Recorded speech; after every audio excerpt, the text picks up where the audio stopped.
the end of time.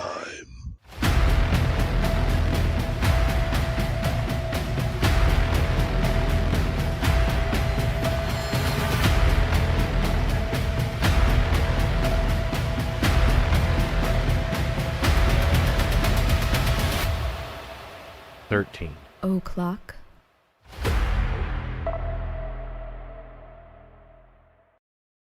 Hey everybody, what's going on? It's Wednesday night once again, and here we all are.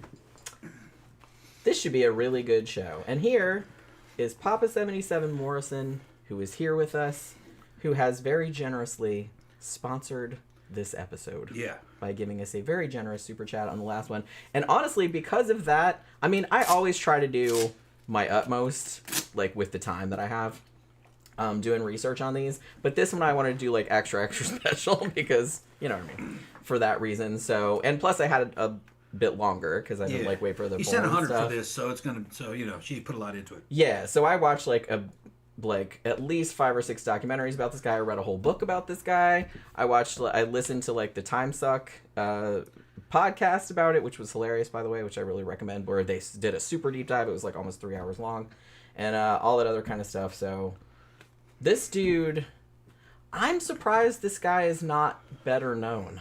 Yeah. I'm really, I don't really know why, and also I don't really understand what is the fucking deal with Washington State. Y'all had this motherfucker, Ted Bundy, Gary Ridgway, and, like, there's a whole bunch of other ones. Well, like, Oregon had some weirdos, too, but... It's way up north, you know. It's remote areas. Maybe that has something to do with it. But, yeah, maybe. Maybe it just attracts... But you can get away with it for longer. That kind of... Well, this dude certainly did. Yeah, probably what it is. And I think another thing... Population density is real low, so you can get away with it.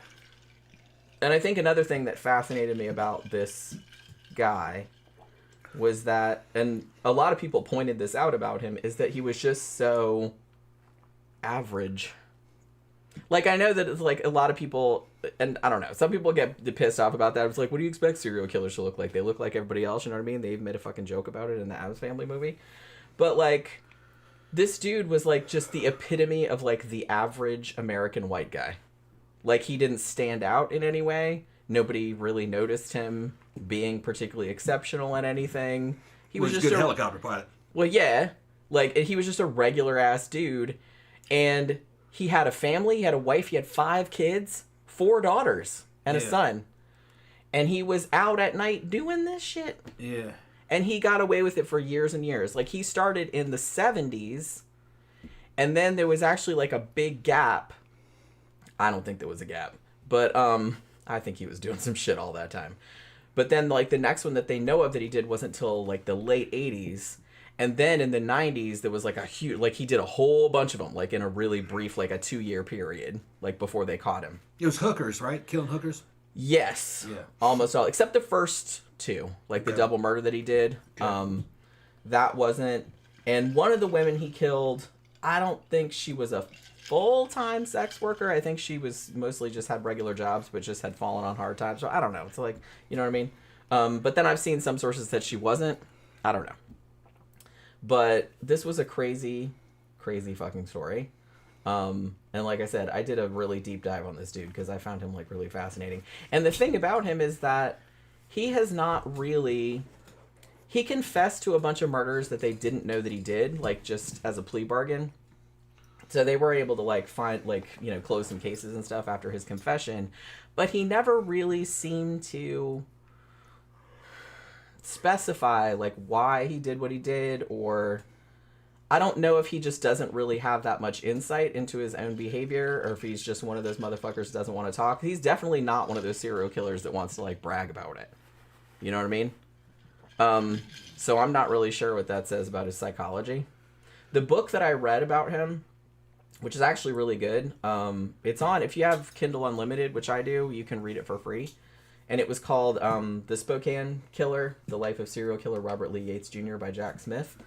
And it's not super, super long. Like, I read it in, like, 2 or 3 hours.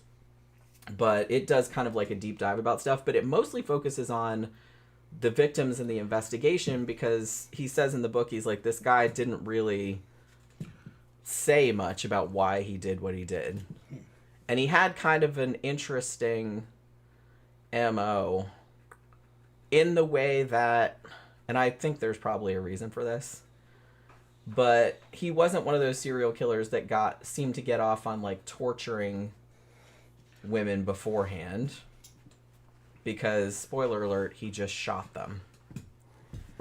So, like I said, I'm pretty sure there's a reason for that. I wasn't sure if this was confirmed or not, but then like I watched this other documentary with one detective that was working on the case, and he pretty much confirmed it. So I was like, okay. So I don't feel bad like saying it now, but we'll get into that in a little bit.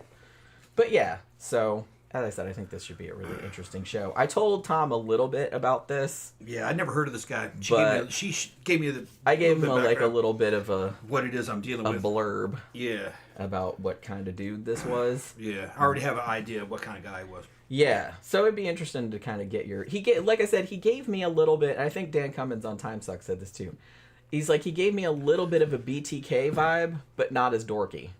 You know what I'm saying? He was like a less dorky. I think he started BTK. off. I think he started off kind of like a Son of Sam. Not Son of Sam. Not you. Zodiac. Yeah. Where you just come up on a couple type of deal, just shoot them, just because. That's like something Son of Sam or Zodiac would do. I think he started off like that, but then he became something more like Gary Ridgway. Yeah. Yeah, not as gross as Gary Ridgway. Not as gross as him, but same kind of MO from what you told me. Yeah, hookers and pretty much just kill them. Similar, yeah. Yeah. And just like treating them like garbage. But then the thing about it is that I think he's one of those motherfuckers that is much like BTK, is like compartmentalizing. Yeah. You know what I mean? Because it's like, obviously, he had 4 daughters. Yeah. And so you would think that somebody that had daughters would at least be able to see women kind of as people. He's not seeing hookers as people. But I guess. Well, he's seeing hookers as garbage. Yeah, I mean, They're obviously, trash. the way he treated them. He's like, not my daughters. Right. It's not the same. He's disassociated the two. And I would argue that it's like, because we've talked about this a lot on these kind of shows with serial killers that have families, which also always kind of fascinates me. Because I'm always like, somebody that does shit like that, I don't know if they're actually capable of loving or caring about another person. Are they? I don't know. I don't see how they could be. You can't really tell what's going on inside. You can only tell what's going on on the outside. Right. They might, but they may not feel very deeply. That's kind of what I'm thinking. Might be more them just going through the motions and being normal. Trying to be normal. Yeah, like a superficial kind of like for show type of thing. Yeah, probably something like that. And I did watch their... Although, I don't know, BTK, I think he did really care about his family. As much as he could.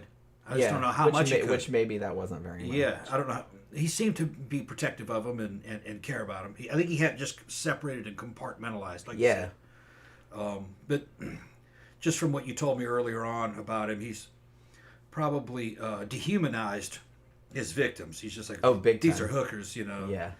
And these are trash hookers, Big time. So, they don't matter.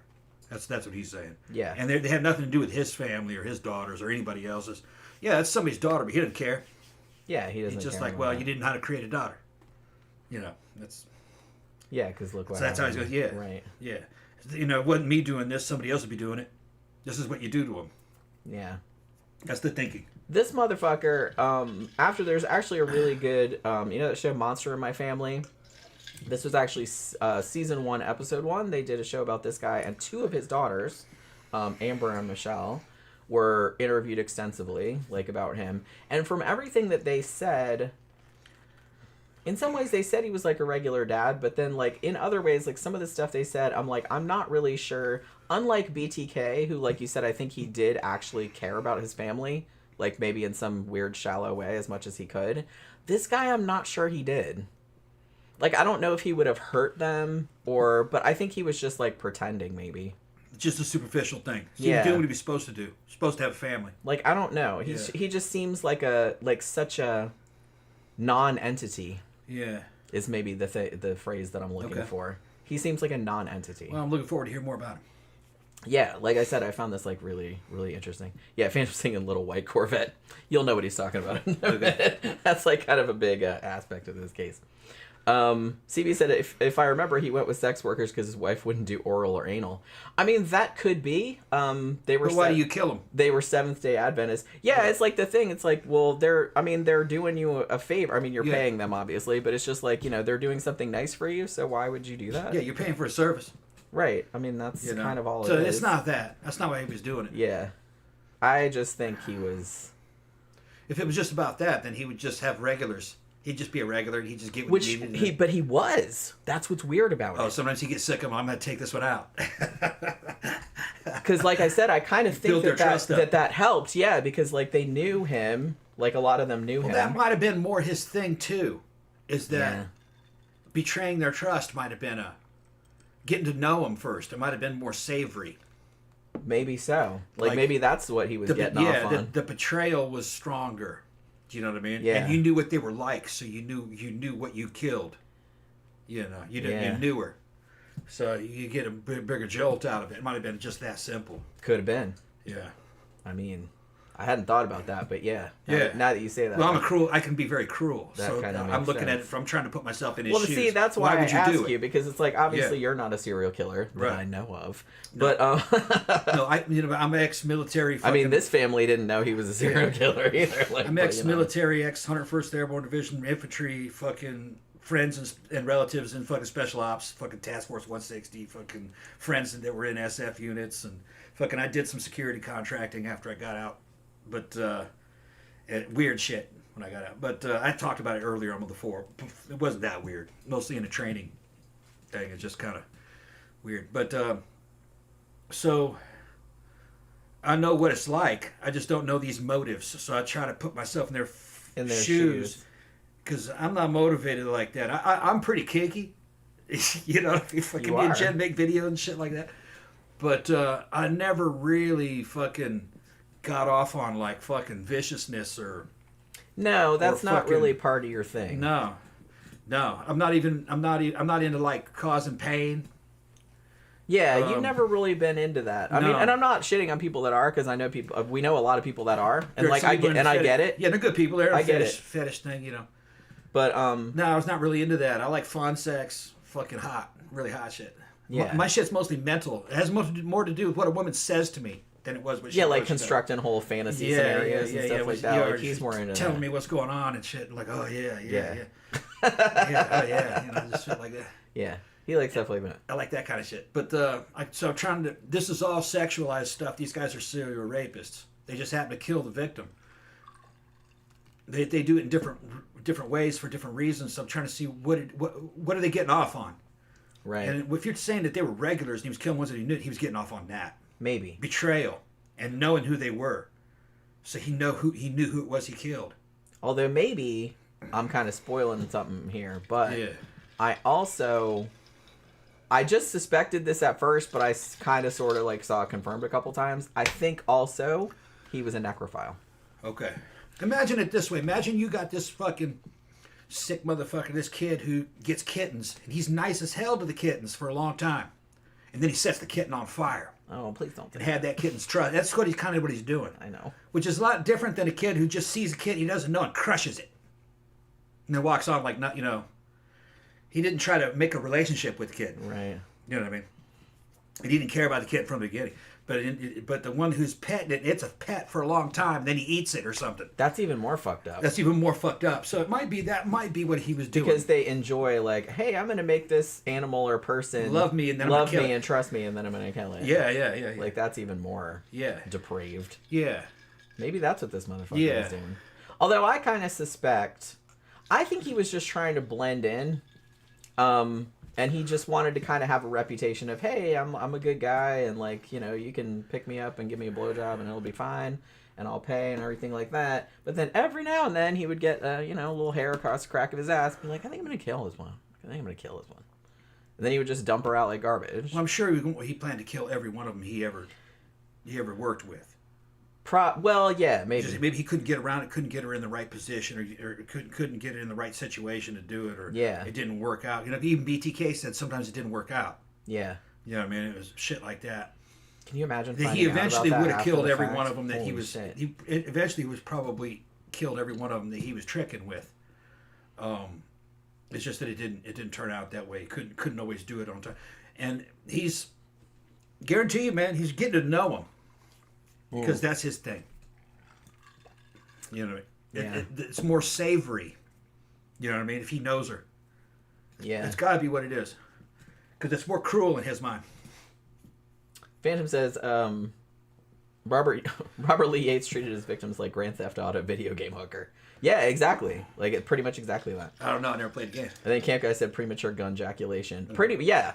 And that was another thing, too. I think there was a, and I don't know if this changes your perspective or not, but there was actually an aspect of dehumanization because sometimes he would shoot them while they were blowing him.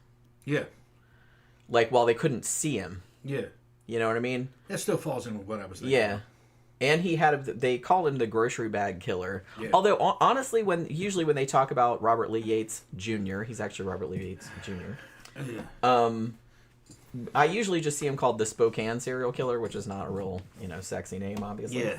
But I have seen him called the grocery bag killer, and they called him that because almost all of his victims were found with one or multiple grocery bags around their heads. Huh. And they called this like a signature. They didn't know if he did it just to like cover their faces up because he didn't want to look at them, or if he was trying to contain the blood from the head wounds so he wouldn't get blood as much everywhere. Yeah, probably. He wouldn't answer, huh, when they captured him? That's what I mean. He's been pretty reticent about his motivations. It was probably something practical like that. I mean, he's still alive. He's in, he's obviously serving. If it was gunshot wounds to the head, that's probably what he was doing. That's keeping it from getting inside his car. That's kind of what most of the detectives suspected. Yeah. That's why he was doing it. Like, it wasn't a weird sexual kink or anything like that. He was just doing it for practical reasons. Yeah, that's what I was thinking. But no, shooting them while they're blowing them, that's right up that alley. Yeah. Because she dies serving him. You know what I'm talking about? Right. That's the last thing she does. Yeah. She dies in the act of it. Yeah. Boy, you'd have to be careful with what pistol you were using, what the angles were. You'd shoot yourself. Yeah. Well, that's kind of what I was thinking. I was like, how would that work? I don't know what he's using. It must be something small, like 22. Usually it was a 25. 25 ACP is even weaker. Yeah, I think it was a 22 in some cases, but most of the time it was a 25. Even weaker than a 22 because those barrels are real short on those little pocket. And I will say that one of the women survived. We will get into that case too. That was a fucking wild story. Yeah. So that actually gives some insight into, because she actually gave a very good description of like a blow by blow of what happened. There's still a chance 25 would go through the whole head though. Yeah, I think I'm not entirely certain, but I think that most of the bullets were still found inside their heads. Yeah. But I don't know if that's true of all of them. Yeah. But I think in many of the cases must have figured out. Must have been used a real mild load, maybe. Yeah. Short barrel. When you tell me what the weapon is, I can give you more information. Well, all I know is it was 25 caliber. Yeah, they all tend to be very small, something like a Raven. That's kind of what I was thinking. Or a fucking Titan Tiger 25. I had one of those. Those were fun, little Italian pistols, but they shoot themselves apart over time. They're not really meant to be shot. The more you shoot them, the more they just kind of self-destruct. But the Titan Tiger was like one of the best little cheap ones.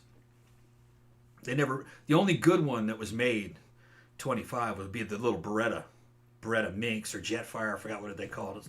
Those you could shoot all day long, but they were built a lot better. They were 3 times the price of your average 25. It was like buying a real gun. It kind of was a real gun. He's talking. Phantom is specifying what he meant by Grand Theft Auto video game hooker. He says, in the game, you pay for their service, and when they're done servicing you in the game, you off them to get your money back. Damn. Grand Theft Auto. That's how that game works. I've never played it, but I've seen playthroughs and stuff. So I kind of know how it works. I knew what you meant.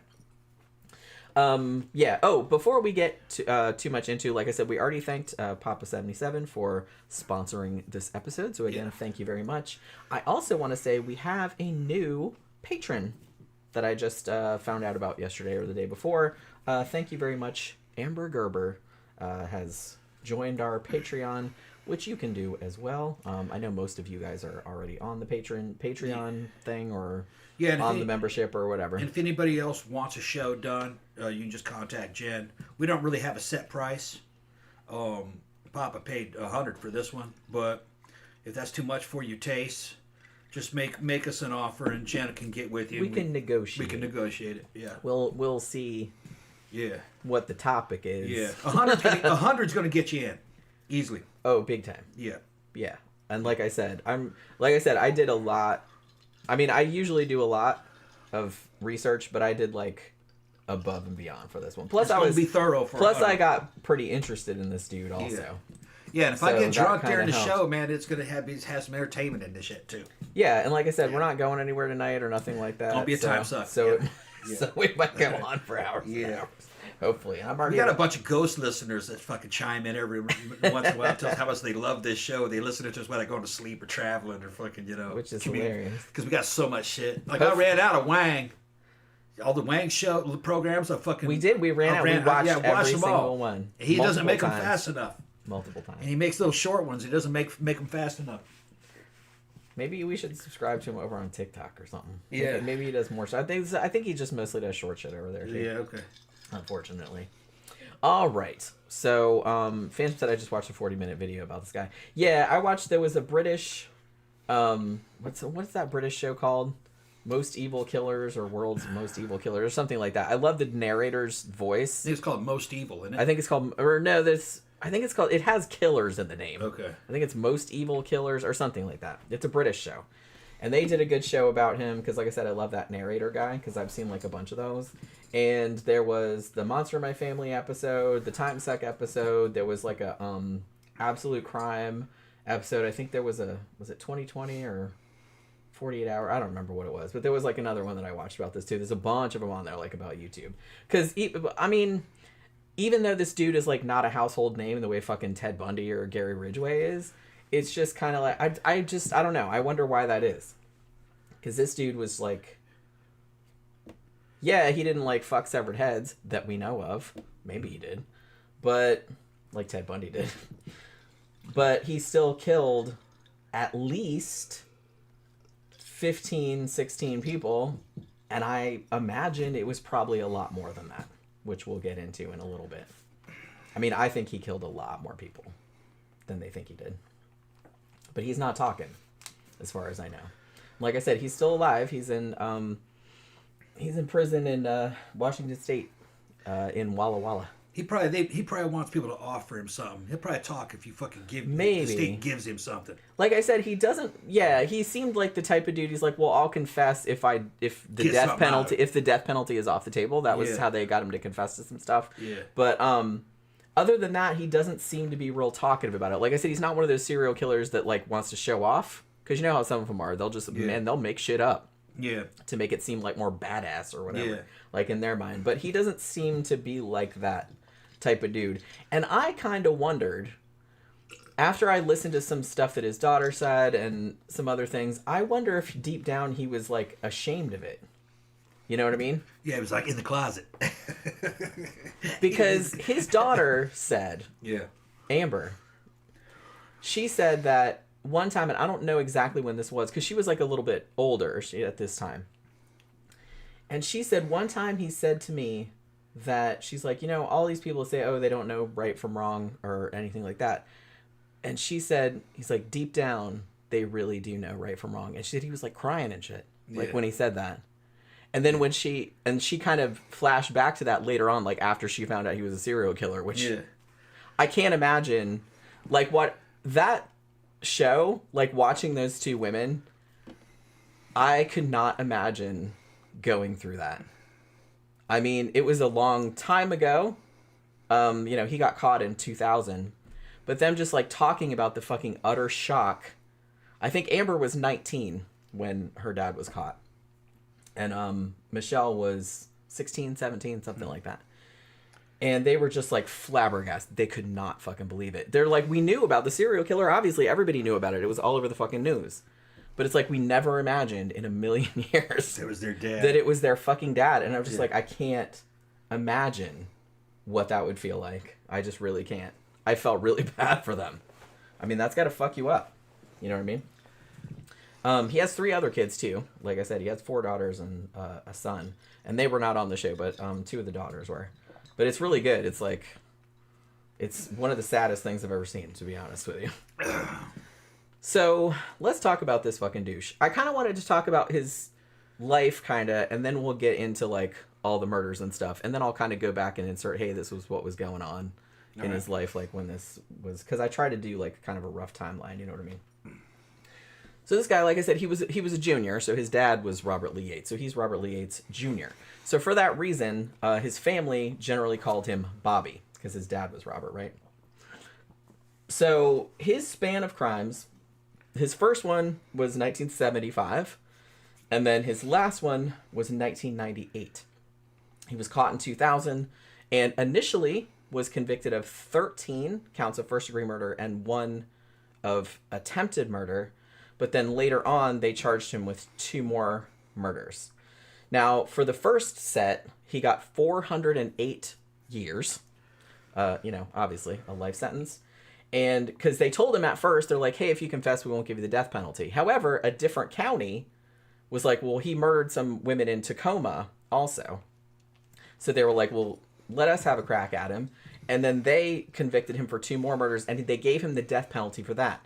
However, in 2018, Washington State overturned the death penalty, so he's just transferred to like life in prison. But he's, like I said, he's never getting out. He's got like 400-something years in there.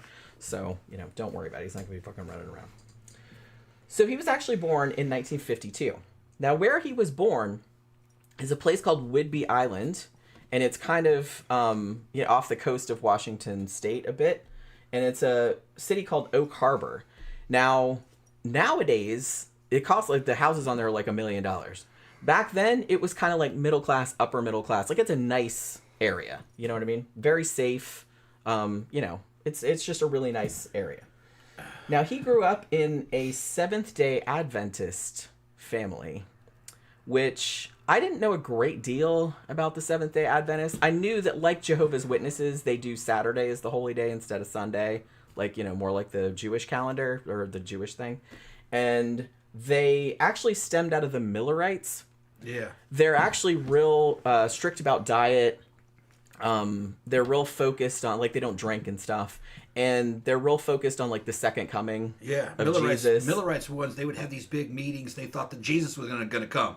Yeah. He never did show up. We got the times wrong. Still waiting. Yeah, and they were like, it should be next year. And it happened, and it didn't come the next year. Yeah, and they fell for it every fucking time. Yeah. I mean, more people fell off, like, every single time. But we should do a show about the Millerites. That's actually, like, pretty funny to me. Mm-hmm. That, like, people still kept showing up. Jesus is really, really, really going to show up this time, you guys. My dad had a hardcover book from then called Rightly Divining the Word. Yeah. And it was just, I used to read it, but it was a trip. And it's trying to describe you what was like in the book of Daniel and what was in Revelations and what all that was. They had a whole timeline written out and everything. That Jesus was coming back in 1920 or something. I don't remember. It was around that time. Gosh, I remember when that happened. Yeah.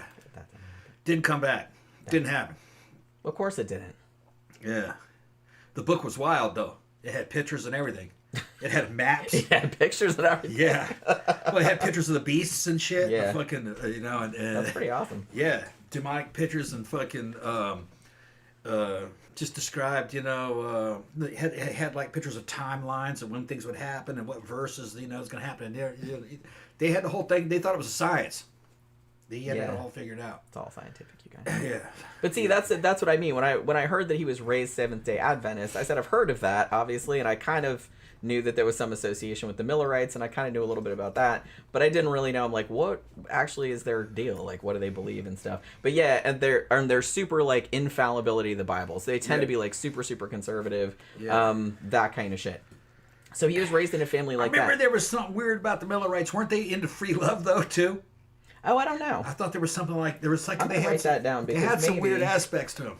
That might be an interesting show. Actually. I thought it was almost kind of like the Mormons, where they were you could have more than one wife type of deal. All of those kind of like weird, like American religious, are really interesting. Yeah, because there was all kind of wild shit going. Yeah, on. They would mix in the Bible and nudism and the Bible and fucking free love and shit. Well, see, that's what's hilarious in about the Bible is you can find anything you fucking want in there. Yeah, and this is the 1800s. Yeah, they were doing that in the 1800s.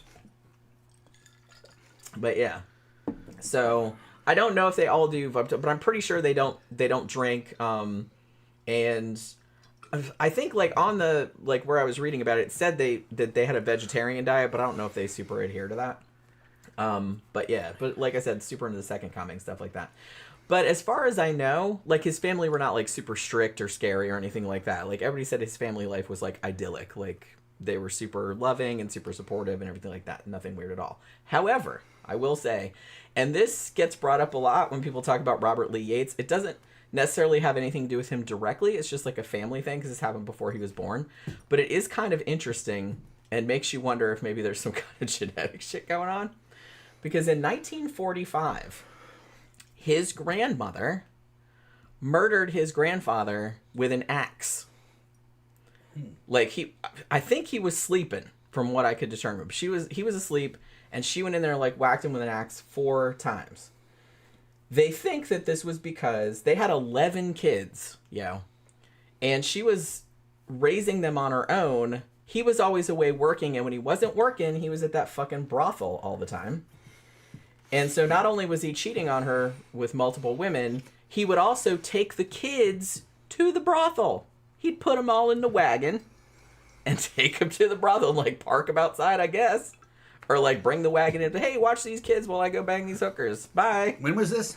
1945. Okay. 1945. Yeah. So I guess the grandma was just not having it anymore. So she just picked up an axe and started whacking it with it. She was done. That shit, yeah. She was done. What'd they do to her? They sent her to a mental hospital for 7 years. All right. Then they basically let her go. Yeah. I mean, maybe they were like, girl, I get it. Yeah. But, you know what all I that mean? flandering around. All that whoring. Leaving me here with these 11 fucking children. Yeah. Snot-nosed all children. All 11 children, yeah. And then taking the kids to the rock. That seems like the straw that broke the camel's back. They probably didn't know what... I know, but still. I mean, it's not the most wholesome environment to take your fucking children. That's like taking your kids to the bar, you know what I mean, when they're like really little. Yeah. But yeah, so apparently Robert Lee Yates Jr.'s dad, Robert Lee Yates Sr., I don't think he saw the actual axe attack, but he saw the aftermath of the attack. Like, he saw his grandfather, like, laying there all bloody, and his grandma just sitting there calmly in the chair, like, yeah, I did that shit. You know what I mean? Yeah. Now, the grandfather, he didn't die right away. No. Like, they took him to a hospital, but he died, like, 4 days later. So that was something they brought up a lot in the family as, you know, maybe there's just something wrong with it. But like I said, I think she was just like sick of it and she just snapped. And I kind of get it. Like, I'm not going to axe murder anybody, but I can see being that fucking frustrated. You know what I mean? I get it. Now, here's another thing that is more directly related to Yates. He would claim that he was repeatedly sexually abused when he was 6 years old by an 11-year-old neighbor boy. Now, reportedly, at least according to the book I read, he told his dad this, but nobody else. So I'm not sure if he admitted it later, like after they arrested him, or if his dad came forward and said, hey, he told me this when he was a kid, or something like that. I don't know if it really happened. There still would be no excuse. Right, yeah, I'm not saying, but I'm just saying that's kind of the only thing that's weird about his childhood. Like, other than that, like, his childhood seemed completely and utterly How old was normal. The other boy? 11. And he was what at the time? 6. It's not a huge age difference, really, I don't think. Not really. And it's like, and like I said, I'm not really sure of the details of the abuse. Like, I don't know exactly what happened. So, but like I said, at least the book I read said that he told his dad about it. Yeah. But he didn't tell anybody else about it because he was, like, embarrassed, I guess. And he was little. But like I said, I don't know if that's that kind true. of shit is far more common than people think. Oh, I know. And most of that's what I'm saying. So I'm not saying I doubt it. I'm just saying that most of the boys are into it. Yeah, I mean, I don't know. That was real common fucking growing up when I was a kid. They were just fucking around with each other. Well, that's kind of what Dan Cummins was saying, that because he's like, I'm not saying that's good. He's just like, I'm saying we don't know the details of it. Yeah. So could it be enforced? Who knows? Yeah. Yeah, like, could it be that the other kid just, like, you know, kind of smacked his ass or like just did something like that? It's like, we don't really know. You know what I mean? I'm not saying it's not a big deal or anything like that. I'm just saying we don't know what the details of it are, or even if it happened. I'm not saying I doubt it, but I don't know. And I don't know where that information came from. Like, I don't know if it came directly from his dad, who said, yeah, he told me this when he was a kid, or if Yates himself was saying that later on, like after he got arrested, as some way to like mitigate. You know what I mean? Yeah. So that would be like, that would go a long way toward like me believing it or not. Like if his dad actually said, yeah, he told me this shit happened when he was a kid, then yeah, I'd be a lot more inclined to believe it. Because he's not just making it up for a reason. You know what I mean? So I will note too that as a child, much like he was when he was an adult, according to pretty much everyone he knew, he was completely unremarkable in every way. They said he was quiet, but not weirdly so. He was real close with his dad, had a good relationship with his dad, with his mom too, but like just real close with his dad, hung out with him all the time. He was actually a good student and was quite good at baseball, like he was a pitcher, but not really standing out at anything, you know what I mean? He was very outdoorsy. He liked fishing, hunting, all that kind of stuff. Not really shy, but not particularly outgoing either. So like I said, just completely average, like in every metric that you want to imagine, which I thought was like, that's like kind of weird in itself. You know what I mean? That like nothing actually stood out. That like, he was just completely boring and everything. Like not super memorable, like in other words. Nobody remembered him really. And they said when they went back and interviewed like schoolmates of his, like they were like, they only vaguely or did not remember him at all. Like that's how much he just blended into the background. Yeah, I don't think that makes you a serial killer, but if you are a serial killer and you're like that, it's like a superpower, I think, because it's like camouflage. Yeah, that might have helped him get away with this for so long, just because no one suspected him, because he was just, like I said, he just blended into the background. When you look at most No one serial noticed killers, him. though, they don't really blend in when you get to know them, you know. And, Yeah. No. And you know, I think most of that type get caught before they before they rack up 3 victims. Right. Because you have to kill 3 for the FBI to consider you a serial killer. Most of them get caught on the first one. Yeah. You know what I mean? But that guy would have been a serial killer had he not been caught. Yeah. But the ones that don't get caught are ones that are kind of camouflaged. Yeah. So it's ones like that you natural wouldn't selection. suspect. Yeah. Yeah, because it's natural selection. Yeah. He just would happen to be real boring. Yeah. You know, outwardly. Inwardly, he must have been a fucking freak. You know. Big time. He's just hiding it. He's internalized it. He was just really good at hiding it, I guess. Yeah. So like I said, he grew up in a very, very safe, kind of middle class to upper middle class neighborhood. His family was very supportive, very respectful to one another, very loving, at least according to friends of his when he was a kid. He was actually quite religious and quite conservative. He's not like as a teenager. He didn't swear. He didn't drink. He didn't smoke. He kept his hair cut short, which, like I said, when he was growing up, it was the 60s when he was a teenager, where, you know, kind of lived like hippies or boys would wear their hair longer and stuff like that, and he didn't do that. He stayed very... So, you know, like Dan Cummins on Times 6 said, so he was like a dork. He was a dork. But, you know what I mean? But like I said, he wasn't as dorky as BTK. But, you know, he was just very straight-laced is a good way to put it. But like I said, his family was very religious. So he graduates from high school in 1970. And only 2 years later, he marries a woman named Shirley Nylander. Now, she was also a Seventh-day Adventist, as was his second wife, who we'll talk about in a bit. But they didn't last too long. I mean, you know, they were pretty young. They were only like 20, 21, something like that. So they filed for divorce only 18 months later. Not entirely sure why. I mean, considering some of the stuff his second wife said, I can probably imagine. But yeah, no one's entirely sure why. So that first wife dodged a bullet. That's the big time. Now, the same year that he filed for divorce from his first wife, which was 1974, he married his second wife, whose name was Linda Brewer, even though his divorce from his first wife was not yet final. So I think, technically, if I'm reading the shit right, that his second marriage was actually not quite legal. I think they had to do it again, like later on, because I think he was technically still married when they got married the second time. You know what I'm saying? Because they hadn't waited long enough. Now, as I mentioned, him and his wife Linda would eventually have 4 daughters and 1 son, the eldest of whom, who was a daughter, was born in December of 1974. So I think he was like on to the second one before the first one was even gone. You know what I mean? It was that kind of situation. Now, his wife, although I believe her that she had no idea he was a serial killer, because why would you think that? You know what I mean? You wouldn't think that. They'd been married a long time, and it's just like, he was kind of shitty to her, but I don't think that she ever suspected that. I mean, she suspected other things, but I don't think she suspected this. Nobody does. She did, however, even early on, notice some kind of weird behavior. she's like, one thing that he did kind of early on was, I guess they lived in, I don't know if it was like a townhouse or an apartment type situation or like a attached house. But she saw that he had drilled a hole in the wall of their house so he could watch the neighbors having sex. Like, he'd peek through the hole and, like, watch them. A hole through his whole house? Yeah. Well, shit. There's a space in between the inner and the outer wall. How the hell did he do that? I don't know. Well, no. I'm saying they were attached, I think. Oh, they were attached. Yeah, okay, I just said that. I just said that. Okay. Like, I think it was just like a townhouse or an apartment or something. Okay. So he drilled, like, a little hole so he could, like, surreptitiously, like, watch the neighbors having sex all the time. And when she caught him doing this, she was also a Seventh-day Adventist, so she was kind of religious too, and she was, like, super grossed out, and she left him. Now, over the course of their very long marriage, she left him several times. Actually, one time she left him for 18 whole months.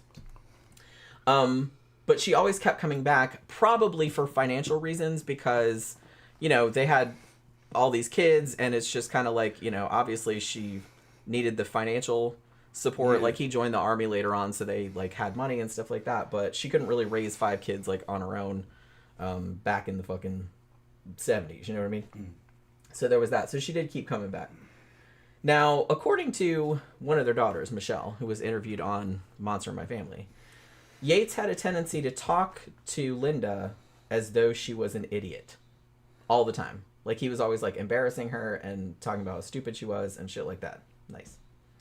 But she was kind of scared to say anything against him. Like I said, she did, like, ovary up and, like, leave him a few times, but she always came back because, like I said, she would get into these situations where she'd move into a place with, like, all these kids, and then she couldn't, you know, she'd get a job, but she couldn't, like, have enough to support herself, and then she'd have to go back, you know what I mean?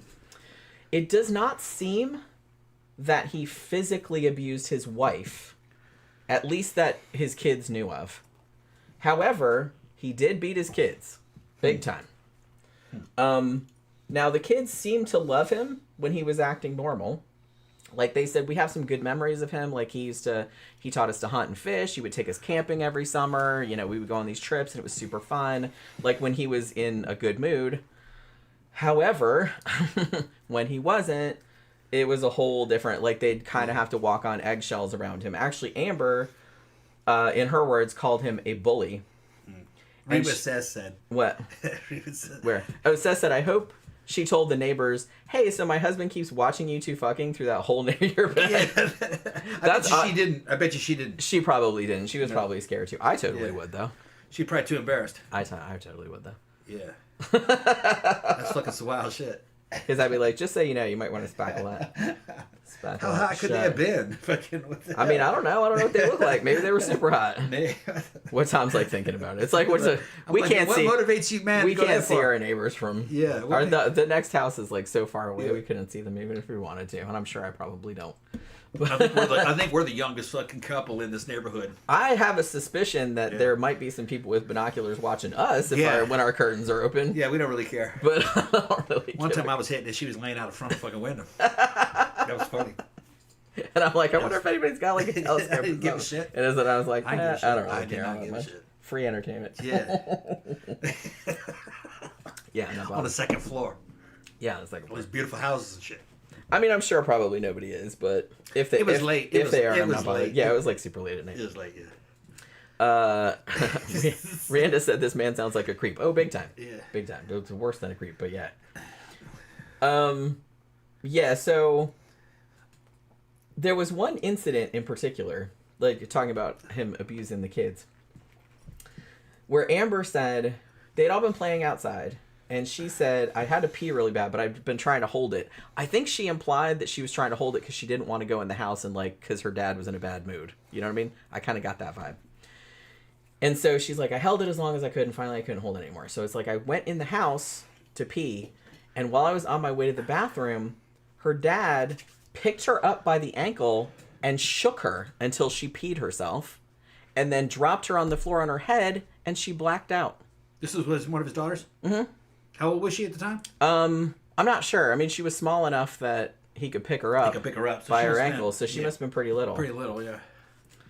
As a dickhead. Yeah, the other daughter, Michelle, kind of described, she didn't use these words, but this is what the vibe I was getting. She kind of described him sort of like a Jekyll and Hyde type character. She's like, he'd be really nice one day and really mean the next day. So he kind of like turned on a dime. And you were never really sure what he was going to be like. Like sometimes he'd come home and everything would be fine. And like sometimes he'd come in the door and you could tell like that it was going to be a bad time. And everyone was like, oh shit, like dad's home. You know what I mean?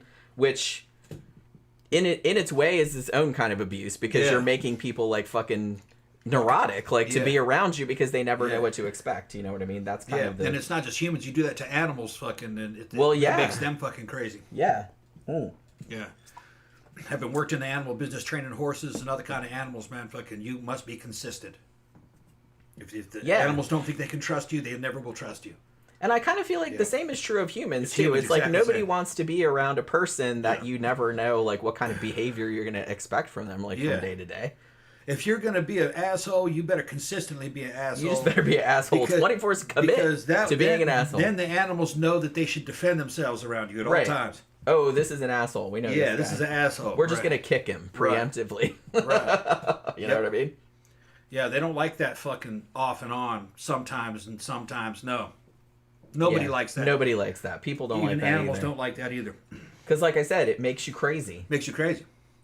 It makes you crazy. You know, they don't know. You don't know if what's he going to do next. Right. Yeah. So I kind of feel like that's the vibe I was getting from listening to his daughters talk. Yeah.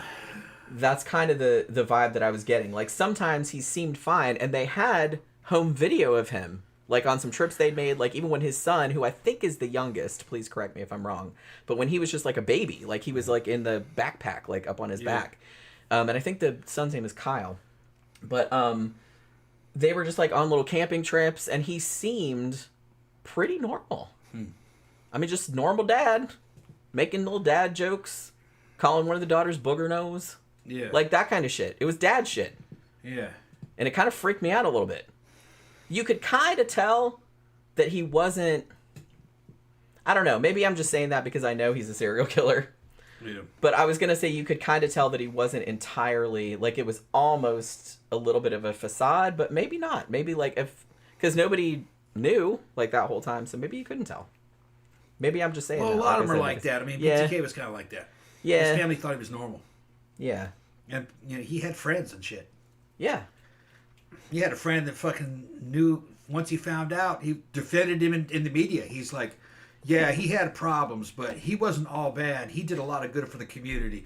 And fucking, and he's going, I don't care what y'all say about him. He's my friend. You tell him that he's still my friend. I got his back. I remember that guy. Yeah, that guy. Which I was like, hey, man, fucking, you're a loyal friend, all right? That's a really loyal friend. Actually loyal to the point of being delusional, That's probably. Kind of what I'm thinking. I'm like, you're a loyal friend, but I'm not sure a dude like that really kind of deserves a loyal friend. Because, right, like I said, there's some shit I could overlook. Yeah. Like, he's a good guy, but XYZ, but it's not that big of a deal. You know what I mean? Yeah. But he kind of has BO sometimes, or something. It's like, you know what I mean? Something like that.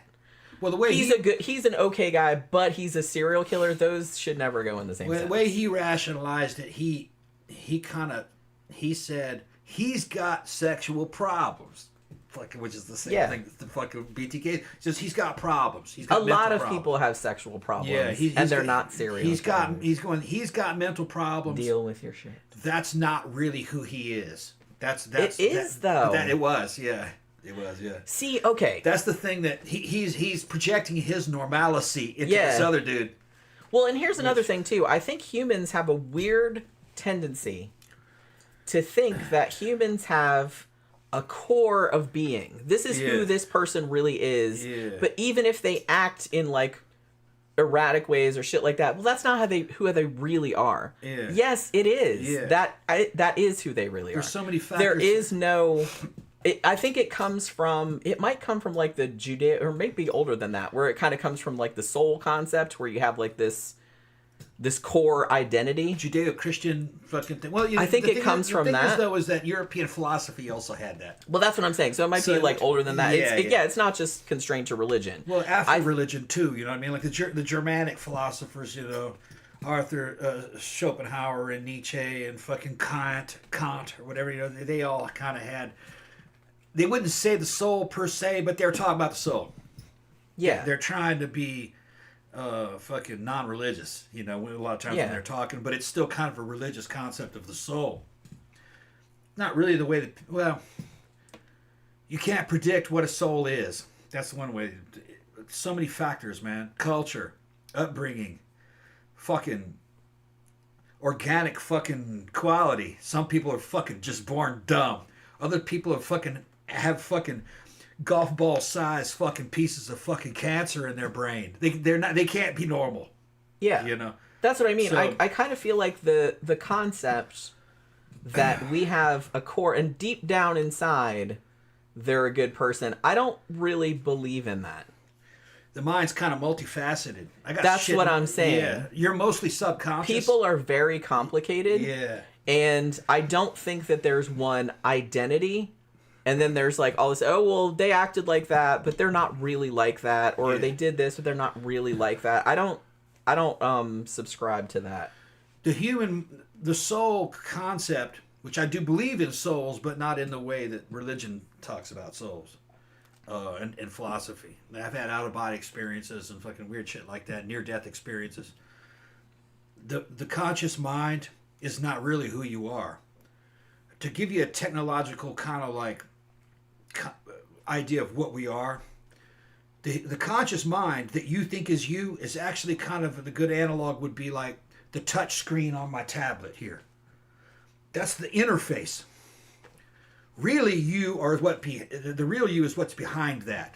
All this memory and all this subconscious drives shit that's going on behind the scenes that you're not really aware of. Yeah, you're not aware of. Okay, but most of the shit that you're not aware of. Yeah, but those parts of your brain are the ones that are really in control, and they have amazing capabilities. Fucking and skills. That's where genius comes from. Fucking psychic abilities. Fucking instincts that you're listening to. But here's the thing: you're not one person back there. You're a multiplicity of fucking identities, and they're all competing and conflicting with each other. It's like 4 or 5 fucking things in there trying to come to a consensus about what we should do next. Yeah. So you're not really unified. I always thought of myself as a person, like a single person, which most people do. Yeah. But I never thought of myself as like, oh, well, I'm like this, so I would never do this, or I did that, but that's not really me, or anything like that. I'm like, well, I did that, so there must have been a fucking reason. You know what I mean? Yeah. I always kind of feel like, I don't know, like, I never had that sense of like, well, deep down, I'm a good person, even though I killed all those hookers. You know what I mean? Like, I could never, but I kind of feel like some people do have that mindset. Even back in the 1800s, Friedrich Nietzsche fucking said that the human mind is actually a multiplicity of conflicting desires. That's exactly right. Most of them in the subconscious. That's exactly right. That are fighting it out for dominance. Okay? And so just because what you see on the screen, the surface might look okay, that doesn't necessarily mean you're okay behind there. And a serial killer, he must have some fucking tremendous fucking conflicts and forces going on back there and drives. Because there's all kind of shit going on there. Yeah. Because, like, I get it. I'm not a serial killer by any stretch of the imagination. I'm a good person.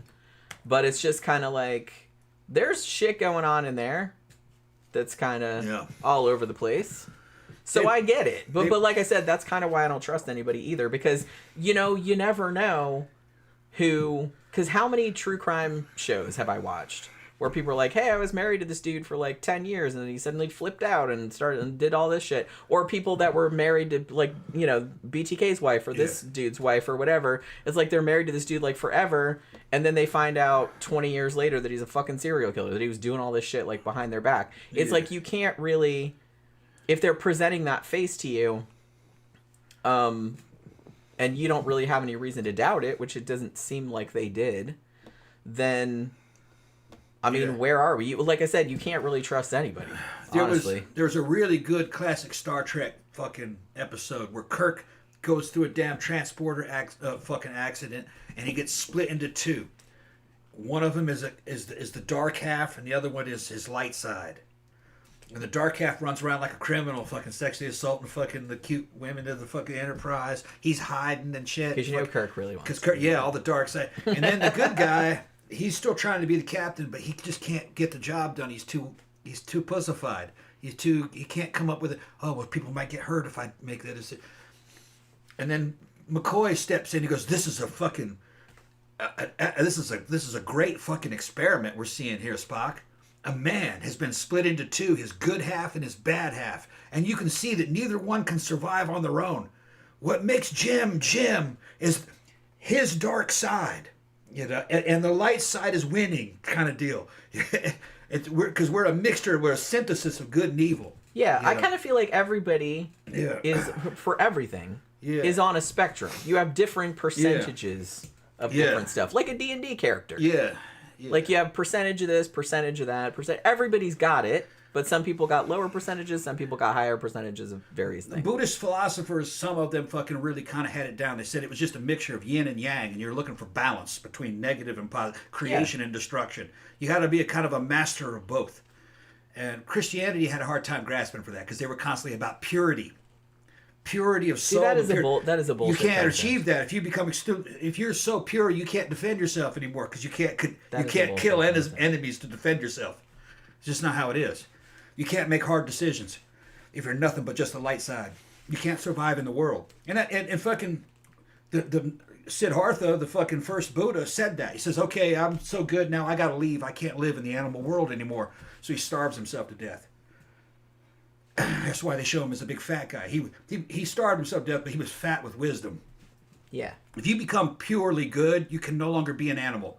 So that means you can't be here. You got to die. So it's not life affirming. Not really. What they're talking about. If you want to really affirm life, then you have to affirm the balance. Yeah. The Romans knew all about it. They said a man should be generous and fucking self-sacrificing to protect his friends and his loved ones. But he has to be ruthless and merciless against his enemies. Because that's how he protects his loved ones. So it's the balance of good and evil. Let me go to the restroom. Yeah, well, I have to go too, but I was waiting for you to... Okay. I'll Tammy go. says, if he was... said he might have been bipolar. He might have been. Yeah. And back in those days, there wouldn't have been any meds for it. Yeah, and honestly, that's kind of a shame, honestly, but... I don't know. I don't know what this dude's deal was. Like I said, he didn't really seem to have... I mean, unless the whole sexual assault thing, like when he was a kid, that might have been true. And yeah, that's traumatizing. But other than that, he didn't really seem to have a shitty upbringing or anything like that. So I kind of feel like there was something... There had to be some kind of thing inherent in him that was making him act this way. Because we'll kind of get into... The weird thing about him was that, like I said, he did a murder...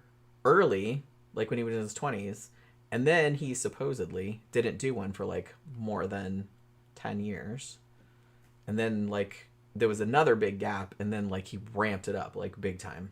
So I don't really know if he was just like getting more and more mentally ill as time went on and he couldn't control it anymore. I'm not really entirely sure. So yeah, so he did abuse his kids, and his kids were pretty open about that. Like I said, they were pretty much afraid of him. We're always kind of walking on eggshells. And like Tammy said, he very well might have been bipolar. Because they said when he was in a good mood, like he was a good dad. Like I said, he just did regular dad shit. Helped them with their homework, took them camping, all that kind of shit. But man, if he came home, like, and they said as soon as he walked in the door, they knew, like, what kind of night it was going to be. You know what I'm saying? Drinks real quick, and then you go. Yeah. Now, another thing, too, like I said, even though, as far as the kids know,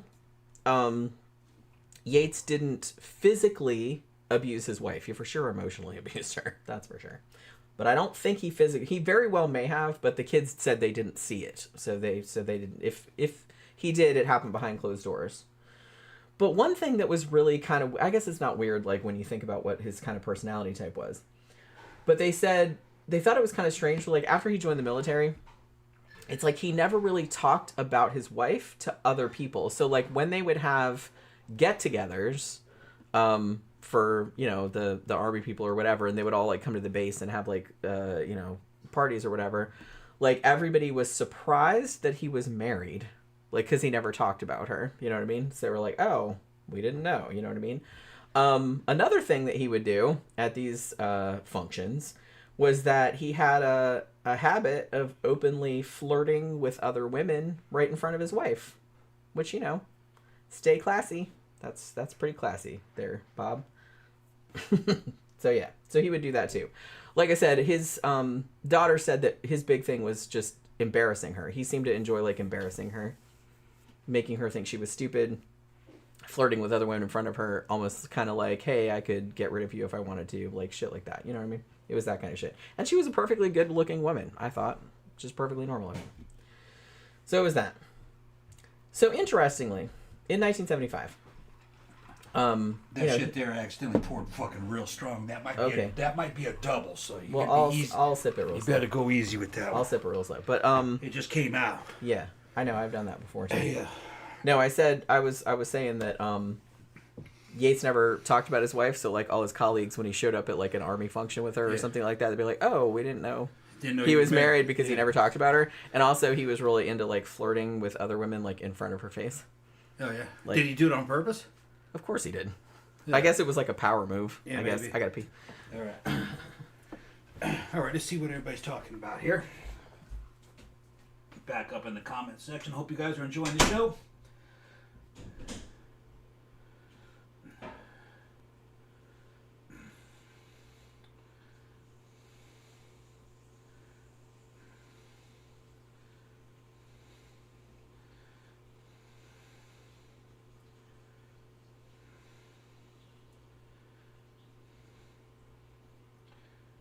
Yeah, Randy said that they think human nature is inherently good. Yeah. No, it isn't. Well, here's the thing. The Western kind of Judeo-Christian concept of what good is not really fucking well defined, you know. I kind of look at it in the first person. Whatever I like and whatever is in my favor, I think is good. Another person might not think it's good. Let's say, for instance, I'm a carpenter, okay? And dude that lived on the other side of town, his house burns down. Okay, he thinks that's bad because his house burned down. But because I'm a carpenter, it's good for me because now I get to build him a new house, and that's what feeds my children. And all of the natural world works that way. So good is not well defined. It's all a point of view. That's what Obi-Wan said in fucking Empire Strikes Back. Is good. The goods that we claim, the good that we, or no, what is it? The things that we cling to often depend upon a certain point of view. Yeah, you know, so it's subjective. Where Tammy was talking about bipolar, she said my kid's father was bipolar, and it was a living hell. Even on meds, they never got the dosage right for him, and he drank himself to death at 45. Wow. Yeah, so that might have been this dude's problem. I mean, bipolar honestly. might have been part of it, yeah. I mean, that does kind of sound like some bipolar disorder going on there. But yeah, so let me see.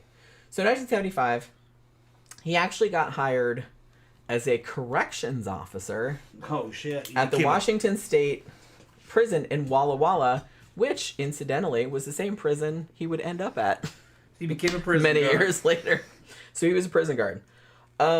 Now, he didn't last that long, though. I think he was there for, like, 6 months or something like that. He doesn't seem, other than the military, which he was in for a long time, he doesn't really seem to be able to have held jobs all that long. So he got boring pretty quick to him. Maybe that's what it was. Yeah. But yeah, so he worked there for about 6 months, and then he kind of just drifted from job to job. I think he was like a janitor in a hospital for a while. He was like a theater usher for a while, shit like that. So in 1977, October of 1977, he enlisted in the Army. And while he was in there, he actually became he would fly like civilian transport airplanes and helicopters. Now, over the time that he was in the military, which like I said was quite a long time, I think he was, in aggregate, I think he was in there like 21 years or something like that. But he was actually stationed in a bunch of countries like outside the U.S. Like he was stationed in Germany for a while. He was in Somalia and Haiti in the 1990s, shit like that. And he got a bunch of like medals and commendations and all kind of stuff. And like I said, all his superiors said he was just fantastic at his job. Like all the missions that he flew, not a single mishap. Like everyone said he was just amazing at his job. Like I said, not so much so that everyone was like creaming their pants about him or anything like that, but just like really good at what he was doing. You know what I mean? Like I said, because he never stood out at anything. That was the thing about him. They said he was real good at that, though. That was kind of what he was. And he he really seemed to enjoy flying helicopters. They think that maybe, I don't know, I kind of saw this theory like thrown around a little bit, that there was one point, because like much later on, after he was out of the Army, and then he joined like the what he was like the National Guard or something like that, and he was flying helicopters for that, and they grounded him for a little while because of like a medical issue. I don't know what the medical issue was, but that was when he seemed to like flip out the most. So it could have been that when he wasn't allowed to do what he wanted to do, which was flying helicopters, then he would start like flipping out. I don't know if that's true or not, but I did see that kind of bandied about. So he was actually in the Army until April of 1996. Now, he was only 18 months short of being eligible for full retirement benefits, because it would have been 20 years, you know what I mean? So he could have got full retirement, full pension, all of that. Like, he did get a partial pension when he left, but not nearly as much as he would have if he had waited, like, another 18 months. Nobody is quite sure why he left that much short of it, because, I mean, he would have been set, like him and his family, had he just been in like 18 more months, you know what I mean? So no one's entirely sure like why he just left early. Although I have seen some speculation that it might have something to do, and this, he has not been convicted of this, but this is just something that people were throwing around as maybe a reason why he left suddenly, was in August of 1995. There was a transvestite, sex worker, murdered, named Terrion Corbett. And she was shot twice in the face with a .45, and then dumped on the side of the road near Fort Rucker in Alabama. Now, Yates was never accused of this crime, but he was definitely stationed there in Alabama. Him and his family were living there at the time, and was provably in the area at the time. And even though they never looked at him for this, he might have done it and then thought, oh shit, you know, eventually I'm going to come to the attention of authorities, so I better get the fuck out of here. I don't know if that's true or not, but that's like that's some of the theories, like why people think, because they think that it's kind of weird that this sex worker was murdered in a pretty similar way to how some of the later sex workers would be murdered, right around the time that he's like, oh, I need to get out of the Army, even though I only need to stay in 18 more months, and then I'd get like my full pension. You know what I mean? So he ran? Well, how did he get out of the Army? They asked him if he would, because I guess they were... they had an early out. They had an early out. Okay, yeah. And he took it. Even though he didn't get that much money. Like, they gave him a pension, but it was like just a fraction of what he would have got if he had waited 18 more months. 18? Yeah. So they were like, why the fuck did you do that? You have like five kids? Yeah. Like a wife and 5 kids to support. Awful. Yeah, it's awful strange. So and a lot of people have said that. During my time, if they offered you an early out, they wanted you out. So they gave you the full deal, that we'll give you everything you would have gotten. You know what I mean? Had you finished we'll give you that extra 18 months.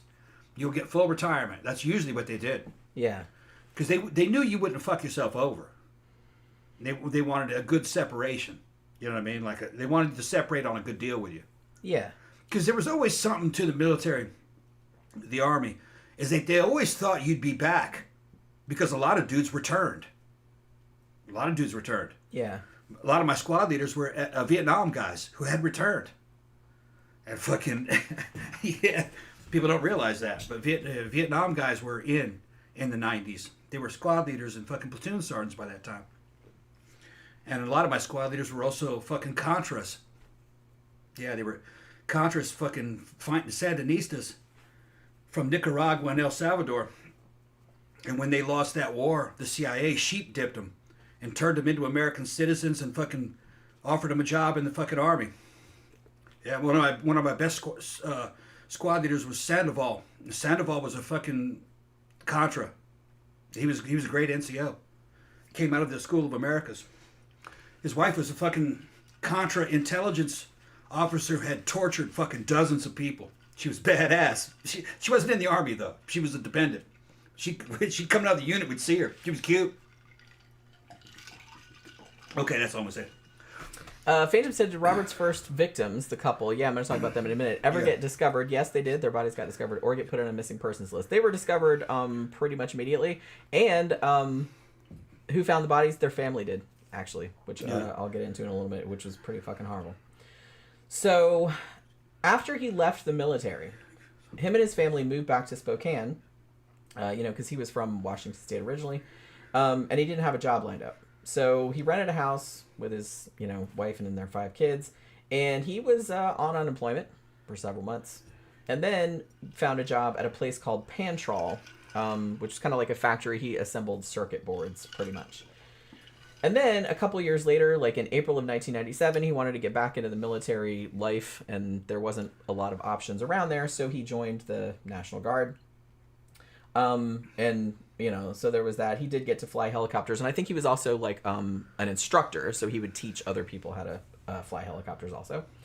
Now, he got laid off from Pantrol in September 1998, and then later got a job as a kind of replacement worker at Kaiser Meat, or like Kaiser, what is it called? Like Kaiser Metals or something like that. And he actually got hired as a strike breaker, like after a bunch of workers at the plant like walked off the job. So that was kind of like a little bit of his bio. But now, let's talk about the murders. Now, his later MO, his big thing was he would go and cruise a very well-known prostitution strip in Spokane, Washington. I believe it's sometimes known as The Track. It's basically like Sprague Avenue. And it wasn't actually far from his house. The house they lived in was pretty decent. It was like a 2-story, very middle class. It was kind of big, had a big yard, shit like that. It wasn't like a shithole or anything like that. It was a decent house that they lived in. So he would go to this place and cruise around and pick girls up. Almost all of his victims were white. One of them, I believe, was half Korean, and one was Chippewa. But other than that, I think they were all white. And he would pick them up, have sex with them. He would sometimes do crack with them also. So there was that. He was doing crack. Yeah. Okay. And then he would shoot them in the head or the chest, usually with a .25 caliber. Because sometimes a .22. Yeah. And then he would cover their heads with several plastic grocery bags. As I said, they think it was maybe just to contain the blood, to keep the blood from getting everywhere. And that's why they called him the grocery bag killer.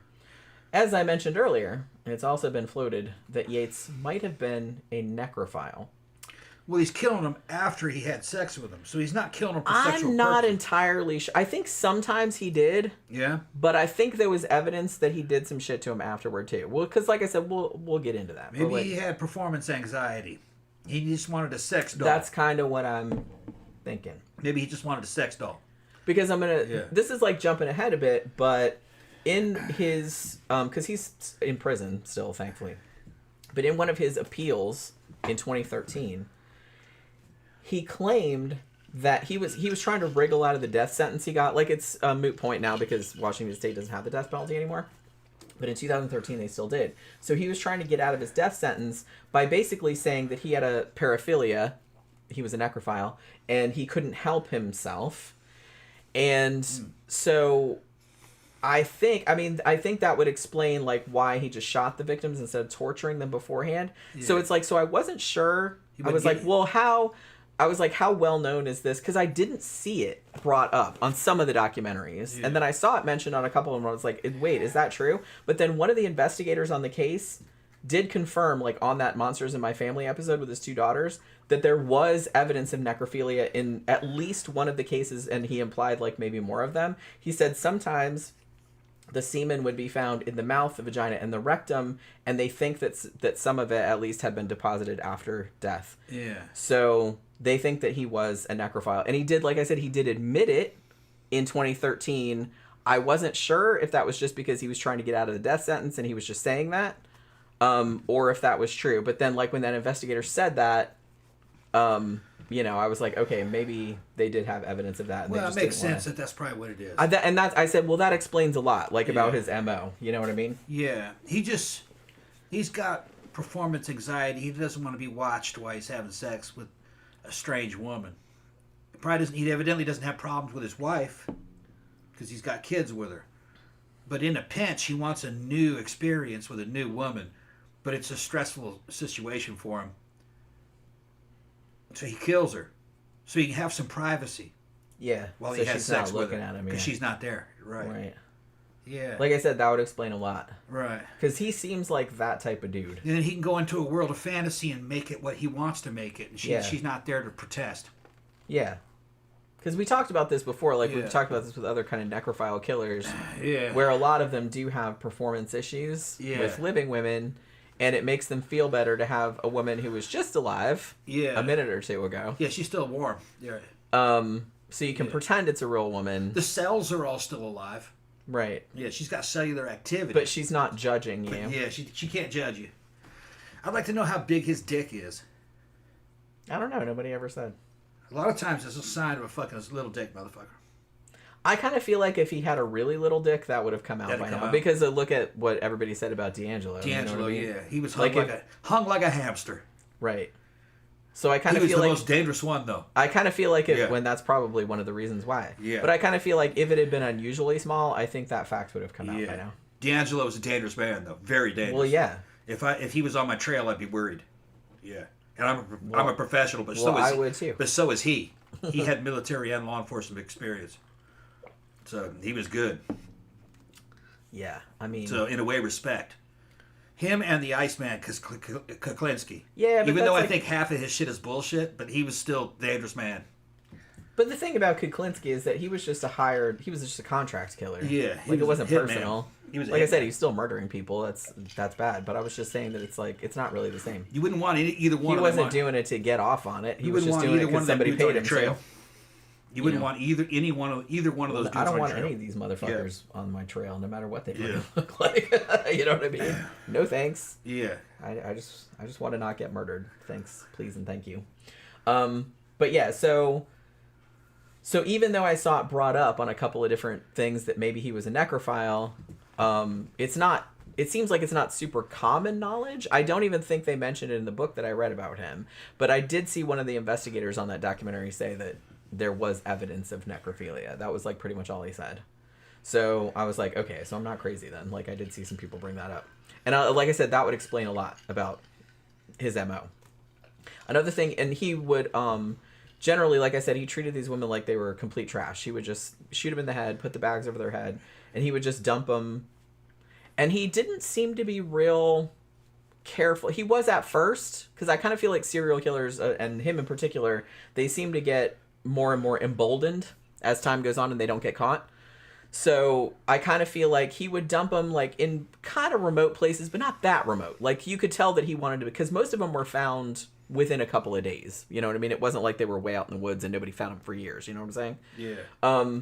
So he kind of wanted them to be found. He didn't try too hard to hide them. And as time went on, like especially in his 96 to 98, killing spree, if you want to call it that, like it seemed like the dump sites got closer and closer to his house.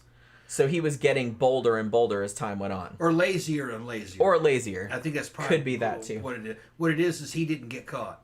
Yeah. They weren't so on he's his like, I don't have to go to all this trouble. Yeah, he's like, it doesn't really matter if they find him or not, when they find him or where they find him. They can't pin it on me. So he's just dumping them at his leisure.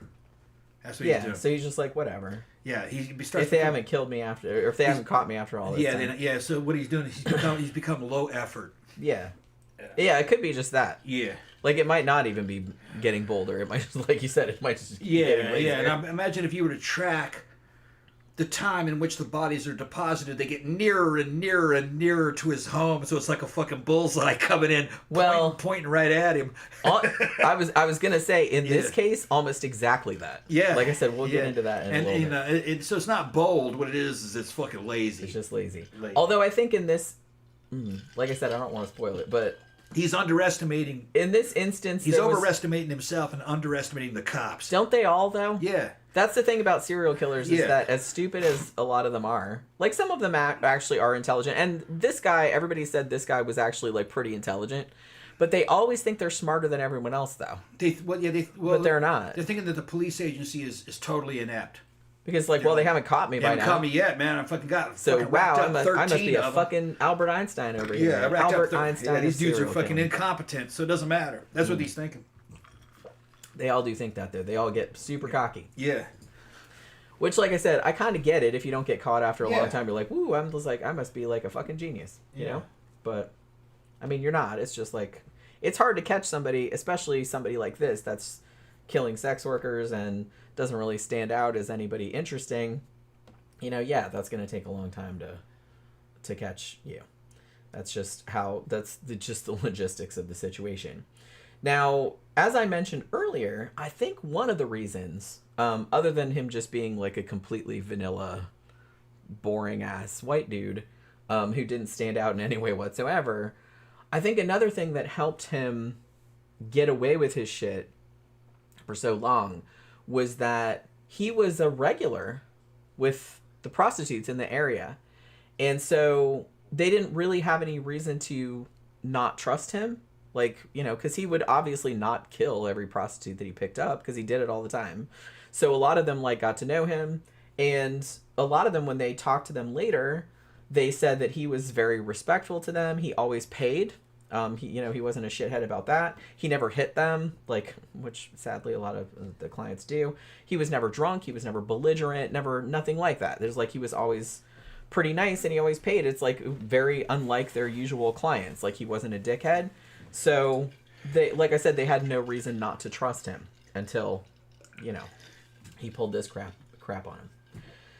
So that was kind of his later MO, like I said. But in spite of these later proclivities that he had, his first kill, as we have kind of alluded to earlier, took place many years before. Because like I said, his main run of murders was between 1996 and 1998. And then he got caught in 2000. But his first kill took place many years before and was more like you said, more like a Zodiac type killing. It was very cold-blooded, very random. And it was also unsolved until after he was arrested in 2000 and he admitted to it. They had no idea. They never would have got him then. No. Well, that's what I mean. If he had stopped with that, they never would have caught him for that, ever. It was only because he confessed to it, like later on after they caught him many, many years later. So his first murder was in 1975 when he was still in his 20s. But I believe he was 23, somewhere around there. So there was... here's the thing. A lot of people report this as a couple, like a romantic couple. They weren't. They were just friends. They were childhood friends. They'd been friends for a long time. It was platonic, blah, blah, blah. I don't know why that matters, but it's like pissed me off that everybody said that. But yeah. But they, their names were Susan Savage. She was 22. And Patrick Oliver, 21. Like I said, they'd grown up together. They were childhood friends. They were best friends. And in mid-July of 1975, they'd been apart for a long time, like college. He was pre-med, and I think she was studying graphic design or just graduated, like as with a graphic design degree or something like that. And he was back in town, and they were like, oh my God, let's go on a picnic or something like that. They were going to go and hang out, right? Because they're best friends. So they go out to this place that they used to go a lot when they were kids, Mill Creek, near Walla Walla. And they're just out there having a picnic, having a good time. And it so happened that old Robert Lee Yates, hey, there's Pookie. Yeah, Pookie's on the show. She hasn't been on the show for a long time. She's like, all right, Pookie's on the show. I will accept your pets for a moment. And Relax. And then I will jump down. Relax. Okay, she's like, fuck all this. No. Fuck all this. I don't like all this lap action. Yeah. So you gonna go? She's a floor Yeah, kitty. no, I'm gonna sit right here on the floor. Okay. Sit on the floor. You now. can sit on the floor, baby. It's okay. So they're just hanging out, and Robert Yates is out there target shooting. That's what he said. And he saw them, and I guess he just decided, you know what? I'm gonna shoot them. Like you do. I was watching, I think it was that British documentary about it, and the woman that was on this, she's like a criminal psychologist or something. She's like, serial killers don't just wake up one day and say, hey, I'm going to be a serial killer. She's like, I suspect. She's like, I don't know. I haven't talked to this dude. She's like, but I suspect that before he did this, he'd been fantasizing about this kind of scenario. Had to have been. Because you don't just wake up and do this shit. Like, nobody is just walking through the woods. You see a couple, it's like, you know what? I'm going to shoot him. Nobody. I went out, before I joined the military, I was going out to the deer woods. My dad had hunting rights on a fucking big plot of land, Masonite Corporation land. out in Mississippi, I'd go out there and shoot my fucking 30 carbines, all the fucking my 1911 with fucking hand-loaded rounds. I did everything. Never did it ever fucking occur to me after target shoot. You know what? Heading back to my car. Oh, I'm gonna look at that couple right there. I'm gonna kill them. Yeah, Never. that's like not a thing that crosses most normal people's minds. I'm gonna shoot them too. No. Why not? Yeah. Sounds I'd be fun. like, what the fuck y'all doing on this land? This is posted. Yeah. Yeah, you might be like, hey, you might. Yeah. I would be afraid it's like you might get shot accidentally. Yeah. Like you might not want to hang out can't here. picnic out here. This shit's fucking. We got rights on this land. Yeah, something like that. You might say something like It's that. It's dangerous out here. But you're not just gonna think to yourself, hey, I'm gonna shoot him. I'm just gonna shoot him. No. Well, this dude did. What he did was he was out there fantasizing about killing people, and he was shooting and came back on a target of opportunity. He goes, I'm gonna shoot them. Yeah. I shot all these rounds and the cops didn't come because I'm out in the middle of the woods. I could get away with it. Yeah. And he wanted to know what that was like. And like I said, he would have if he hadn't done any more. He did, and he liked it. He's like, that was all right. Fucked them up. They just kept on walking. Because listen to this shit. Yeah. And wasn't even a sexual. No. Well, he didn't rape them. Maybe they didn't check. We'll get into that. Maybe he raped that. I'll tell you right. Okay.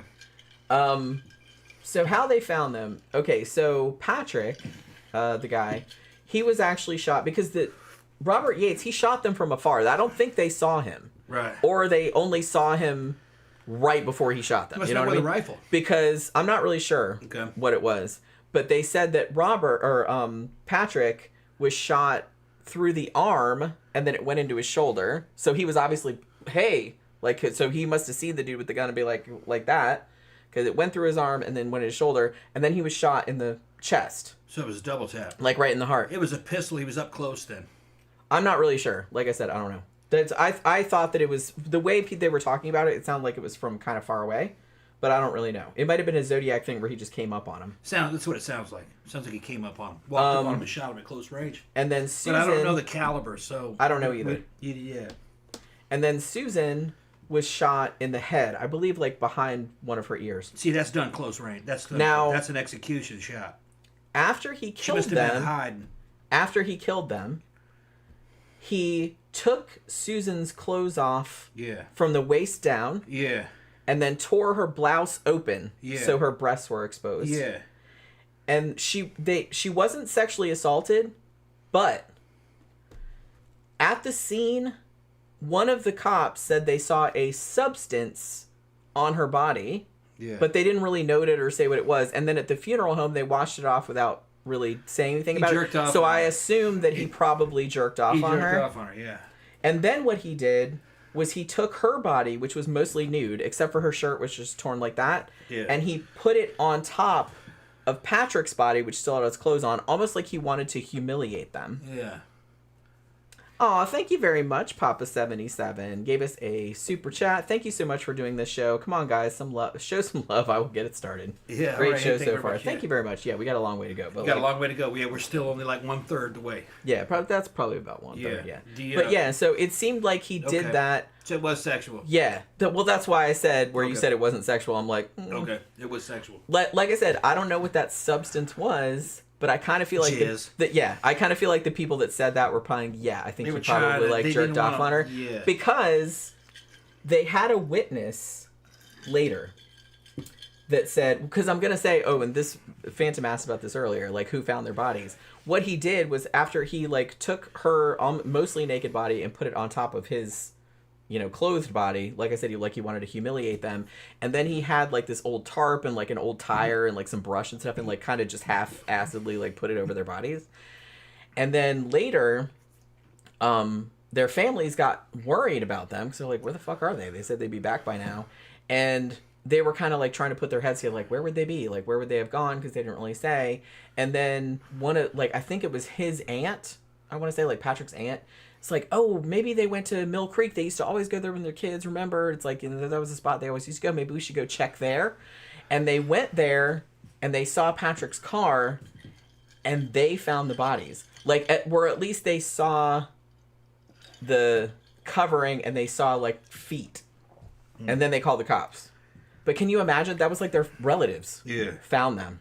Damn. Like, yeah, I can't The imagine. relatives found him. Yeah, because they knew to look there. Because They they're knew like, to well, look. maybe that's where they are. Because they couldn't figure out where they were. Yeah. So. What year yeah. was that again? 1975. 75. 1975. I was 6 years old. Yeah, I was 3. Yeah. I was 3. That's some wild shit, bro. Now, so later on, like a witness said that they were in the woods. Like I think she'd had a fight with her boyfriend or something like that, and like stalked off or whatever. And she told cops later, like when they were investigating this murder, that she had seen a shirtless man crouching in the bushes at around the time of the killing. A shirtless man. Yeah. So I think maybe he was like. Now, one documentary I saw said that he was taking pictures. I don't know if that's true or not. So he might have been taking pictures of them too, but I don't know. But I did see one documentary that said that. And she said that she also thought that he was driving a small red car. At the time, they thought it was a Ford Mustang. Yates at this point had a red Dodge Dart. So Kind of looks similar. Yeah, they kind of looked the same around this time period. Kinda, so yeah. she could have mistaken it for that, for sure. But, I mean, this case went cold pretty quickly. I kind of feel like nobody, these two were like beloved, young people, and nobody could, like, who would want to fucking do that? So it's like, so they were trying to find a motive. So they were just like, maybe somebody was it a jealous. good-looking woman? Was it a good-looking woman? I don't remember what she looked like. Okay. Yeah, she was good. She seemed like okay looking. I think I'm trying to remember. I saw a picture of her, but I can't really picture her in my head.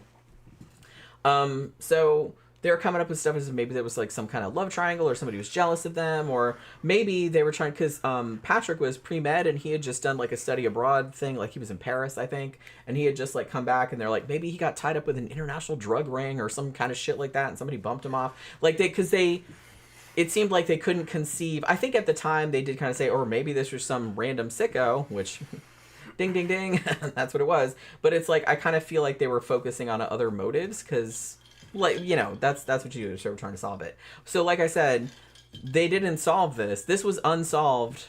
This happened in 1975. This was unsolved until 2000 after they caught Yates and he admitted to it.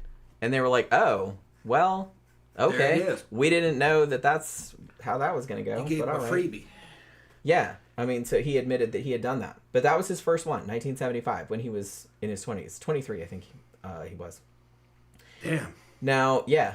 It's kind of late to start for them, though. You'd think other shit would have happened by then. Usually that's they're the doing thing. stuff in I their suspect 20 teens. with this douchebag, yeah, I suspect that he killed a lot more people than they think. I don't think that's his first one. It might not have been, to be honest with you. Something happened in his teens. Usually they're at least killing animals around the teen era or little children. I mean, I find it hard. And the thing about it, too, is that after he did this one, supposedly, the next one that they know that he didn't happen until 1988, which was more than 10 years later. I find it hard to believe that he went that long without doing it. Because nobody... Unless it satisfied his thirst for a long time. Maybe. I mean, that's possible. I heard that some of them, that as they go, the time in between killings fucking gets smaller. Well, that definitely happened in this dude's situation. It's less satisfying, so they need more. It's kind of like a drug. They need more hits. Yeah. Maybe the first one it'll cool you off for years. Maybe. And you can like keep thinking about it. Yeah, and you're worried about it too. You're probably sitting back not getting much sleep, worried that the cops are on your trail. Well, some people... I could never sleep after doing something like that. Right? It's like, what? Yeah, the rest of my life I'd be like, them motherfuckers would be knocking on my door. Well, eventually they will. I'm just not Especially nowadays, they're going to fucking catch you. I'm crazy, but I'm not that fucking crazy. I mean, you're crazy, but you're like crazy with a purpose. You're not just like it's like, oh, let's go kill random people. Yeah, yay. Yeah. Most of the crazy shit I did, I either did it with state sanction behind it, or it was something that happened in a nightclub, and it's usually fists involved and shit. And you're dealing with another person who they can't go to the cops because they're going to get countersued. Because American law works differently. You know what I mean? A guilty person can't fucking press charges against you because you're going to press charges against him. Like I beat up one dude, but he fucking tried to beat up Jenny, so he couldn't go to the cops. He's fair game. Yeah. You know. I stuck my fingers in his eyeball. Yeah. You know, we this is the South. We fight here. Yeah. Well, yeah, like I said. Until I got jacked, and nobody wants to fight me now. Although still, if you touch me, I will knock your fucking ass out. It's all in good fun. Fuck around and find out. Yeah. But yeah, so some people have speculated, however, that it might have been the heat surrounding this particular murder in 1975. That what might have been, this is what might have been the thing that prompted Yates to suddenly quit his job at the prison, because remember, he was only there for 6 months. Yeah. Because he was working at the prison at this time, and joined the military.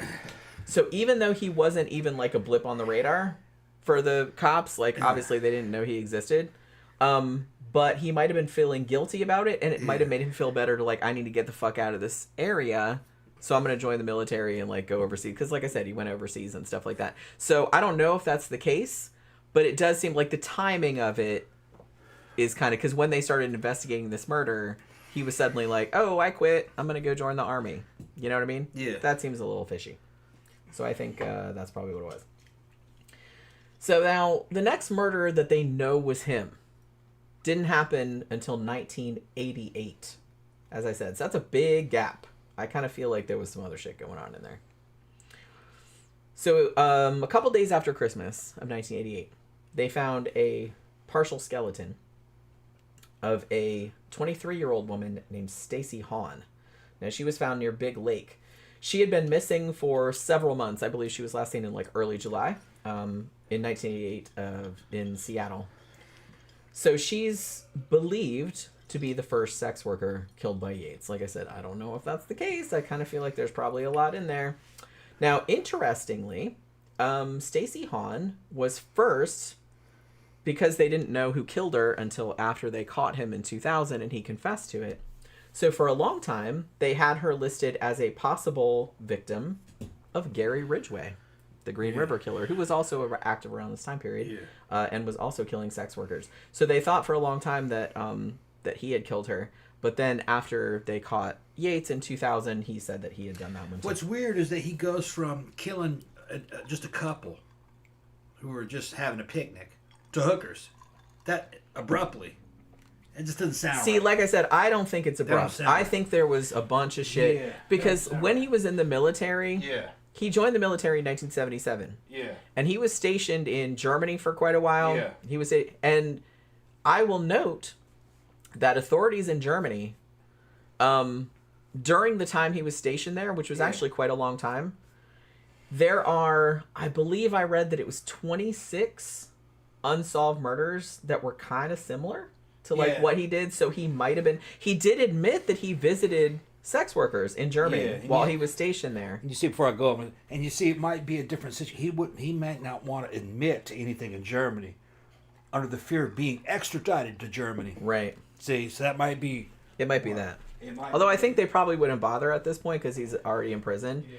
But I'm pretty sure they think that he probably... Because I think like other countries he was stationed in are kind of like, oh, wait a minute. And they're like looking at their unsolved murders, be like, hey, that kind of sounds like him. But I'm pretty sure they have 26 murders in Germany that happened during the years that he was stationed there that were similar enough that they're kind of like thinking maybe he was responsible for that. Because like I said, he did later admit that he visited sex workers in Germany. He didn't admit to killing anybody over there. He did admit to visiting sex. I mean, he was married, but he was visiting sex workers in Germany. He did admit to that. But that was about as far as he'd go. So yeah, so Stacy Hahn, first sex worker that they know of that he killed. Like I said, I think there was more in that gap, but I don't know.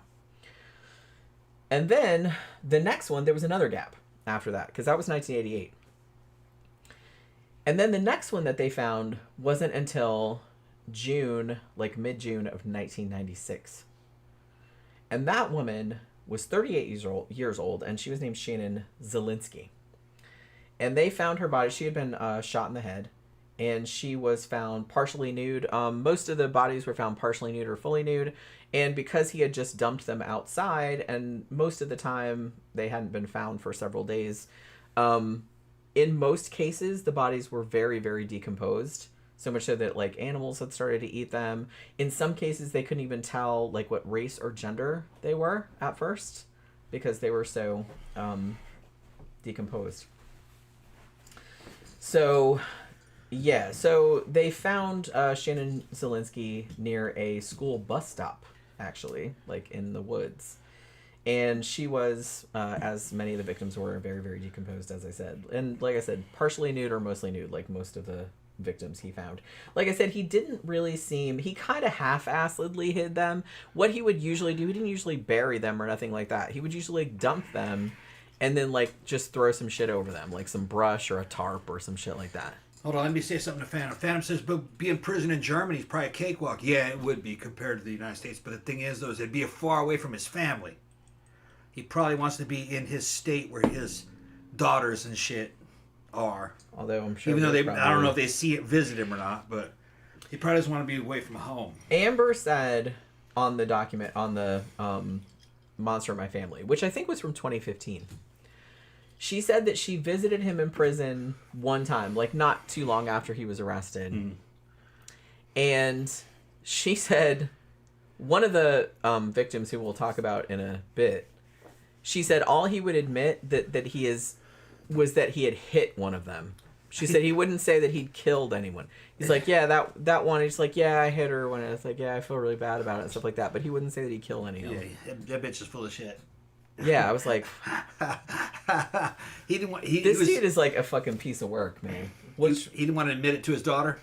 I guess not. Yeah. So, like I said, at least he has some shame in there somewhere. Yeah. Jesus Christ, I suppose. But I didn't get the impression that either of them talked to him anymore. Yes, but maybe like, they still do.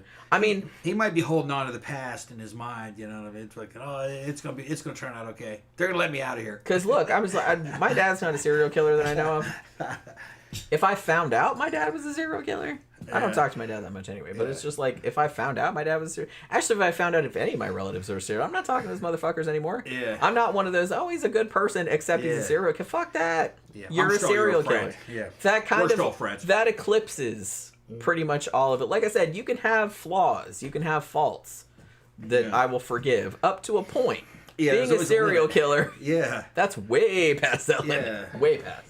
Yeah. So yeah, I'm not going to be one of those motherfuckers. Oh, I'll still be your friend if you're. I'm like, fuck that. No, you don't deserve any friends. Okay, you're a terrible, terrible person. It's not the same as breaking in and fucking stealing a bunch of jewels and fucking trying to fucking make. It's you're killing people and it's rape. Yeah, that's what I mean. Rape, it's like basically. If you like, it's like, oh, a long time ago. Yeah. Like I stole some shit. Yeah. Or something like that. It's not even the same. But you didn't hurt anybody or anything like that. I'm like, okay. And you seem like you've learned your life. You haven't done anything like that since then. Like, okay, I can forgive that. It's not even the same as killing somebody in a fight. No, it's not. It's not the same. Mm-mm. This is a sexually motivated crime against a fucking innocent person. You know what I mean? Yeah, and I'm sorry, rape. there is It's just rape no in which you kill forgiving somebody. that. You can't forgive that. Yeah. There is no, like I said, that eclipses any good qualities you might have. A lot of times when a dude kills another dude in a fight, both of those dudes are trying to kill each other. Yeah. So who's to know who's guilty or who's doing self-defense? You know what I mean? They're just going to call it manslaughter, and whoever survives, you're going to do time. Yeah. That's what's going to happen. Like I said, that's different. Yeah. Because like I said, there's extenuating circumstances. Yeah. Like I said, I can even forgive like crimes where you didn't hurt anybody. Yeah. You know what I mean? It's like, oh, when I was a teenager, I stole a car. And I drove it and then I set it on fire. There's a chick, she's quite pretty, and I think she's in her late 30s now. She's got a channel on YouTube.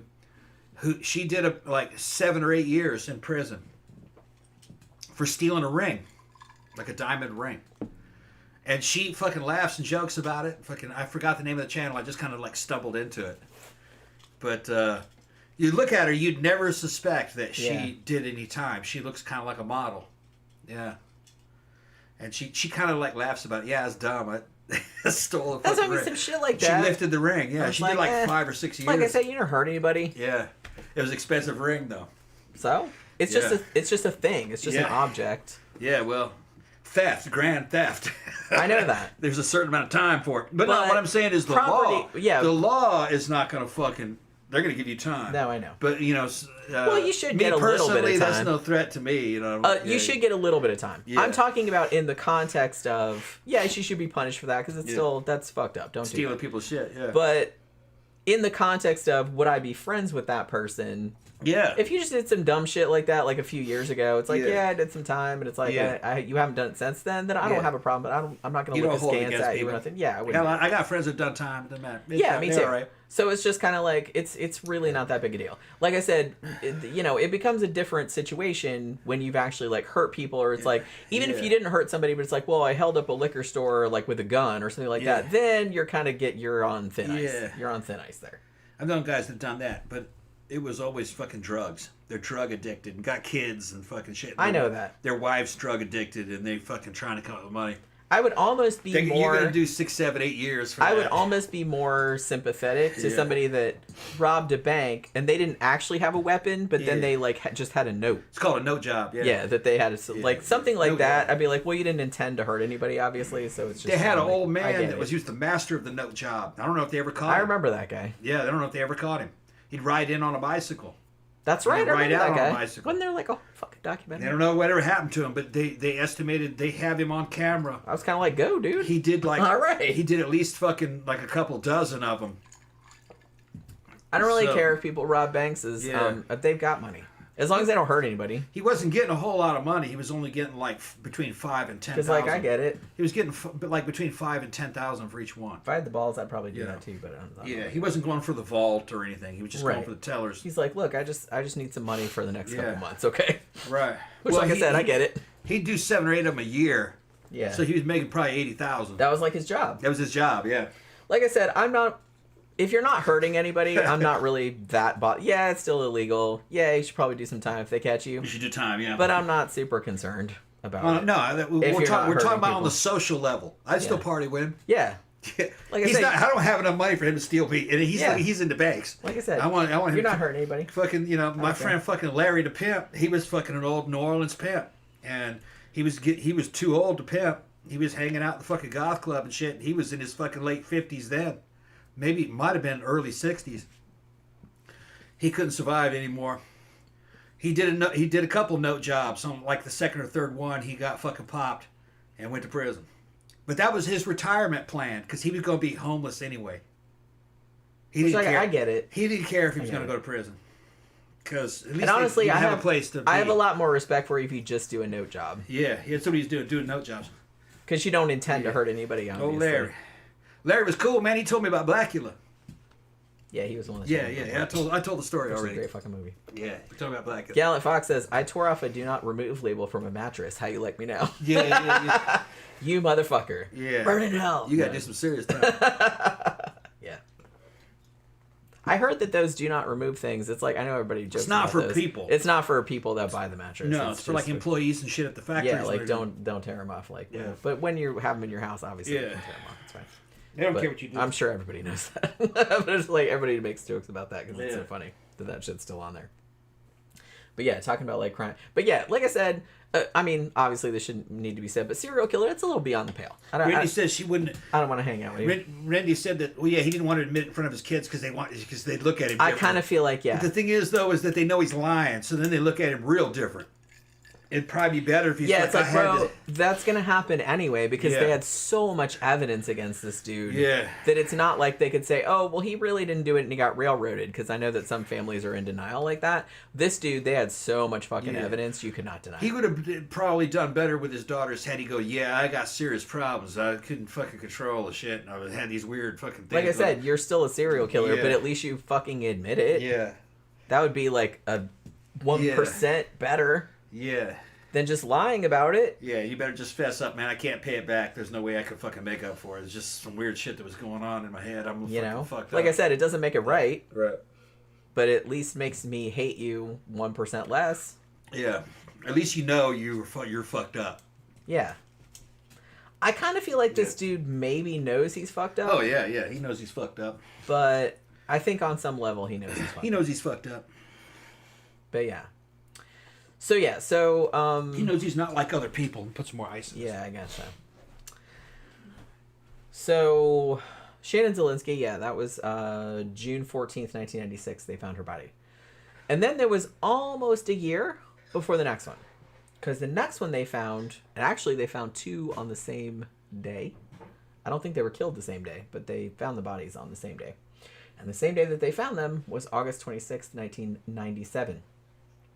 They found the body of Heather Hernandez, who was 20.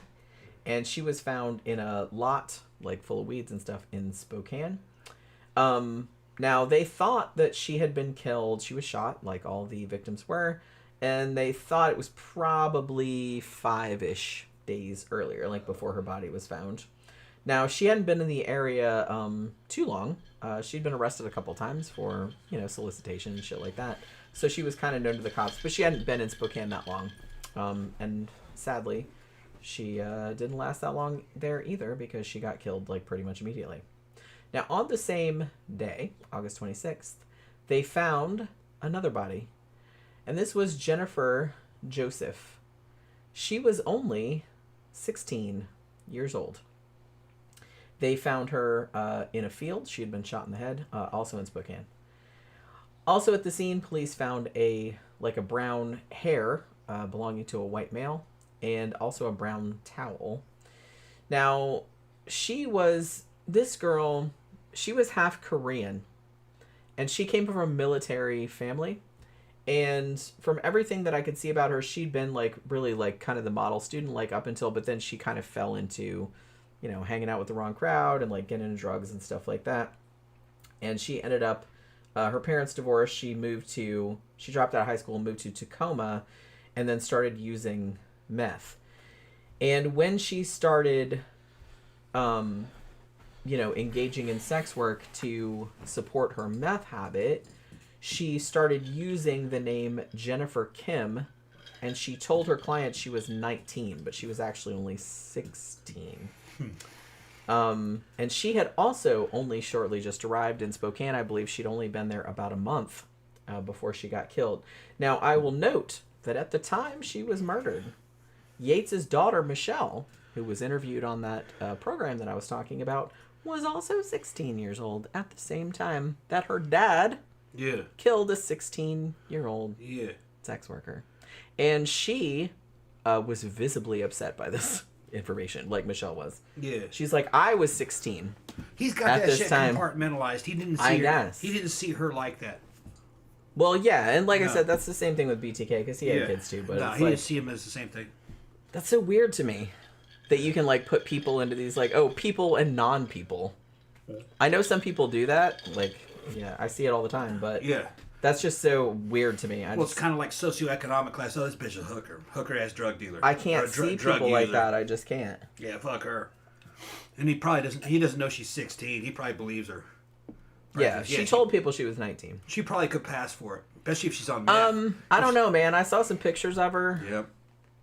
Maybe she meth fucking makes you look fucking No, old. she's cute, but she could probably pass for 19, but she looked real young. They got girls in the porn industry that are fucking mid-20s. You look at them, they look like they're 14.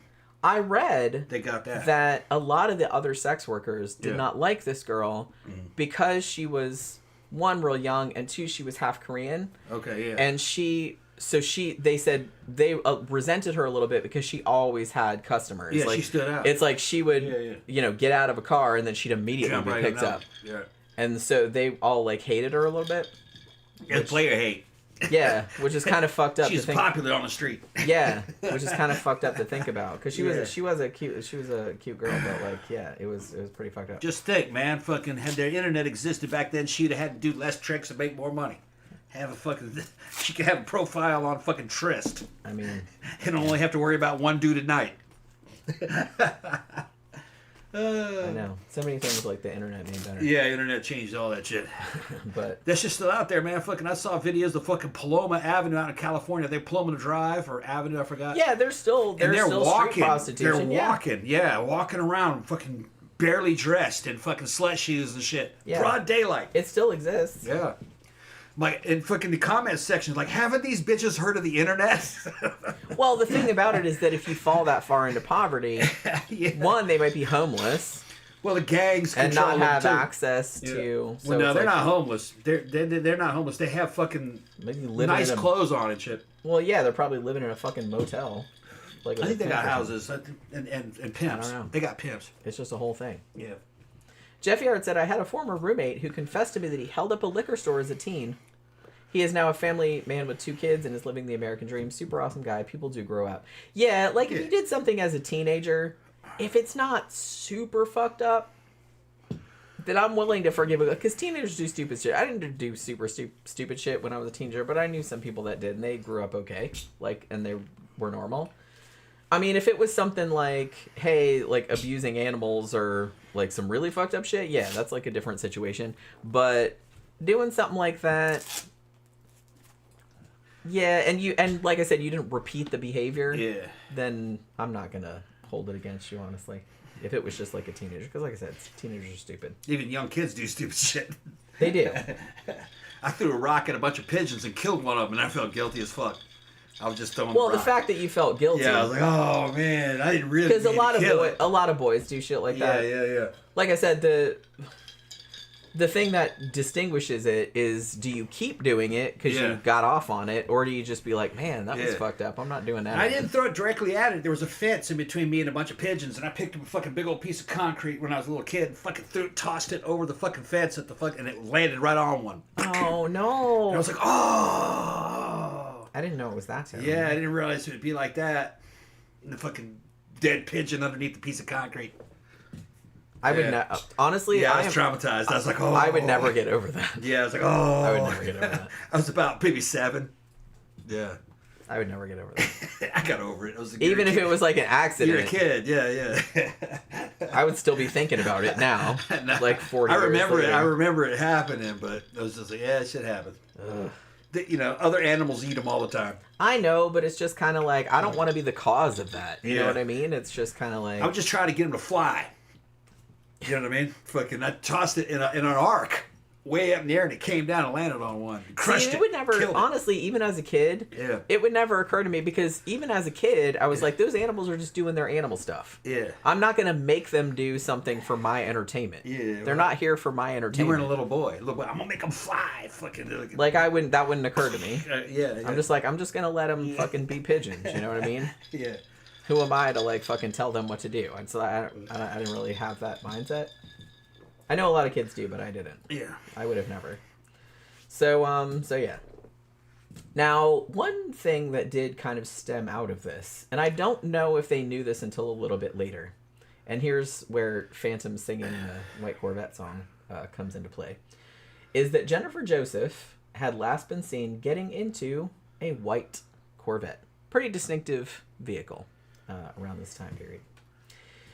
Now, about a month later, little less than a month later, September 24th, 1997, good old Yates is driving his 1977 white Corvette. He was real into like classic cars and stuff. He got stopped for just like minor traffic shit at about 12:45 p.m. in the afternoon, like on September 24th, like I said. Right around Sprague Avenue, which, like I said, was kind of where all the prostitutes walked around. He got a ticket, probably for speeding. I think he got a lot of speeding tickets. And then he was just kind of allowed to proceed. Now, the connection between Yates's Corvette and the murder of Jennifer Joseph, because like I said, they were after they found out she was last seen getting in a white Corvette, they're like, okay, well, we need to look for some white Corvettes then. But this was not noted immediately when he got pulled over, because the patrolman who pulled him over mistakenly wrote in his report that Yates had been driving a Camaro. He wrote white Cam on the thing. I saw it. So they didn't make the connection right away because they thought it was a Camaro. But it wasn't. It was a Corvette. But they didn't know that till later. And I kind of feel like this is a recurring theme. This motherfucker got pulled over all the fucking time. This is in the Usually 70s? for speeding. This is 90s now. 90s, This okay. is 90s. He got pulled over all the fucking time. It's mostly for speeding. And he was usually in the area where all the prostitutes hung out. 90s is when he killed the half Korean girl? Yeah. Like I said, his sex worker thing, he did one in 1988. Yeah. And then there was a big gap, and then like there was a whole bunch of them between 1996 and 1998. Washington State had a hooker scene. Yeah. Okay. Like I said, this is Spokane, and it's called Sprague Avenue. And like I said, I think the locals call it the Track, at least according to some of the stuff that I watched. Some places call it the Cut. And I don't know if they still call it that, if it's Yeah. still the same like nowadays. But back in the 90s, Yeah. that was where you went. Like all the girls would stand there like along the side of the road, and that's kind of where everybody would go. And so they kind of knew, because a lot of dudes would get stopped, like if they, if a cop happened to see like a known prostitute like getting into somebody's car, they would pull the dude over and stuff like that. This dude got pulled over usually for speeding, but sometimes for other things too. But yeah, he got pulled over in the white Corvette after it was known that Jennifer Joseph, who was found dead, was last seen getting a white Corvette. But the dude thought it was a Camaro, I guess. He wrote down Camaro. Well, here's the thing. I'm getting kind of confused because at first I thought it was the 70s because the Camaro and the fucking... No. And the Corvette of the 70s they were night and day.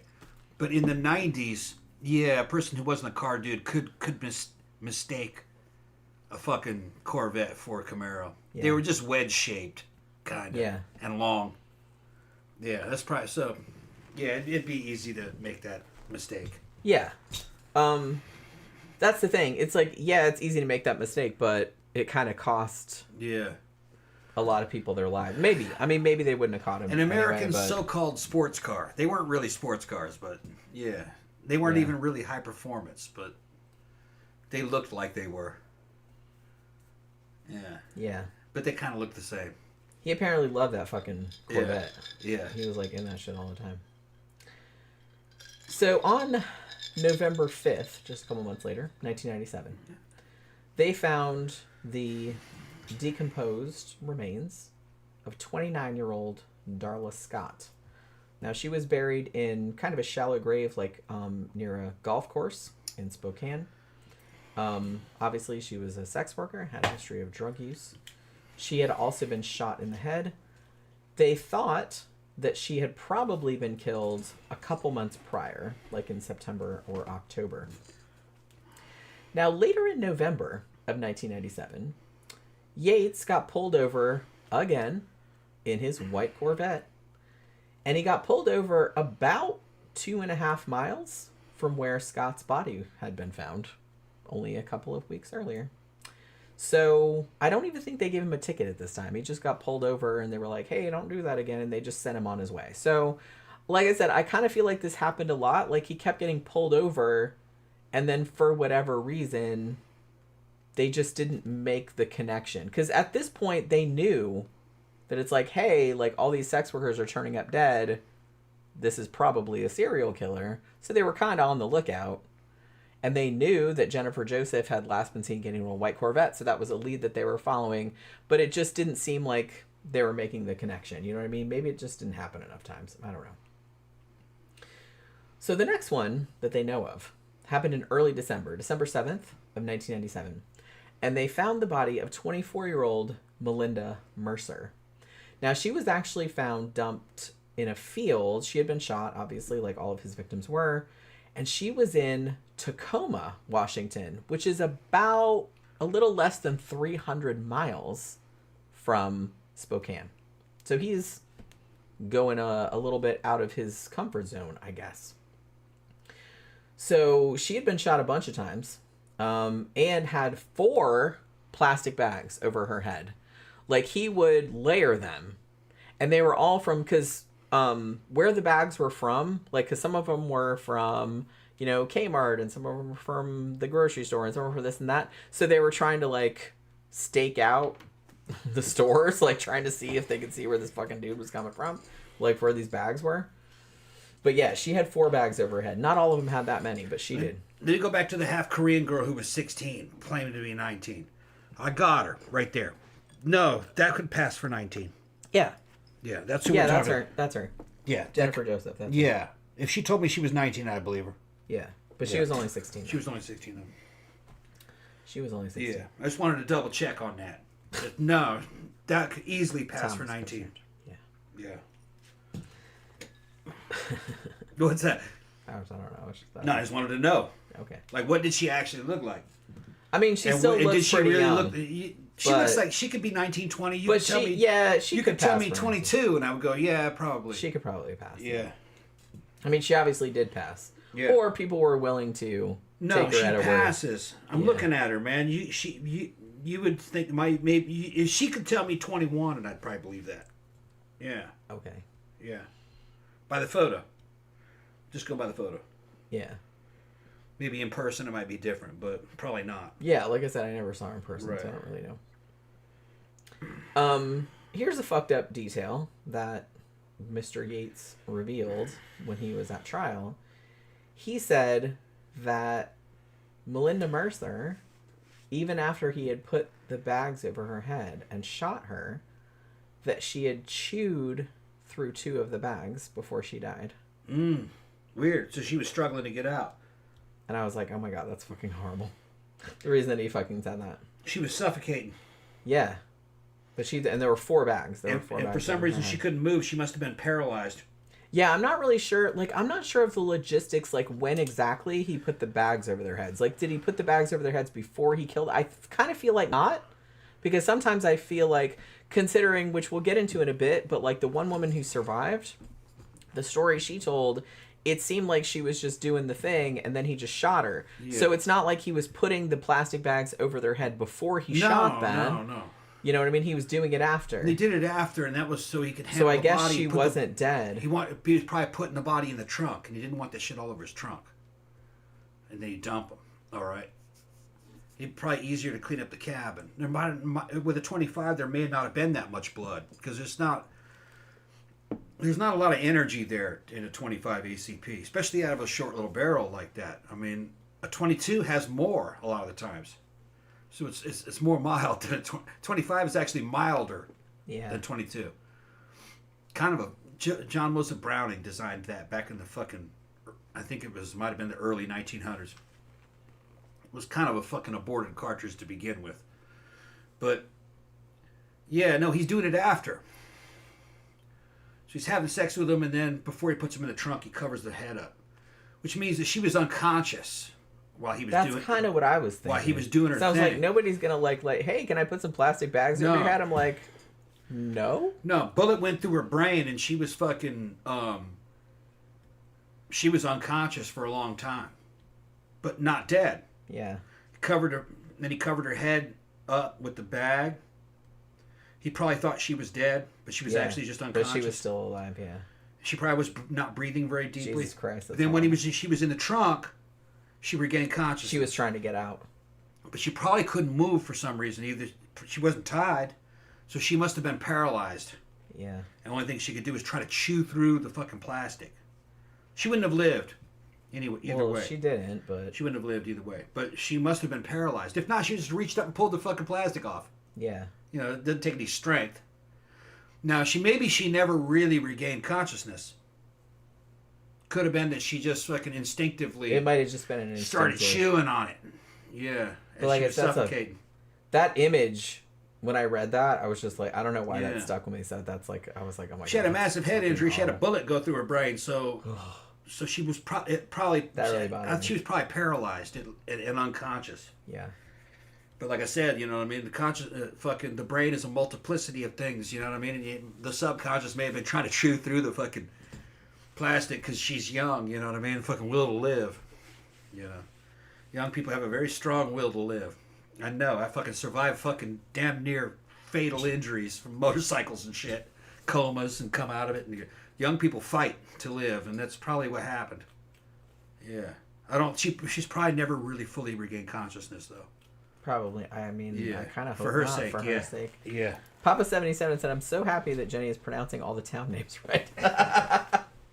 I do notice that a lot of people pronounce Spokane wrong, which I can see because if you're not American, it looks like it should be Spokane, but it's not. It's Spokane. So yeah. Now, Melinda Mercer in particular, she did not actually have a previous criminal record for sex work, which a lot of the other victims did. Not saying that, diminishes them in any way, but I'm just saying she didn't have a criminal record at all. And she mostly worked as a waitress. I think she just kind of occasionally would do sex work just to make ends meet. You know what I mean? It's like, you got to make money somehow. So it's like, I don't think she was like doing it full time. I think she was just doing it to like supplement when she didn't have enough money. So it was that kind of thing. So not too long after that, probably about a little more than a week, December 18th, 1997, they find another body, 36-year-old Shawn Johnson. And she was found with 2 gunshot wounds and 2 plastic bags over her head. Now, she was found about only a mile away from where Darla Scott had been found earlier on. She had been missing for a couple of months. She was actually last seen in October 17th was about the last time that she was seen, and she wasn't found until about 2 months later when they found her body.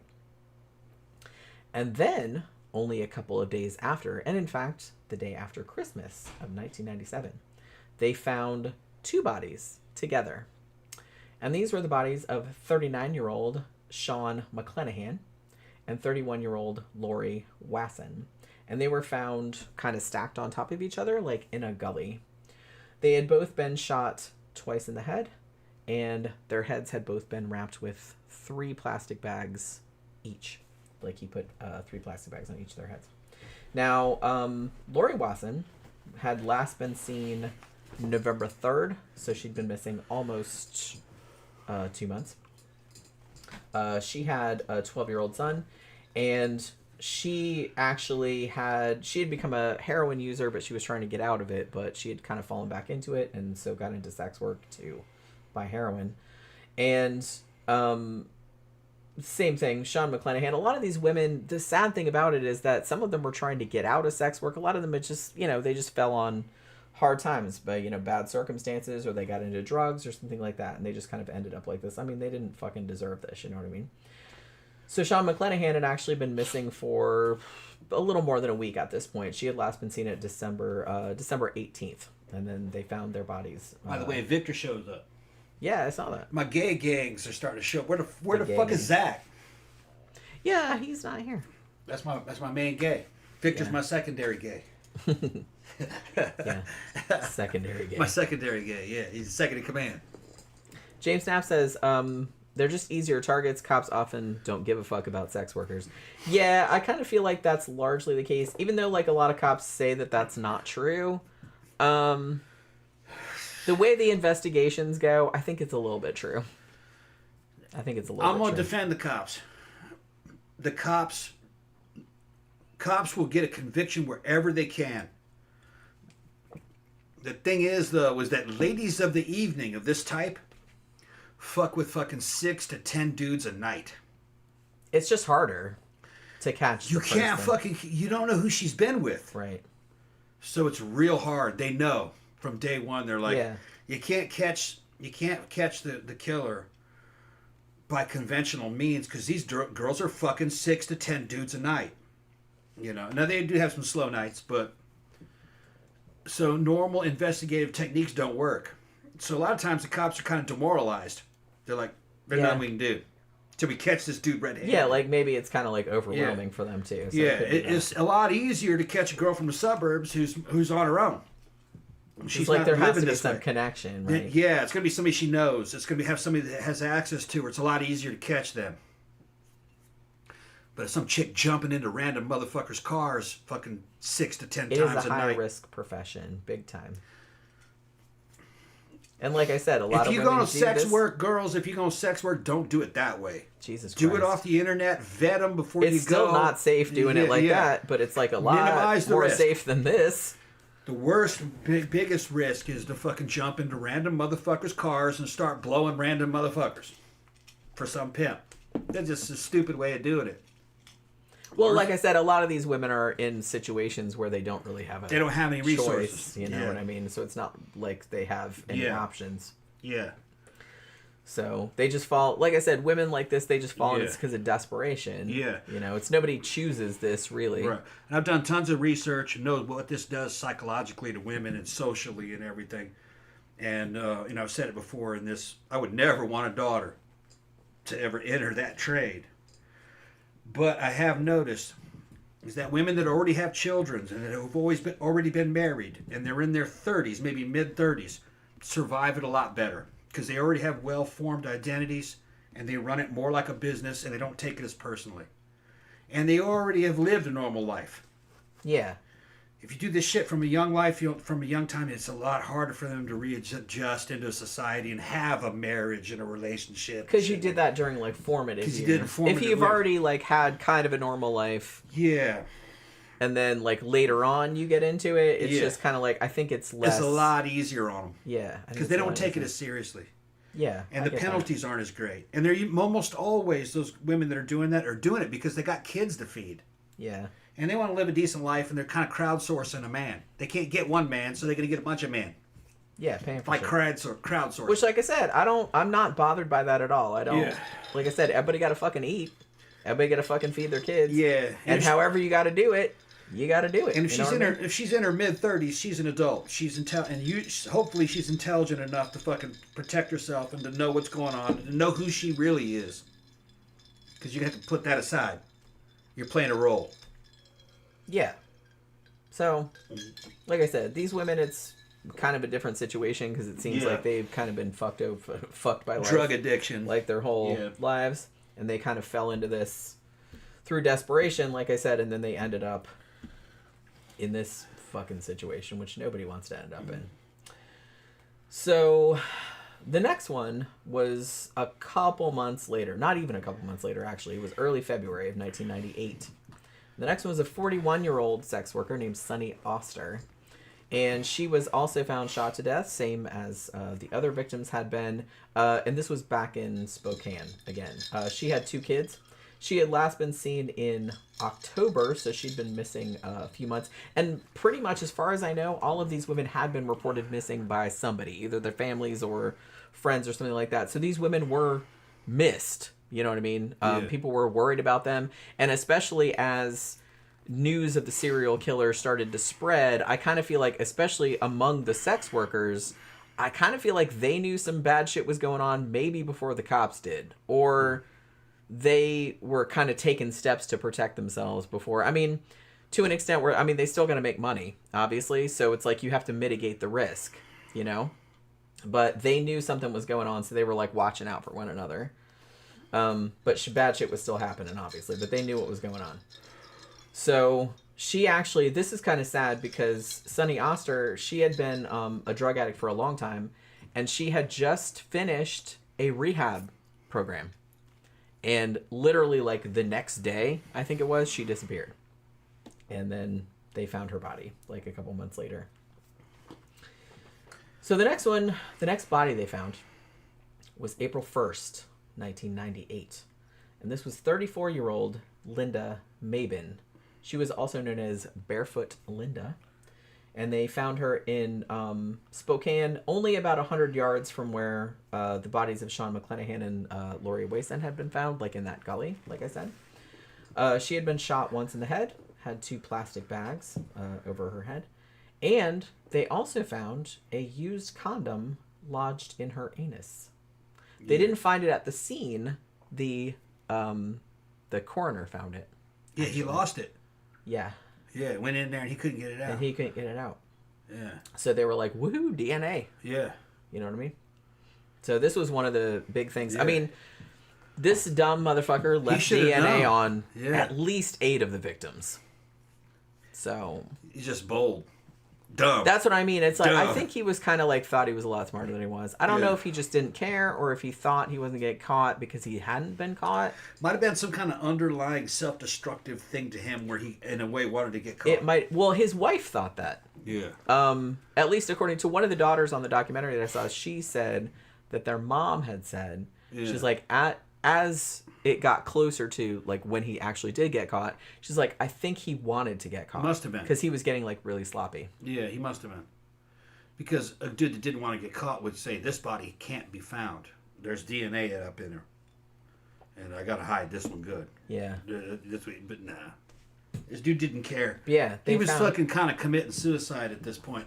like I said, the mind is a bunch of multiplicities of conflicting fucking entities, basically. And some of them are like, no, we got to stop this. This bitch has got to go to prison. He's killing too many people. So, you know, there's a lot of conflict happening in his mind. Because it does seem like a lot of serial killers have a little bit of a self-destructive impulse. Yeah. Where it's almost like they're kind of like wanting to get caught. Like they're kind of dangling it all out there. Yeah. So get me. He's got 4 or 5 of them in his subconscious and shit. And Look at fucking BTK. They're saying like... He got away with it. Yeah. They didn't catch him. And then like he didn't kill anybody for a long time. He told on himself. And then after a while, he's like, you know what? Nobody's talking about me. I'm going to start sending some fucking letters again. That might have been an underlying guilt going on. I kind of feel like that's what it was. Some of them were like, he's gotten away with this shit too long. We need to fucking start driving him back to the police where he can get caught. You know, you're not one person, you're a multiplicity. And fucking there's like all this conflicting says shit. That. You're right, yeah. And I kind of feel like I never have anything as extreme as this. Yeah. Like one side being like, hey, let's go kill hookers, and then the other side being like, I think we should be caught. Let's do all this stuff that ensures that we'll get caught. Yeah. Like nothing as extreme as that, but I can see where it. Mine's a bunch of opposite versions of me. Some of them agree, some of them disagree, and they fight. Some of them hate the other ones and shit. Yeah, but I think overall they're okay. They're just trying to keep other ones in check. Like I said, you know that scene in The Shining, where Jack Torrance is walking down the hall toward the gold room, and he's like, like that. That's me. That's him. Yeah. And he will admit that he's like, yep, I feel that. Yeah, when I'm relaxed, I feel seen. Yeah. He's kind of like, I'm like, yeah, that is totally you. Yeah, they're in there fighting and shit. So funny. Yeah. Oh my god. So Nasty Nathaniel said, Jenny, you were a fascinating woman. Why, thank you. Why is she fascinating, though? Do you think I'm fascinating? Probably not. Yeah. Yeah, no. Well, you sound dubious. I've known you for so long, I know you so well. I can predict almost everything that you do. She's a lot of fun, though. She's a lot of fun. I am. I think she's I'm a lot of fun. Yeah, a lot of fun. Very, very good woman. I wouldn't have married her. Wouldn't have been with her for nearly 15 years. I was a fuck boy. Fucking, you were lucky to get fucking six months out of me. I locked this bitch down. Yeah, I got locked. So that's got to say something. Yeah, because you were constantly entertaining. Yeah, I am pretty entertaining. Entertaining and trustworthy, and very collaborative. I really wasn't used to that. I wasn't used to having women collaborate. Oh, okay. Yeah, he's real collaborative. We're me and her on the same page, even though in some ways we're a lot of opposites. But that's good. You don't want to be exactly like your woman. You want there to be differences. Yeah. Because she can check me, I can check her. You know, just depends on what's happening. We keep each other in line. Yeah, kind of like keep each other in line. I mean, to be honest, you need to be kept in line with me.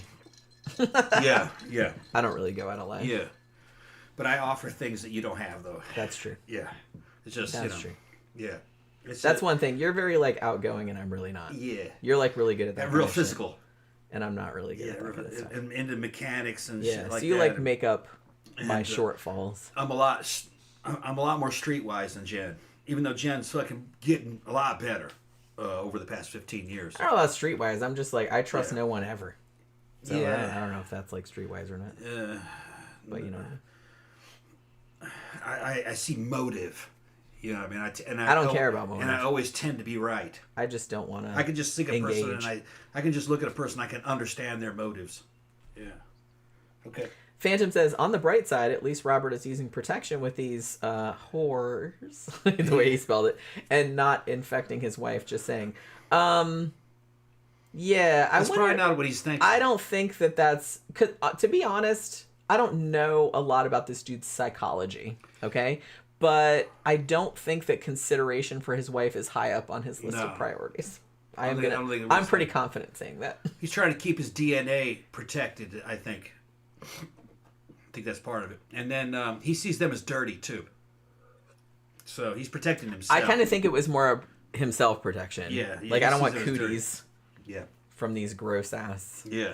Especially if he's up in a booty and shit. He's like, all that dirty. Well, like I said, I don't know how many of the women, because the dude on the documentary did not specify, but he did say we found semen samples in the mouth, in the vagina, and the anus. And they think that some of it was deposited after death. So like I said... But was it all the same man? Yeah. It was all his? Yeah. Well, they had his DNA. That means he spent time. That's what I was thinking. Because like the way he said it, I was like, wait, are we talking about all the same woman? Because that means he shot them and then spent time with the body. Spent time with them, yeah. And he's going through his refractory period where he's losing his heart on and he's fucking able to get it back and shit. And what are we talking about? His 30s when all of that was happening? Yeah, he's probably like in his 30s, 40s around this. Okay, I think no, because he was 47 when he got caught in 2000. Okay, so he's in his 40s. So his refractory period, in the period that the rest period in between hard-ons is a lot longer. Okay, so that means probably at least 15, 20 minutes. So that means he spent a couple hours with these bodies. He might have. Yeah. He might have. Yeah. And then dumped when him. you're young, your refractory period's quick, man. I remember when I was fucking 16, 17, fucking 4 or 5 minutes. You're ready to go again. Fucking, you're young, you know? Yeah. I wish I could be like that again. Yeah, that's fun. Let's do it again. Well, I mean... Well, it takes me a little bit longer. Not that long, though. Not that long, but fucking not 4 or 5 minutes. Well, no, not 4 or 5 minutes. Yeah. It doesn't take you that long. I was like that fucking into my 20s. Yeah. Yeah. Gallant Fox says, Jenny is the most beautiful name in the wide world. Oh my God, they're all Who's simping this? They're all simping today. They're simping off my wife. That's okay. Go ahead and simp. Go ahead and simp. That's okay. If you're going to simp on my wife, you got to pay. I'm taking it in. You got to pay. You got to get a super chat. Nasty Nathaniel said, Robert Yates reminds me of the serial killer Robert Hansen. Did we do a show about that motherfucker? Who? I think we did. Yeah. Baker from Alaska, he would release women into the Alaskan wilderness and then hunt them. Like shoot them. I think we did that one. Did we do a show on him? Yeah, he was doing the fucking... I think we did. I think there was a couple of them that did that kind of shit, but he was trying to reenact the Most Dangerous Game. Yeah. Where he was running them down with a Mini 14 and fucking gunning them down. I gotta look. I'm pretty sure, because I think I remember researching that, so I'm pretty sure we did a show on that, but I don't remember. Cam guy says, wait till you're 60. Dude, I'm almost in my 60s. I'm 55 you'll be... or 56, I think. What year is it? What's that? It's You'll be 56 this summer. This summer, yeah. Yeah. So I'm almost in my 60s, but I'm not normal because I'm jacked up on fucking synthetic hormones, and I take a lot of sexual performance drugs. So yeah, I don't have to worry about the and same. And they do help. They're really good. There ain't nothing natural about me. Yeah. No 56-year-old okay. looks like me. Yeah. I don't want to get old. No. I mean, everybody does, but you know. Yeah. No, I'm taking precautions. Yeah, Papa said yes. You did a show on him. I thought we had. So what? Yeah, we did a show. We did a show on him. I thought we did. Yeah, this kind of motherfucker is kind of like I said, this dude kind of gives me BTK vibes, but like not as dorky. You know what I mean? So the next one, I kind of waited for. I wanted Tom to be back for this one because this is messed up. So, in May of 1998, a 43-year-old sex worker named Melanie Murfin went missing. Now, for a very long time, or for a couple years anyway, they knew that she had probably been killed by the same serial killer, but they didn't know where her body was. You know what I mean? Like I said, she knew some of the other victims, and it's like, because it was kind of like a scene, like everything is, so a lot of the victims like knew each other and stuff. And so they figured, yeah, she had probably fallen victim to the same person, but they didn't know where her body was. And I will spoil this right now. This is really kind of fucked up. So they didn't find her body until they arrested Yates, which I'll talk about in a bit. And a few months after they arrested him, when he was confessing to things to keep from getting the death penalty, they're like, hey, did you kill her? And he's like, yeah. Can you tell us where her body is so we can, give her family some closure or whatever? And he drew them a map, and her body was buried under a flower bed, literally 1 inch from his bedroom window in his fucking yard. And she had been there for like 2 years until they caught this dude. More than 2 years. Wait, until they hold on, caught I this missed dude. it. What happened? He had a body out there? Yeah, well, I gotta pee, and Okay, I was wait. waiting for you to come Well, back. shit, man, I gotta fill up your drink though too. Yeah, I know. Yeah. But you gotta I missed what it was. I'll keep Well, everybody. I'll tell you again. Okay. I'll keep everybody entertained. See what's going on here.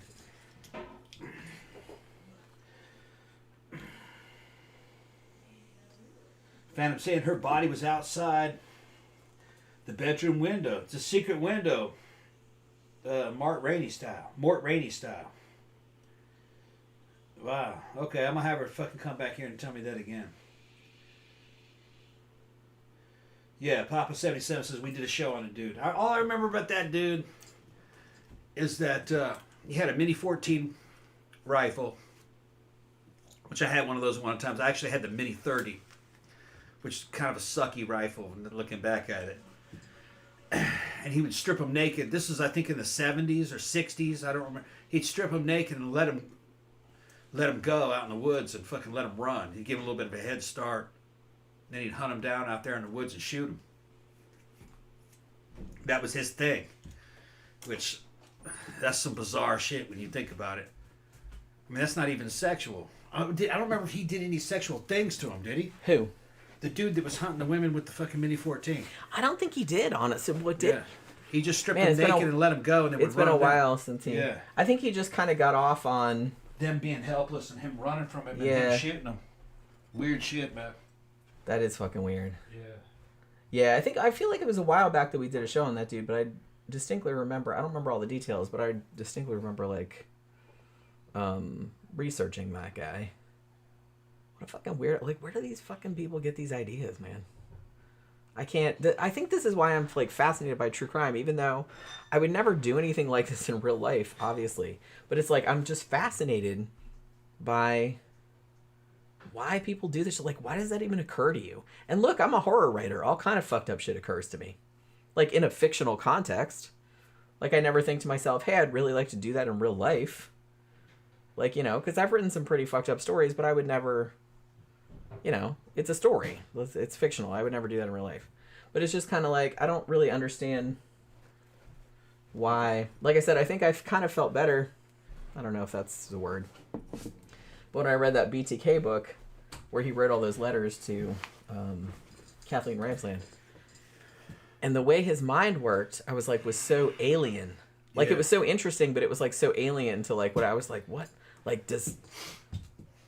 A lot Do of times, people's minds really work like that? A lot of times, That's fucked up. A lot of times these dudes have fucking... Okay, like the guy that was hunting the girls down, all right? He would never actually have sex with them, evidently. At least while they were alive. Maybe he was doing it after they were dead. But usually that's kind of a sign. The necrophilia stuff is always a size or performance issue. Yeah. They don't want to be watched.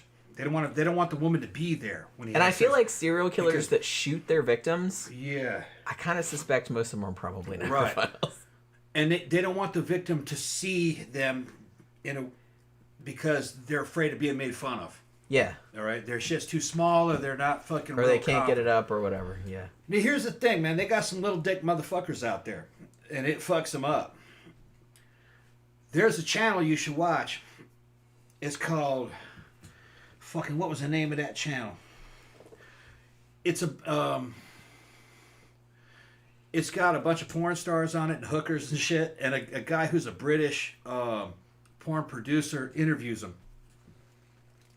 And there's one channel that, there was one episode that they did. They had a couple of hookers and a porn star and shit. And they were asking what the best size was. And really, they said really the best size is around 7 inches, 6 to 7 inches.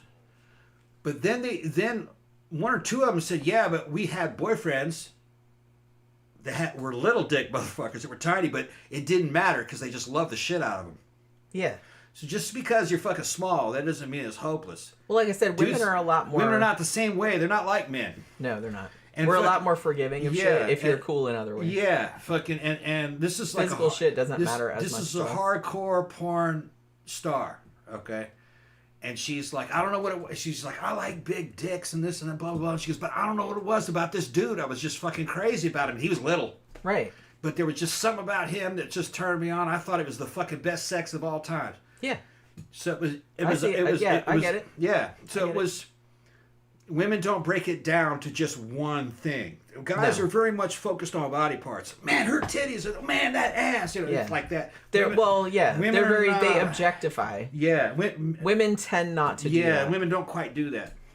Women tend not to do Yeah. that. And then like They're a lot more broadband. and like one of the girls was actually she was having sex with Dredd, who's a fucking black porn star. The motherfucker's huge, one of the biggest in the business. And she said that was like a good vacation dick, but not a good everyday dick. She said she couldn't handle that shit every day. She says before the scene she'd be like, "Oh fuck," and he's like, "No, you've taken it before. It's gonna be okay." I'm not. Yeah, it's like after you a know. certain size, like it just starts to hurt. Yeah. It's not really It's not as pleasant. fun anymore. Right. You know what I mean? And then they started saying, but those big ones are good for anal. And like, yeah. So that's some weird shit from a man's idea. Like, man, the Sure, bigger it is, yeah, the worse it would be for anal. But women I can see don't, and gay men don't see it that way. Right. If it's big and you go on, it's better if it's anal. So, or at least anal queens are into that. I don't, but so a lot of these fucking weird serial killer problems are dick problems. I kind of feel like, sadly, a lot of it stems Yeah. from that. I mean, well, And because fucking, it's a problem that you put mostly in your fucking mind. Because Yeah. dudes like to fuck with each other and compete against each other, but women don't really see it the same way dudes do. If you got a little dick, don't worry about it. Just learn how to work that shit. And be a I good think dude. a lot of the problem is, I think a lot of the problem with dudes acting out in this way, because I know that's like minimalizing it, saying acting out, Yeah. but just in general, like dudes that act out in this sort of manner. I think a lot of the pressures they're putting on this are self-inflicted or inflicted Yeah. from other dudes because, and I think the problem comes too from them not being able, they don't seem to see women as people in the same way that No. other men are. They see women as men. They're projecting male values. It onto might the be woman. that too. Because look, here's the Because that's thing. maybe all they know. Well, I think the fact that they're doing that is kind of like backing up my point because I'm just saying they don't empathize with women, saying that it's like, well, women see things differently because we do. Yeah, they can't see. So that. they can't see things. They can't put themselves in someone else's They shoes. haven't arrived at that level yet. Is what I'm saying. And I get caught up in it too. Fucking, you know what I mean? I fucking look at some of that porn star and like fucking Dredd says, man, I'd love to have a fucking 13.5 inch. But the thing is that's a male fucking perception of it. Yeah. Because for men, bigger's better. Right. But that's But not for the way most women to be like, Yeah, they had the porn stars that were working with him, that were on that show talking about it, were going like, if it wasn't for porn, Dredd would never have sex because most women run from that. As soon as they see that, they're like, oh, no. because it hurts. Oh, no. Yeah.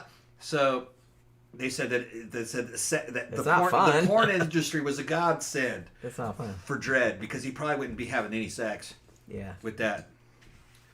Fucker's huge, bro. Yeah, that's what I mean. And it's Well, almost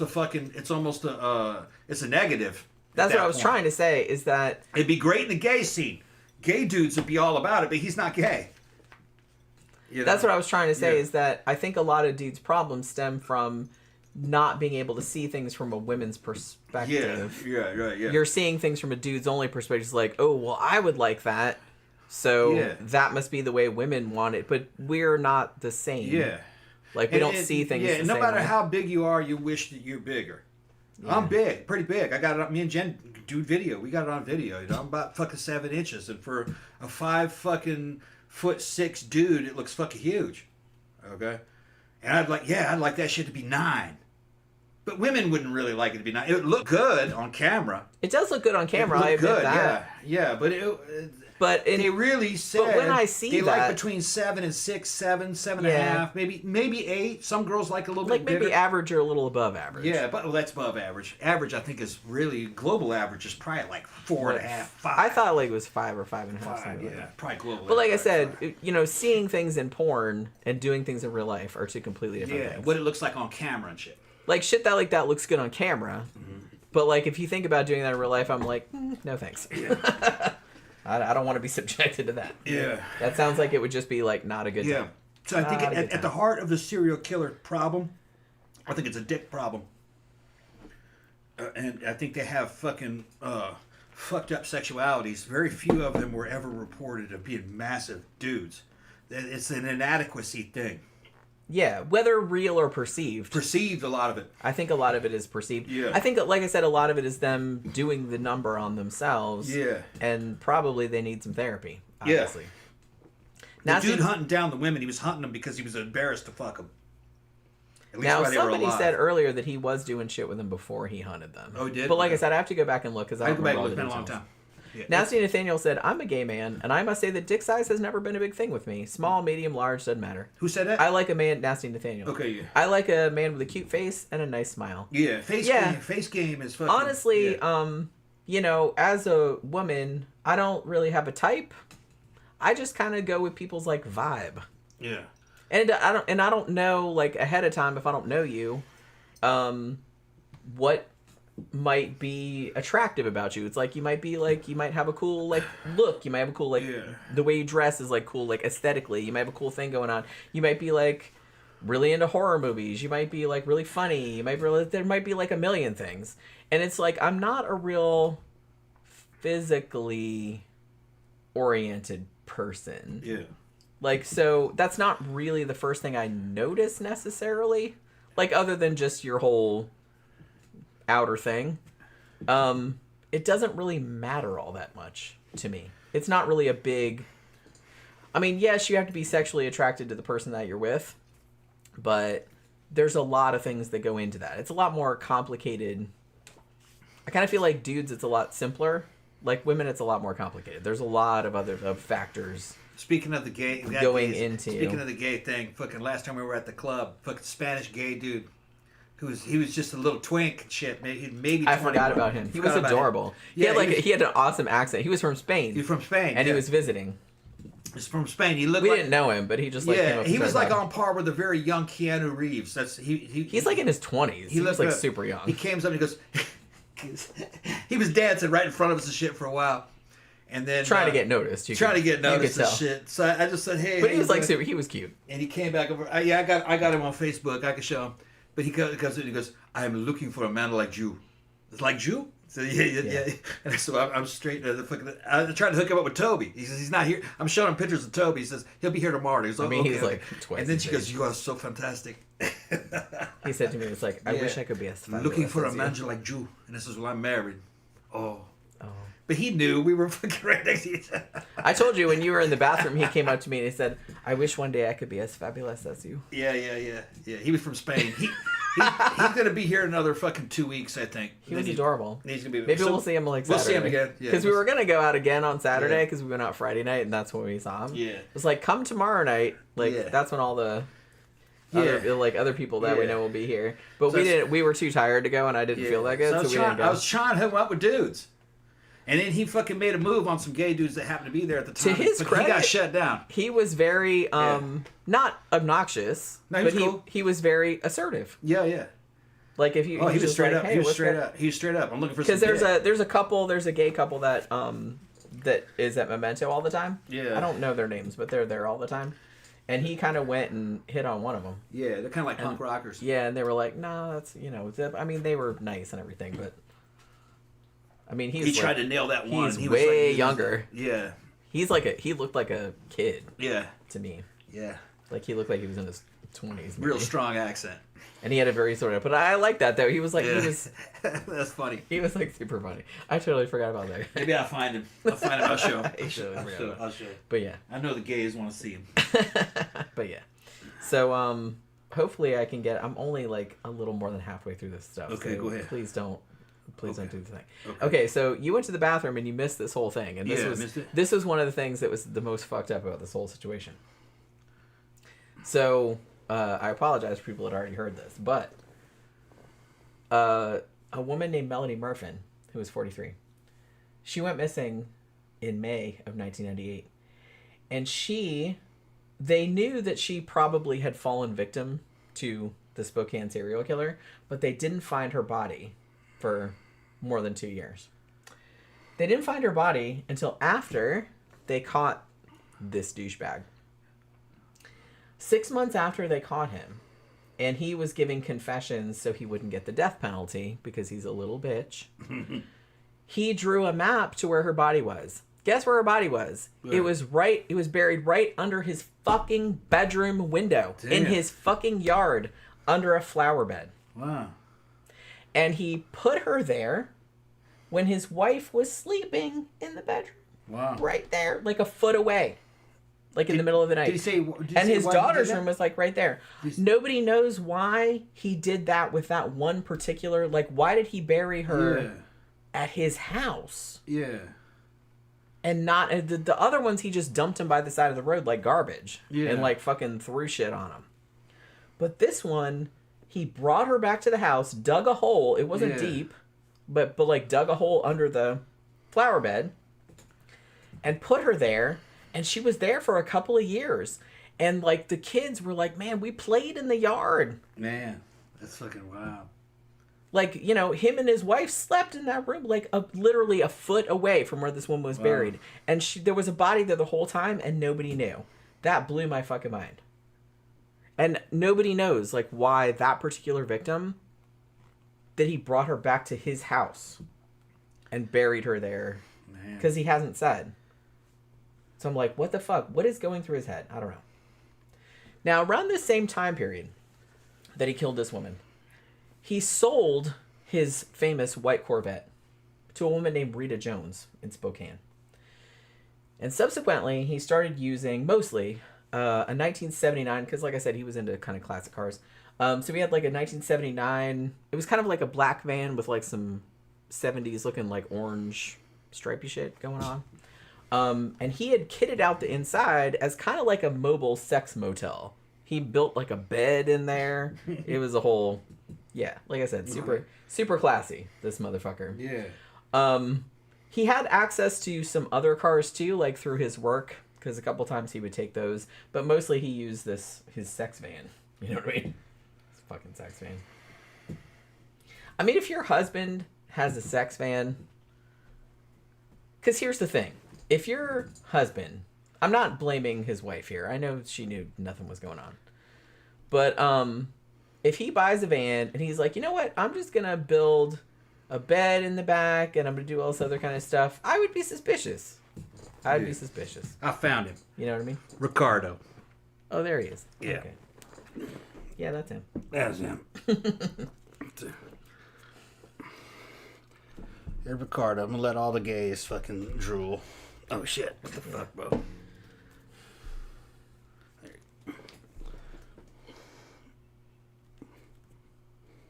Yeah, he was super cute. We had never seen him before. He just kind of... He was visiting. Fresh from Spain. Yeah, he was visiting. I don't know if he'll be out this Saturday or not. We'll see. Goth dude. Yeah. Jeffrey had said, aw, he's a cutie. He is, yeah. And like I said, he seemed like super nice. Yeah, he's a nice guy. Like when we talked to him. I liked his honesty. Since you looking for a gay dude? Yeah. Yeah, he was very forthright. Yeah, it's okay. I'll be fine. I'm just visiting for a month or something like that. And I would very much want to get laid. Just want to get laid. Huh? Yeah, he was just looking for somebody. Job, man. Then here a month. I got 1 month left. When you get laid. Like, all right. Okay. We're like, all right, we'll try to see. Yeah. We'll see what we can do. Yeah. You know what I mean? Like I said, I like when you're just kind of like open about it. Unlike when you have a van with a bed in the back. Was that? Yeah, right. That's a little creepy.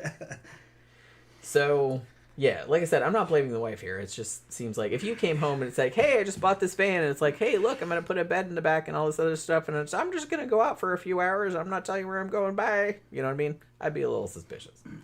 I mean, she was suspicious, but she thought that he was doing something. I mean, to her credit, I would have thought the same thing. She didn't think that he was a serial killer. Most people wouldn't think that.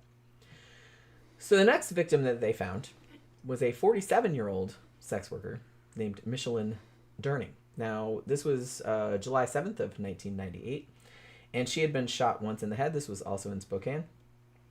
They actually found the bullet casing from the .25 caliber gun in her hair. Yes, he was from Madrid. Yeah. And Nasty Montana goes, Hans Muller. Yeah. I pull serious dudes, bro. I could pull a serious. I could pull good looking dudes. He was hitting on my man. Yeah. And he's like less than half our age, probably. Yeah. He was looking for a daddy. I guess. Yeah. Maybe they're into that. That bitch was taller. He's a foot taller than me. He was kind of. he like little short.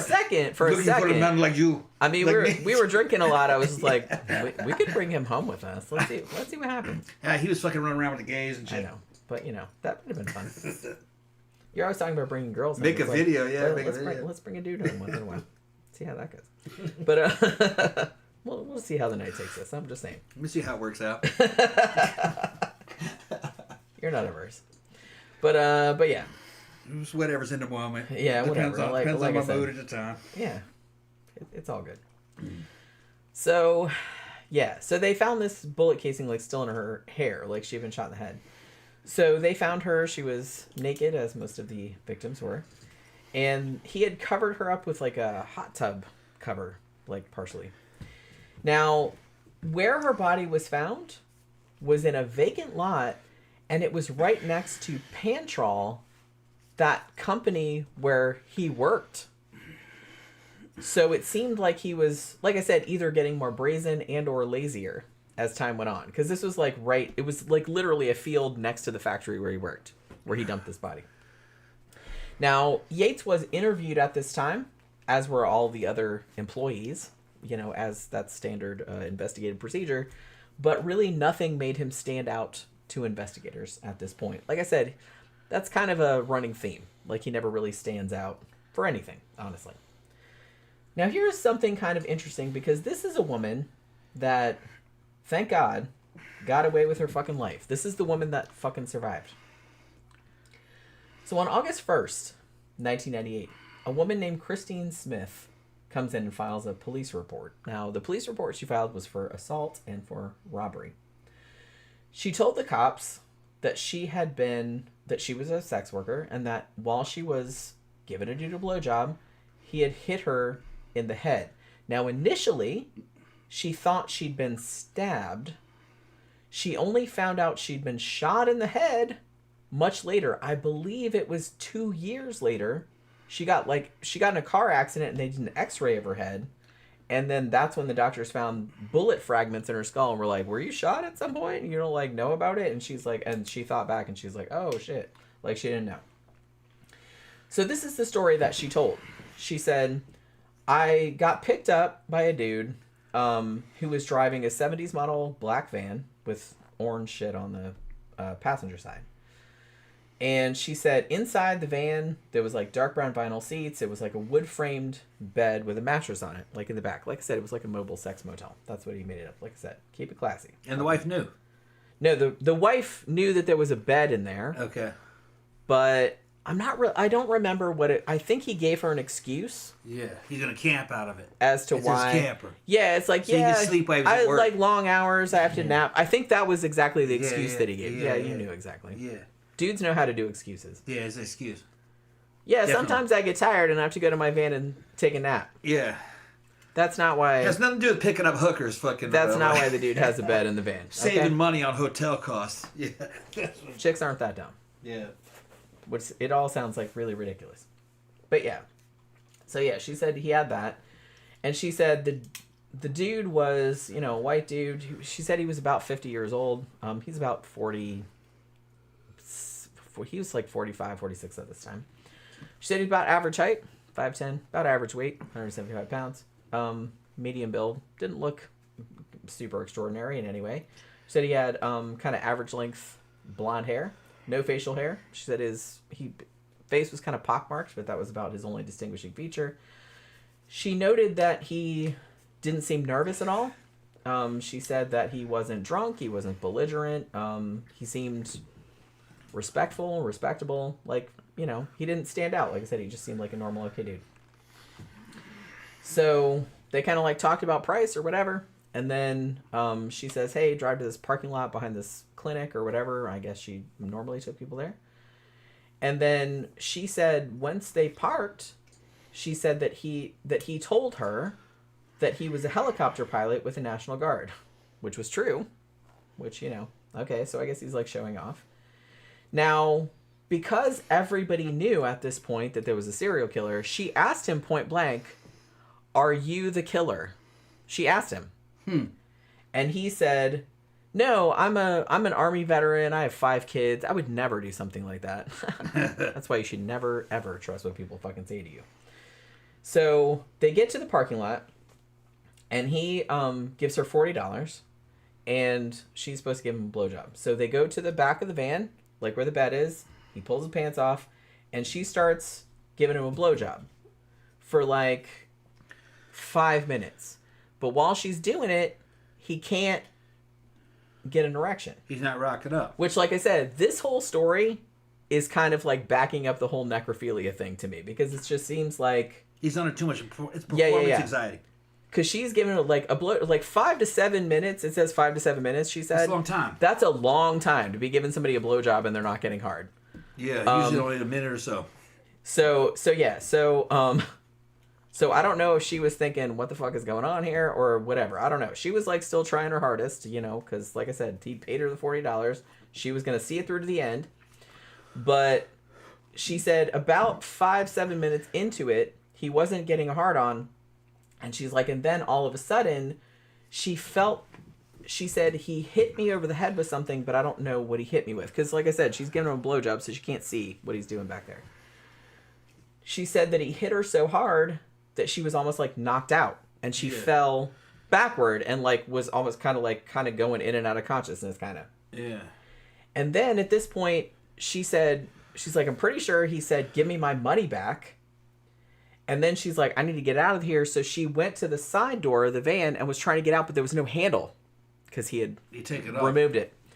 And she was like, fucking, what the fuck? And then she like runs back to the front of the van. I got to get out of here. He's not shooting at her? Well, no, he didn't. He had shot her. Yeah, but she didn't know that. He's not continuing to shoot. But her head's bleeding. Yeah, it's funny. And she's just like, and she's just like trying to get out of the fight. And she was trying to give him his money back. She was like reaching in her pocket, like, "I'll give you your money back. I'll give you your money back." She was like flipping out. And he didn't want the money back. He wanted to kill her. Well, yeah, but she didn't know. Yeah. I mean, she probably deals with these fuckheads all the time, so it's just kind of like, okay, here. What's weird is that he didn't continue shooting her. I guess not. Maybe something went wrong with the gun. Maybe I want to say it's jammed. It's easy to clear a jam. He's an ex-military guy. Yeah. Maybe he enjoyed kind of watching her bounce around in there. Maybe. And like I said, maybe at this point he was so cocky that he's like, they won't catch me. Yeah, fuck her, yeah. Or whatever, fuck her. Yeah, maybe. But yeah, so she actually lost interest in her. She actually managed to get out the passenger door, and she ran like hell. And she didn't know this until later, but she'd been shot in the head. Yeah. Like, it just kind of glanced her, but she said she was bleeding all down the side of her face. And so it didn't penetrate her skull? Well, the fragments of it did. They like I said, they found fragments of the bullet in her skull like years later. Yeah. But she said it was bleeding like shit. It was bleeding everywhere. So it was a glancing blow. Yeah, down the side of her head. It's funny because there had to have been an entry hole and an exit hole. That happens sometimes with low energy calibers like that, where it'll plop in through the skin of the skull, and then the bullet will kind of travel around the curvature of the skull and come out through the front. Usually 22 does it, but 25 would be even more prone to do it. It's less energy, actually. I mean, it's like 150 pounds of energy, so it's not. It's not crazy much. To me that it's a weak caliber. She didn't know until like she said at first she thought she'd been punched or stabbed. Because when she saw the blood, she thought stabbed. When you think of a hole, you think of something out of the damn movies where there's a fucking tubular space missing through somebody's fucking head. And that's not how flesh works when you shoot it, especially with something low energy, like a 25. It kind of like pushes into the skin and rips a small hole, and then it fucking kind of swallows the bullet up. If you're fucking imagining it in low speed, the skin's very elastic. And then it would ride around the skull and then come out. So the entry and exit wounds may have only been actually the size of something a little bit bigger than a needle. Well, they said, like, when I was going to say that after she ran out, she actually ran to a rehabilitation center, which was close by. It was like the middle of the night. It was like midnight or 1 a.m. or something. And it was still open. And so they were kind of used to, drug addicts and stuff like that, like turning up in the middle of the night, like emergency shit. So she got in, and the security guard there actually gave her a ride to another hospital. And they said she had a half-inch wound a cut, like behind her left ear, Okay. and they had to do 3 stitches. Okay, so they didn't identify it as a gunshot wound. No, Okay. they didn't Yeah. X-ray her at the time. Like I Okay. said, she didn't know it was a gunshot wound. It was from the outside. Until she you're got right. an X-ray of her head after a car accident Yeah. a couple of years later. Yeah. So what And they saw the bullet. So what they're fragments. saying is the bullet tore its way through her skin and then Yeah. traced around her skull and went out through the other side. So it's a glancing Yeah, they didn't blow. realize. They didn't even identify it as a bullet. Yeah, they wound. didn't realize. Yeah. No. Okay. Now Which I look, guess they wouldn't. She didn't know. Yeah. She We're didn't know. talking about a very low energy caliber. Had that been 380 or 9mm, no, it would have definitely been identified as a bullet wound. Like 3 times the energy. It's amazing, but that's actually how it is. Yeah. But the fact that kind of blew my mind Yeah. that she said She just thought she got hit. she said at first she thought that he just hit her. Yeah. But then when she saw the blood, she thought she'd been stabbed. Yeah. Well, she was stabbed with a bullet. Yeah, and then she didn't know she'd been shot until later when she got in an unrelated car accident. They did an Yeah. X-ray of her head, and they found bullet fragments in her skull. And they said, "Hey, have you been shot at some point?" And she's like, "Well, not that I remember." And then she was like, "Oh yeah." He must have been trying to kill her in a way where one, it wouldn't hurt his dick because it was in her mouth. It was In her mouth, yeah. So he was trying to make some kind of glancing blow off of Right. her fucking head. That's kind of what I was To trying where to maybe picture. she would be in a coma for a while and then die. He must have been doing something like that. And Who then we knows? saw her jumping up, doing a kick and chicken, trying to get out of the car. He must have thought that was kind of amusing. Yeah, maybe. And he let her go. Because he could have just continued to open fire. The fucking, it was, Yeah, he could have just shot he her in the probably back had or 6 or something. 7 more rounds in the pistol. He could have continued to He open didn't, fire though. and kill She her. got out of the van. Yeah. I don't know how long a time period this happened. It might have just been like a few seconds. Yeah, it might have But- shocked him that she wasn't immediately killed Maybe so. or rendered unconscious. Maybe so. Yeah, and then he just was like, Because wow, this that's is the weird. kind. It seems like the first time this Yeah. happened. And then he watched to it him. happen. And he just kind of watched it happen and was like, wow, that was weird. Because for a while she Probably. tried to get out of the side of the van, but he had taken the handles Yeah. off, so she couldn't get out. Yeah. So she had to go up to the front to the passenger side, and then she got out. He had to have been surprised. Yeah, And, probably. and, yeah. and it caused him to fucking click over into a different mode, Right. out of the killing mode and more into the observational mode. Before he knew it, she was out of the car. She was out of the car. Yeah. And he's like, well, I'm going to shoot her in public. Yeah. Not worth it. She'd be all right. She's just an old crackhead. I can't believe that fucking woman went through that. Yeah. And like all that time, it's just like, and the fact that she got shot in the head and didn't even realize. Yeah. Well, like I said, it's a very low energy caliber. Yeah, It's but less still. than it's less than 22 long rifle. Holy shit. When you look at the caliber, you think it would be more. It's a larger diameter bullet. It's not a rimfire case. It's a case that has it's center fire. It's got a primer in the base. It's got a groove running around the bottom. It doesn't have a rim. It's got a groove. It's made for an automatic pistols. You'd think that that'd be more power than 22, but it actually doesn't work out that way. It's a heavier bullet, but it's not moving very quick. It's not moving very fast, and it's round, and it kind of rounded, and it just has a bad reputation for stopping power. 22 out of a short pistol does better. But it was an improvement over 22 long rifle because 22 long rifle came out of the 1800s. It's a rimfire case, and it's a heel-based bullet, which means it's very priming ignition in the base isn't reliable, and 22 long rifle is prone to oil contamination because the bullet doesn't seal real well in the case. So if rifle or gun oil can get in there and fucking destroy the bullet. So they came up with 22. John Moses Browning did, or 25. John Moses Browning tried to make that 22 a automatic pistol cartridge with real priming and real sealant. But it really, I fucked with them both, and they both ain't shit. If it's smaller than, I wouldn't fuck with anything under 380, which is verging on 38 special. And they're the same size. You can get little bitty 380s. Okay, we got a super chat. Yeah, I know. Okay. Papa gave us another super chat. Thank you what's up, very Papa? much. Oh my goodness. Yeah. He got the van because his wife saw the credit card statement with hotel charges on it, so he needed a mobile hotel. Yeah, I was going to talk about that in a little bit. Like after he got caught. because he didn't want credit card charges. Yeah. But like I said, I'll get into that in a little bit. Yeah. Fulman on Nosferatu says, "Hey Jenny and Tom, I'll definitely watch the beginning of this tomorrow, but I was listening to an older episode this afternoon and took your recommendation to watch American Nightmare on Netflix. Wow, yeah, that was like I don't remember that one. Which one was American really Nightmare? something. I Which don't one? actually remember. You remember that one? I don't remember which one that was. We watched so much shit. Yeah. But yeah. But yeah, thank you again, Papa77. You are entirely too generous. We're not worthy. We're not worthy. Yeah. Phantom says, welcome to the Hotel Baghead, Fornia. Yeah, I mean, that's messed up. That's messed up.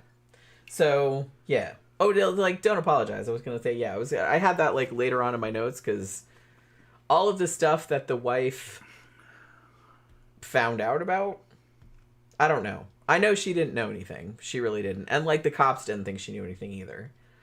And, so I'm not one of those people that... Because I kind of feel like some of the detectives were on the Monsters in My Family show. And they were talking about how a lot of people, when a serial killer is caught, they're just like, oh, well, their family must have known, blah-de-blah. But it's like, man, when we told his wife and his kids that he was the Spokane serial killer... They were completely fucking flabbergasted. They had no fucking idea. Because, yeah, in hindsight, when you say, yeah, he told them this, that, and the other thing, yeah, it sounds stupid to us. But it's like at the time, you wouldn't think about it. Like I said, that's your dad. That's your husband. Whatever. And it's just like, he's just like, oh, yeah, and he comes up with an excuse. It might sound kind of lame, but it's like you probably want to believe it. You know what I mean? So it's like you can't really blame them. But so, yeah, this whole story, like this woman that survived this... shit, fucking crazy that she'd been shot in the head. She didn't realize it. Yes, wow. And she got away. So yeah, there was that. And I mean, to her credit, even though she was a sex worker, and you know, obviously they don't usually like to go to the cops for obvious reasons, but she immediately went to the police and told them everything that happened. She probably knew about the serial killer. Well, yeah, she went to the police and said everything happened. Yeah. Now, not too long after this happened, because when did this happen? Like fucking August of 1988, something like that. 88? Oh my god. 98. 98? 98. Victor Garcia gave us another super chat. Pro tip, back in my 20s, I used to smash dudes on the couch in my storage unit because I had roommates. Okay, yeah. I mean, you know, you gotta do what you gotta do. Dude gotta smash, man. You gotta smash sometimes. And it's like, sometimes you don't got room, you gotta you gotta go somewhere where you got some privacy. You know. Y'all gays are dealing with the male sex drive. It's easier for y'all. You just fucking hook up instantly and just don't even tell me about the male sex drive because you know me. Yeah, well, she's pretty hard. Thing is that dudes don't have any fear of each other, so they just come right up to each other. Well, yeah, that's what I mean. It's like we You're always not a have some physical threat. mitigating circumstances where it's like you can't just go up to some random dude and be like, "Hey, wanna fuck?" It's like, yeah, I don't want to get murdered, thanks. But you know, dudes don't usually have any fear of that unless you hook up with Jeffrey Dahmer. Since I got jacked, man, the gay action fucking is fucking like gone through the roof, man. Gay dudes just fucking hey, you know, just more of that than women actually. Women, they look, I can see them, you know, but they don't try to do anything about it. Well, women will usually women are more reserved. I mean, somebody that like I said, I'm a threat. I could hurt them. Yeah, it's dangerous. You know, right? Yeah, it's dangerous. Yeah. That's why, like, you know, dudes cry. They're like, women, it's like, oh, nobody, like, they won't come up and say anything. It's like, yeah, well, they're afraid that you might kill them. Yeah. Why would you? I'm not going to fucking go up to some random ass. I mean, I'm not single, obviously, but even if I was, I'm not going up to some random dude and being like, hey, want to fuck? I'm just like, I'm not doing that. Jesus Christ. That's a good way to get yourself killed. But, you know, Starbucks and the gays working behind the counter fucking singing and trying to get my attention and shit. Yeah, I'm married, dude. But they wouldn't care. They wouldn't care. I mean, probably. Well, I don't mind. What do they look like? I don't mind. What's that? What do they look like? Fat. Oh. Fat. He doesn't work there anymore. That was a long time ago. Well, I mean, that's not a deal breaker. What do they look like? What do they look like? No, that's a deal breaker.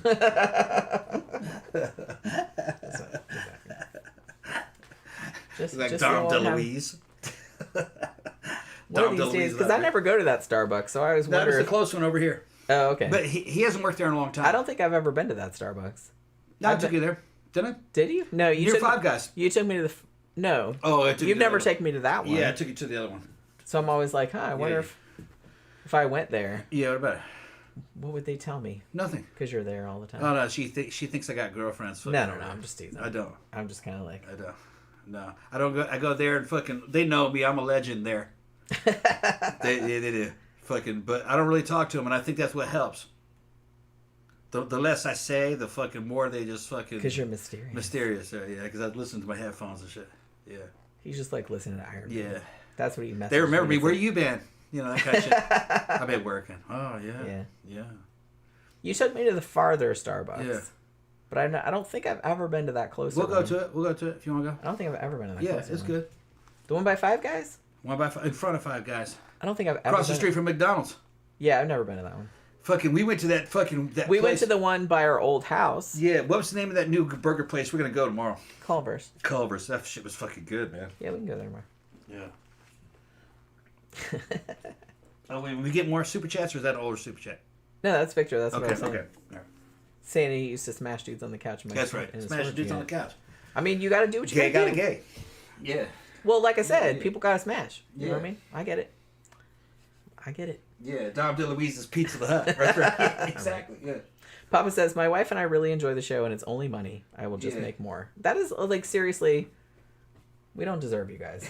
You guys are, like, just for us, like, farting around and, like, talking about nothing. Jeff Yards telling me I need to give a fat boy a chance and shit and just hold That's on what, to him. that's what I was saying. I was I'm like, married, well, I'm married, man. Coast on. Yeah, but, I'm like- married and I'm straight. I don't fucking. bring him here. We'll see what happens. Yeah. No, I'm just kidding. I'm just kidding. There are times where fucking at certain moments anything's possible, but I'm fucking straight. You know, so I go to the beach, I see nothing but women. I don't see dudes. Yeah. Yeah.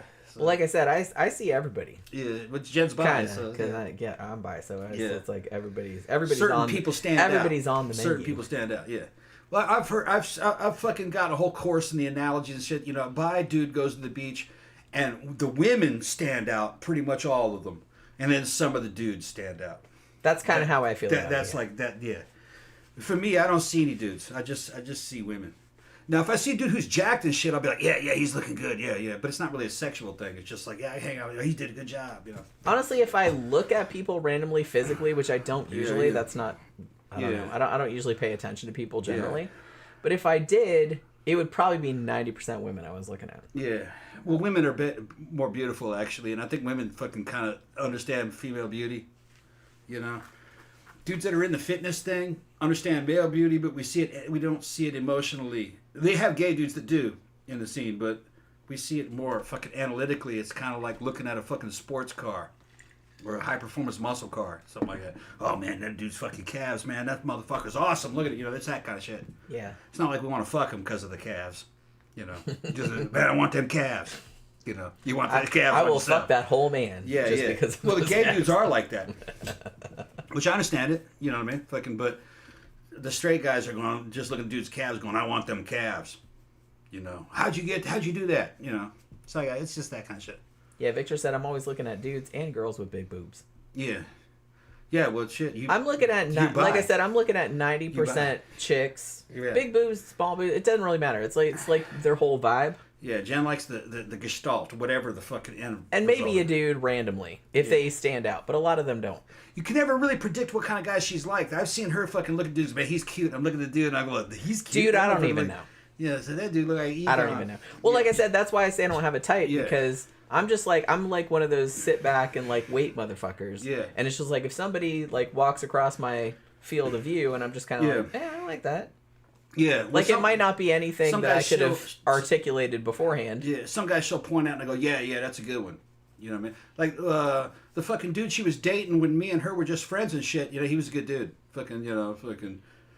We already told those stories before, but so you know, I understand mostly when she goes, yeah, I like that one. I go, yeah, okay, I understand. Baby, why. I don't understand. But it. sometimes she'll come up with some weird shit. It's like him. I don't understand it either. Yeah, she can't understand. Explain it. But, I can't explain it. Yeah. Well, because it's not explainable. right. It's just I know it when I see it, and there's something. I can't even articulate what it is. Yeah. You know what I mean? It's Yeah. just that. Like I said, I don't have any preconceived notions. If somebody like wanders in and I'm just kind of like, hey, I like that. Yeah. I don't even know why. I'm a guy. I don't worry about it. I'm a guy. For us, it's primitive. For us, it's body parts. You see some body part on some chick, you go, oh yeah. Yeah, see, I don't do that. Yeah, it's just a body part. But then you meet. But the thing is that that's not the acid test. You meet her and you go, man, I hate this bitch. You don't want anything to do with her. Or it could be you see some. Although dudes would be like, man, I might fuck her anyway though. So yeah, a lot of guys. I fuck her anyway just because she's got some bad. Because you've done that. Yeah, I've done it. And then sometimes it's like you'll be talking to some chick that you're not really attracted to, but over a period of a few months you like her and you go, yeah, I do her. She's awesome. You know what I mean? So it kind of grows on you. It's not really a physical thing. You know what I mean? But so I kind of understand what she's talking about with some of these dudes, but a lot of these dudes that she'll point out, she doesn't know them. So it's just physical. And I'm looking at it going, him? Nah, really?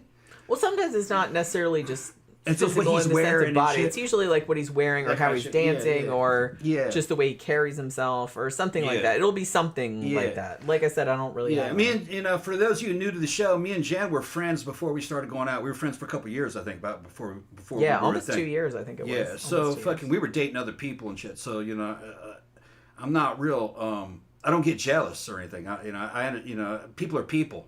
She's a woman. She's gonna fucking be attracted. I don't really. I'm confident. You know what I mean? I don't be like, oh, well, you looked at that man. You know, Well, that's some childish shit. Well, because I'm not going anyplace. She ain't going nowhere, right? I'm not Yeah. going anywhere. Doesn't mean she's gonna cheat on you or she's gonna suck that dude off in Nah. the fucking bathroom. You know what I mean? Fucking. Why would I do that? Not at her age. Fucking, No. if she's 15, 17, they're fucking dumb. They'll do shit like that. Yeah, You know if what I mean? was like 22 and drunk, you Yeah, might have to drunk, worry. yeah, that's but a I'm like different deal. 52, bro. It's Right. like I'm not gonna. Even if I'm really drunk, I'm not gonna do that. We're shit. veterans. We're veterans, all right? Why would I Fucking- do that? It's just there's no reason for me to. Yeah. It's not worth it for me. No, if she showed up, I hooked up some chick. Fucking, you did? So you got a video? Yeah, I got that shit recorded. Oh, let me see that. Oh man, you bad bitch. Look at that. I don't care. It's just everything we do is kind of just in the moment. But we're solid. Me and her solid. Yeah. Yeah. Well, like I said, we've said that before. Yeah. Right. I mean, I trust you more than pretty much anyone on Yeah. Earth. And I don't trust anybody 100%. With all the bullshit we fucking been through. I don't trust anybody 100%. Been through bullshit. But I probably trust you more than Yeah. 99% of the people on Earth. I ain't You, gonna do- you and maybe my siblings. Yeah. That's about the only people Right, I ain't trust going in, anywhere. in the whole world. I ain't going anywhere. So other than that, everybody else is on thin ice. Like I No, said. I respect the limits. Yeah, Anything I do, you're gonna be with me anyway. true. I didn't do nothing behind your back. I know. That's really all it is. I know you wouldn't. And I wouldn't either. It's like, I know. like I said, it literally never occurred to me. We fucking stating this shit publicly. Yeah. It literally never occurred to me. Yeah. No, it doesn't really occur to me either. So, not too long after this incident, this woman like escaped from this motherfucker's fuck van. Yeah. That's some wild shit, man. Yeah. A little while later, September 9th, 1998, he gets pulled over again. Now, at this point, the cops are looking for the serial killer because they know there's a serial killer at this point. So they're asking everyone they pull over, please, to give them a DNA sample. You don't have to, but they're asking, just to... They're trying to eliminate. Yeah, just to eliminate you from the thing. Now, Yates, obviously, would not do this.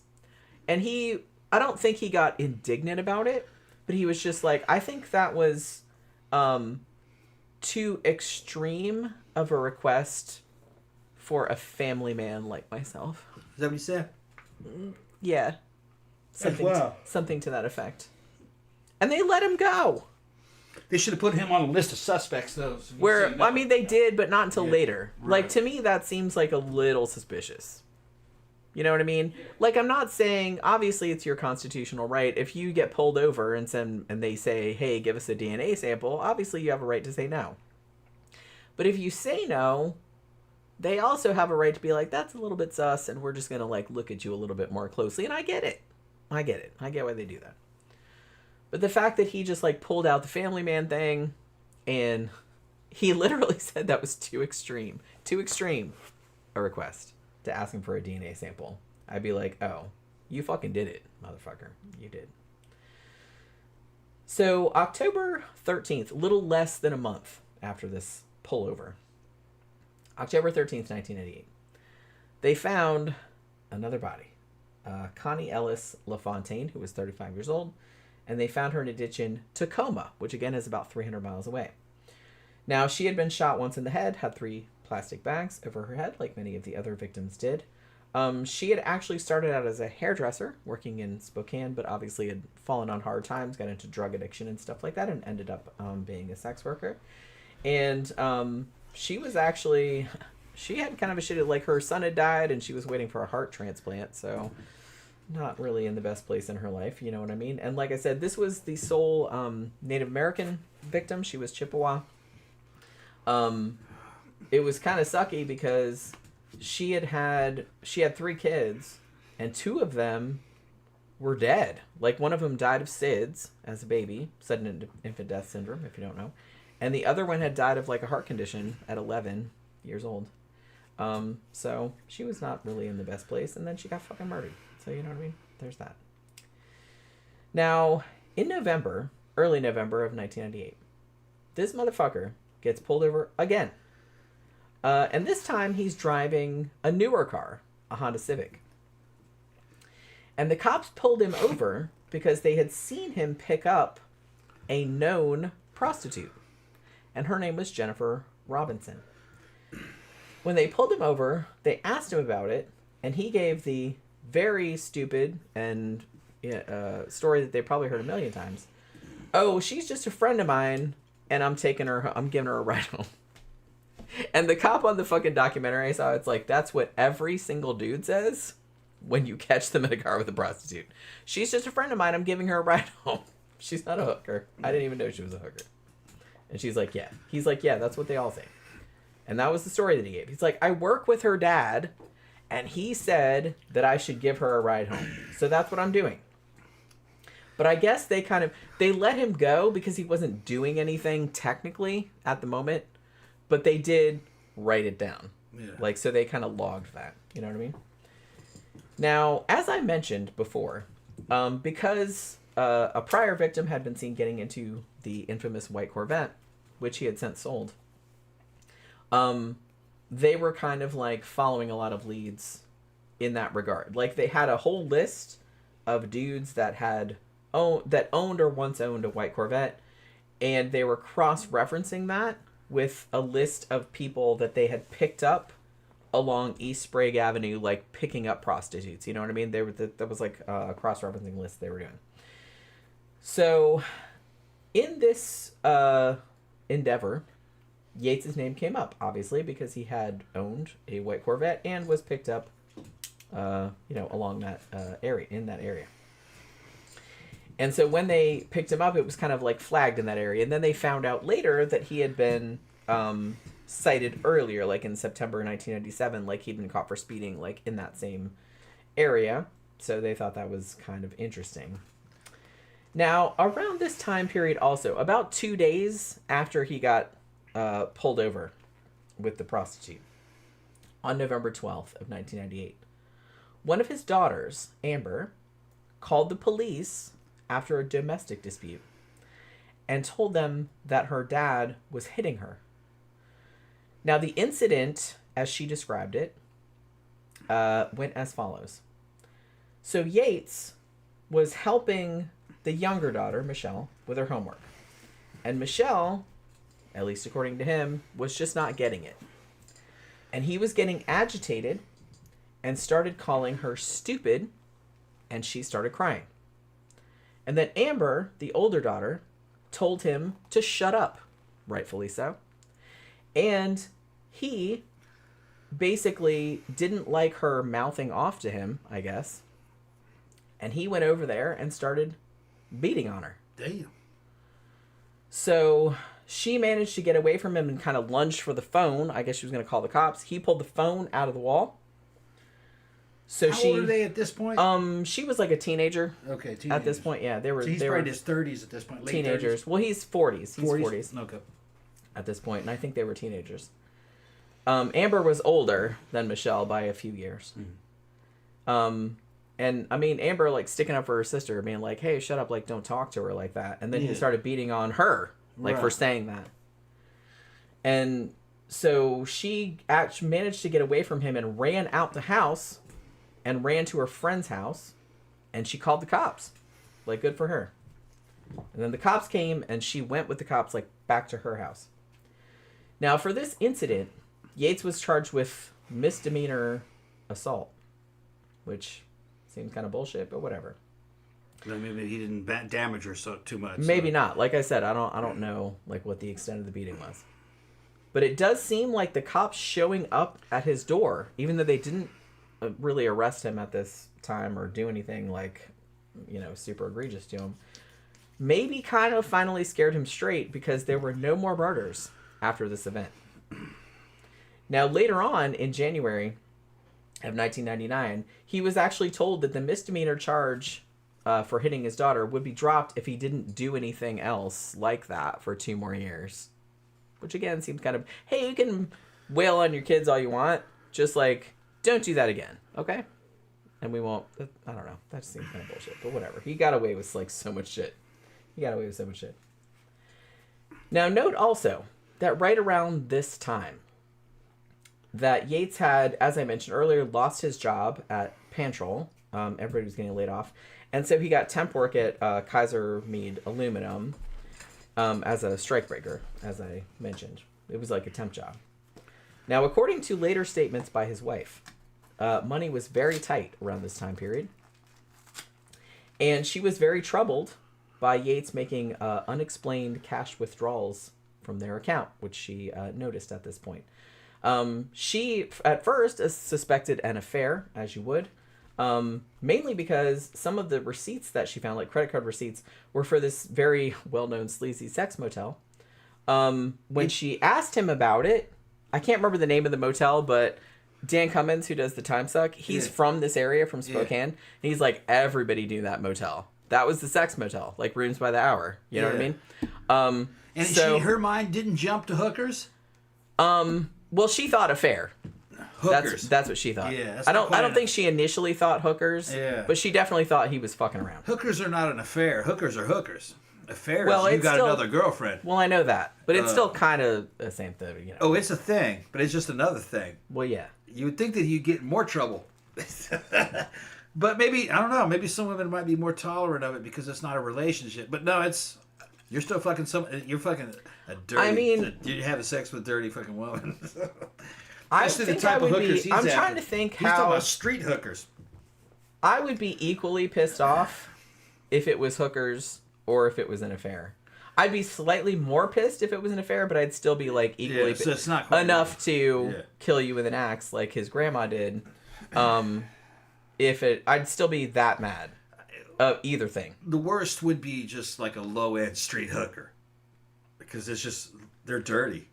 Well, yeah. Well, that's the thing. It's like, if it's a high-end escort, but still, it's just kind of like, it's not quite the same thing. It's more money, and it's more like a normal woman. Well, not quite, but kind of. I don't know. It's both bad.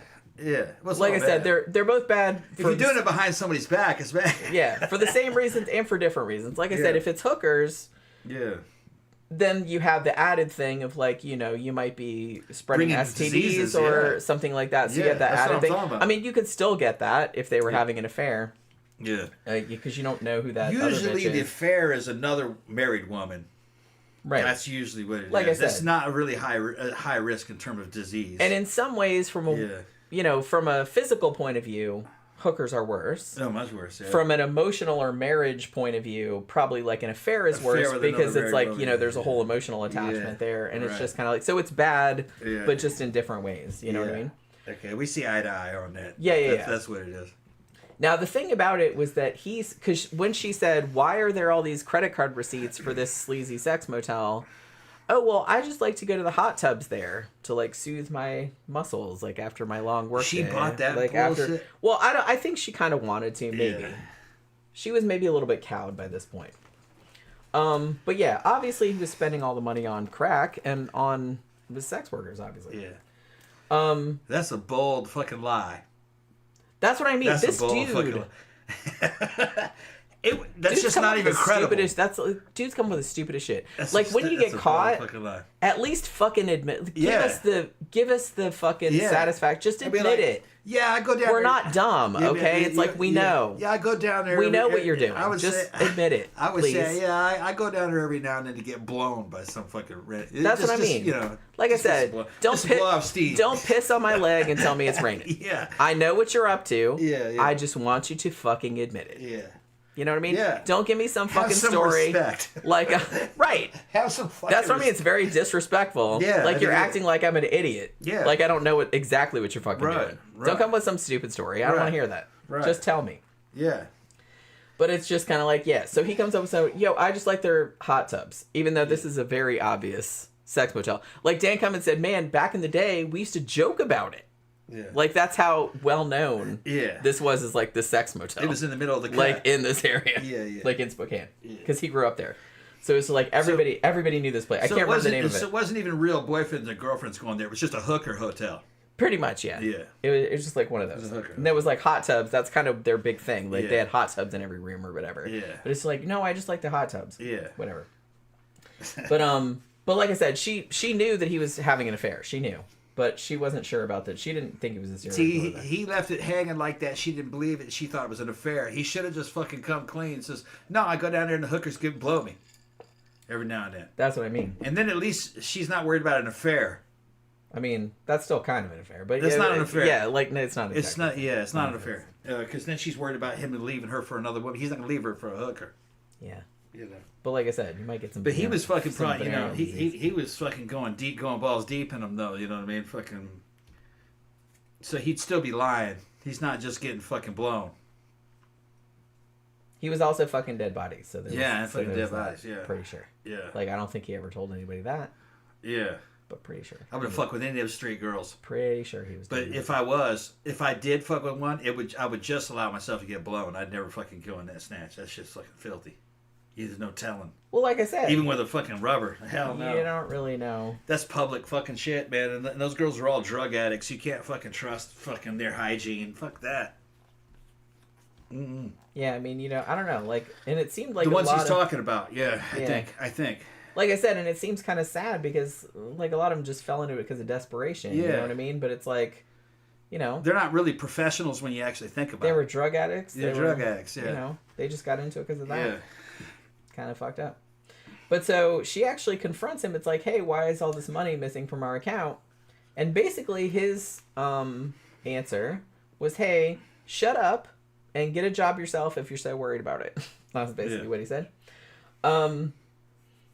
Also around this time, which again, this kind of like makes the necrophile thing stronger, he was also complaining about frequent impotence with his wife. And he was that goes back thinking to what about we said. going on Viagra. Yeah. But his wife was like trying to, I mean, God bless her. She was trying to make him feel better. Oh, we're just tired. It's fine. Like, don't worry about it. She was trying to make him feel better about it. How old is he? About this time, 40s? He's in his 40s, yeah. Yeah, and he's beyond Viagra. Yeah. Yeah. But what she didn't know was that he was probably really sexually frustrated because he hadn't killed anyone in a while. I think that's probably part of it. And like the investigation was kind of closing in on him and he was kind of worried about it. So I kind of feel like that's probably what it Well, was. this also goes back to what I said earlier. There's always an element of fucking performance anxiety with this type of killer. So not only is he getting older, it's bothering him that he's fucking not reliable. Yeah. But he's more reliable if nobody's watching him. So Yeah. he's killing them. Yeah. But he'd been doing that before. It's just kind of, I think it's just kind of something feeding into itself. Bunch of insecurities and fucking weird. Yeah, and I shit he's think at doing. this point he couldn't really get it because he knew that the cops were Yeah. sniffing around. So he's probably under And stress so he's too. super, super stressed. Yeah. But he couldn't tell her that, Yeah, and it's obviously. getting worse, yeah. And so it was like getting worse and worse. So I Yeah. kind of feel like that's Yeah, what was that's going what's on around happening. this time period. Also, I have to say that his oldest daughter, who I don't think was one of the ones that was on the program, but she actually found condoms and women's phone numbers in his car. And this chick, she's badass. She actually called some of the women's phones, like, who the fuck are you? Like, she called them, like, to see who they were. And when she found out, she told the mom about it. I was like, man, good for her. Good for her. The oldest daughter did. Because she was, like, grown at this point. So him and the wife got in a big argument afterward.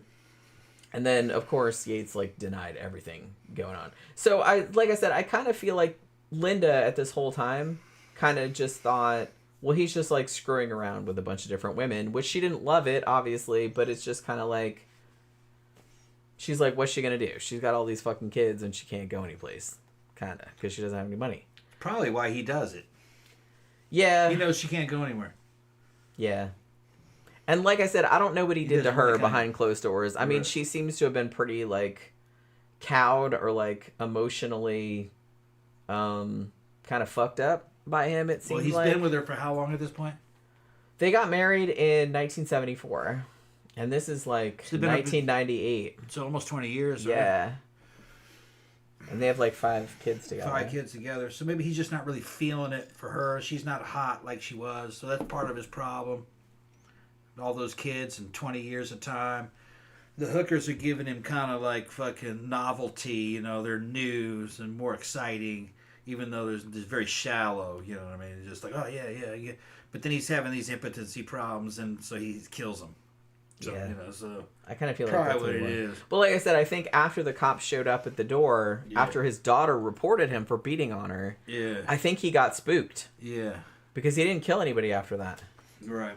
And it took like almost 2 years before they actually arrested him after that. I will also note that after... Him. That's funny. Yeah. Like, well, at least like showing up at his house. Because he's been pulled over like how many fucking times at this point. Probably worrying. He goes, man, I must be on a suspect list. Yeah, I kind of... Which he kind of was. Yeah. But not like super... He wasn't super on anybody's radar. He was on a list, but he was on a list with a bunch of other guys. Right. Yeah. So I should also note that after one of the murders, I don't know which one, but Yates was out all night, and his wife had locked up the house at night because she's like, fuck him, he's not coming home, which I don't blame her. And she locked the doors. She was disgusted. But then at 6:30 the next morning, this motherfucker comes back banging on the door. Why is this door locked? Let me in. You know what I mean? So she goes down, like she wakes her up. She goes down and lets him in. She comes outside, and she sees that the interior of his fuck van is kind of splattered with blood. And he's, like, cleaning and throwing out, like, all this bedding, and she's like, what the fuck happened? Like, why is there blood all over your fucking van? And he tells her, oh, I hit a dog. And I had to and he was really fucked up, and I had to put him in the back because I was taking him to the vet. Yeah. And he bled all over my van. And it's like, this shit's never going to come out, blah, blah, blah. And at least 2 of his daughters, because, like, Amber and Michelle, who were on the documentary that I saw, they saw it too. And he was just like, yeah, man, I hit a dog. It was awful. And it's like, I had to take it to the vet. Did they believe him? Yeah. At the time. Well, they didn't know. Yeah. Like I said, they didn't know. Phantom says that fucking daughters are kryptonite to serial killers. They get them caught. That's the Phantom said. Is it? I don't know. I hope so. Yeah, daughters are like kryptonite. It's just so weird to me. It's weird to me that... I don't know. It's weird to me that dudes can have a daughter and then go out and kill women. Yeah. It's like, do you not understand that, like, that's also a woman? No, they don't see all women as the same. No, of course they don't. Like, obviously. Yeah. Some women are women and are people, and some women are objects, I guess. Yeah. Well, they do. The guys do that with other men, though, too. Some dudes are okay. Other dudes are enemy dudes. You know what I mean? So they're kind of like enemy women. That's how he's seeing them. I guess. They're in different categories. So weird. But he's also kind of mentally ill. This shit ain't normal. Obviously. This ain't normal. So, mid-September 1999, the cops show up at his house. Like I said, he was on a list, but there was a lot of other dudes on the list too. They said, hey, whenever you can you come down and talk with us? So he actually went down there willingly to the thing and submitted to an interview. So he was one of 34 guys that had both owned a white Corvette at some point and had been identified in the area where all the hookers hung out and had been picked up, like picking up hookers and stuff like that. So he was on this list. Like I said, it was 34 dudes at this point. When they talked to him, they said he was super nervous. They said he was really sweaty. That was one thing they very noticed. They said he was sweating a lot. And he didn't have a real good alibi for a couple of the dates that they asked him about. Another thing that they thought was suspicious was that when they asked him about the former traffic stop, remember when I said that one of the cops mistakenly wrote down that it was a Camaro? Yeah. They asked him about the traffic stop in his white Camaro. He corrected them like a dumbass. No. It was a white Corvette. It was a Corvette. Like a dumbass. So yeah, he corrected them that it was. So they thought, they were like, oh, all right. Yeah, maybe see, we should focus more on this motherfucker. Yeah. So at this point, like I said, they didn't know it was him. He was one of 34 dudes that they were talking to. So they told him, look, your name came up during the investigation. You are not considered a suspect, officially. You can leave at any time. You can refuse to answer any questions. It's fine. But like I said, he was real nervous. Now, they asked him about the latest pullover that he had where he had, very obviously picked up a known prostitute and then said, oh, it's a co-worker's daughter that I was giving a ride home or something like that. They didn't believe that shit. And, well, obviously they didn't. And they said, okay, well, let's drill down on that. Let me ask you some more about that. He said, yeah, I was just giving her a ride home. And it's like, well, what was the dad's name? And he couldn't remember. He couldn't remember her name either. Yeah. So that seemed a little fishy. Yeah. And so the cops were like, okay, pretty sure you're lying. But he's like, no. And he just, stuck to the story, the whole time.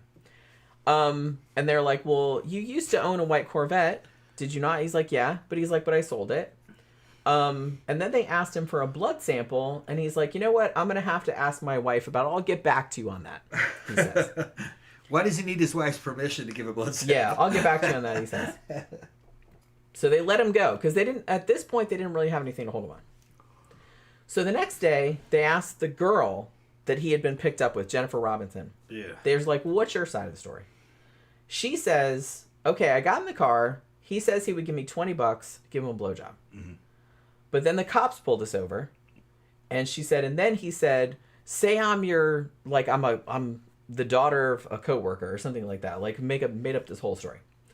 And she's like, my dad does not work with him, obviously. And he gave the cops a fake address for the dad's house. So they're like, okay, well, that's what we suspected anyways. 3 days after that, Yates calls the police department and leaves a message and says, I will not be giving you a blood sample. Which they also thought was very suspicious. And at this point, they're like, okay, we really need to focus on this dude. So as I mentioned, in May of 1998, he had sold his white Corvette to a woman named Rita Jones. So in January of 2000, the investigators tracked down Rita Jones and said, hey, we need to look at your car. So they got some fiber samples. Now, the fibers that they took from this Corvette very closely matched the fibers that they'd taken from the bottom of the shoes of one of the victims, Jennifer Joseph. And they also found evidence that this car's carpet had been changed 2 times over a 2-year period while Yates had owned it, which they thought was very suspicious. Yeah, hiding blood stains. Yeah. A couple days after that, they're like, okay, well, we need a closer look at this shit. So they took the car away from her, which Phantom was referring to earlier. Wonder if she ever got the car back. I don't know if she did. Because they towed it back to, the processing station to kind of take it apart. And they found dried blood on the passenger side seatbelt buckle, on the driver's seat and on the passenger seat. And under the passenger seat floorboard, they found a small white button. Now, they didn't have any DNA from Jennifer Joseph, the victim, but they did get DNA from her parents. And so they compared the sample from her parents to the blood that they'd found in the car, and they called it a quote-unquote extremely high likelihood that the blood that they found in the car was a child of the DNA they'd taken from the parents. They also found the button that they found in the car was also an exact match for the one that Jennifer Joseph had been wearing when she was last seen getting into the white Corvette. Around this time period, before this motherfucker got arrested, Yates' wife, Linda, confronted him once again about a $600 shortfall in their account. Like, she thought there was going to be $600 more in there than there was, and $600 was gone. And at this point, he broke down crying, and his excuse this time, I spent too much money buying gifts for all you guys, which, sorry, and, oh, I have a gambling problem. That was the excuse. This dude is like something else. Now, Amber, his daughter, noted that at this point, she noted that her dad was, the word she used was unraveling. She said he was fucking crying all the time. He was getting like really, she said before he'd been like very disciplined, very control oriented. Now he was like sloppy. He wasn't cleaning up after himself. He was just losing it. You know what I mean? He was just losing his shit around this time. Because I think he knew that he was going to get caught soon. You know what I mean? He was just like flipping out. So about 6:30 in the morning on April 18th, 2000, after several days of round-the-clock surveillance on this motherfucker, police officers saw him leave the house for work and followed him. And then, because they said, well, it's like, look, we knew he was armed because he shot all his victims, so we wanted to arrest him in a way that wasn't dangerous, like, for all the officers. So it's like they decided they were just going to, like, follow him and then just, like, pull him over. So they pulled him over on the way to work. Like, he just pulled over in a church parking lot or something like that. And they arrested him. He was ultimately charged at first with 13 counts of first-degree murder. That was just the cases that they had the best evidence in. And 1 count of attempted first-degree murder, which was the Christine Smith case where she had escaped. Now, after this, they also went to, sadly, they kicked his whole family out of the house. And, I mean, they did pay to, like, put them up in hotel because the kids were like, man, we just spent all this time in hotel rooms because they had to search the house. And it took them, like, a month or something like that, like, to go through all this stuff. So they go through his house. And while they were searching the house, they found, because one of the things that he would do, and I'm not sure what the logistics of this were, but, like, a lot of the bodies they found, remember how I said they found a lot of bodies with, like, just shit strewn over them? Like, you know, just plants and shit. Some of that stuff came from his backyard. Like, garbage and stuff. So I don't know if he brought it with him, or if he brought the bodies back to the house first and then took them and dumped them, or I don't know. But a lot of the stuff that they found over the bodies, like the plants and some of the wood and, like, concrete and, like, packing peanuts and stuff like that, matched shit that they found in the backyard of his house, like rocks and stuff. So they found all of that. They also found a latent fingerprint from one of the plastic bags that had been over the heads. I think they found, like, a bunch of fingerprints on the plastic bags that had been that were his fingerprints. Now, as part of the plea bargain, to avoid the death penalty, like I said, he agreed to give details about some of the murders, which, as I mentioned earlier, included divulging the location of Melody Murfin, who was buried underneath his bedroom window. It's funny that he buried pretty so much close to his house. Why that one? Oh, yeah. What made that one different? That's what I'm mystified. Why would you put that on your own property? And he buried her there while his family was sleeping. And that, like, right there. It's out of character. Like, literally, like, a foot. The wall was, like, right here, because I saw.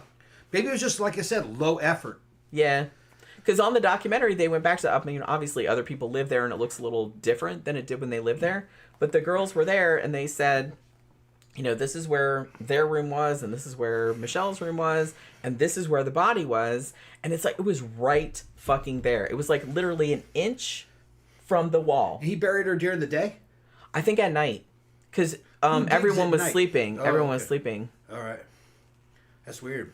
Because they said, it's like his wife was sleeping, and Michelle said, I was sleeping in that room, like, right there, and he was burying a body. And it's like, we played in this yard for, like, 2 years. You would think he would know with the body there. Under the flower bed. I want to say that he was just getting lazy. He's like, that's fucking doesn't crazy. matter what I do. I'll put it right there.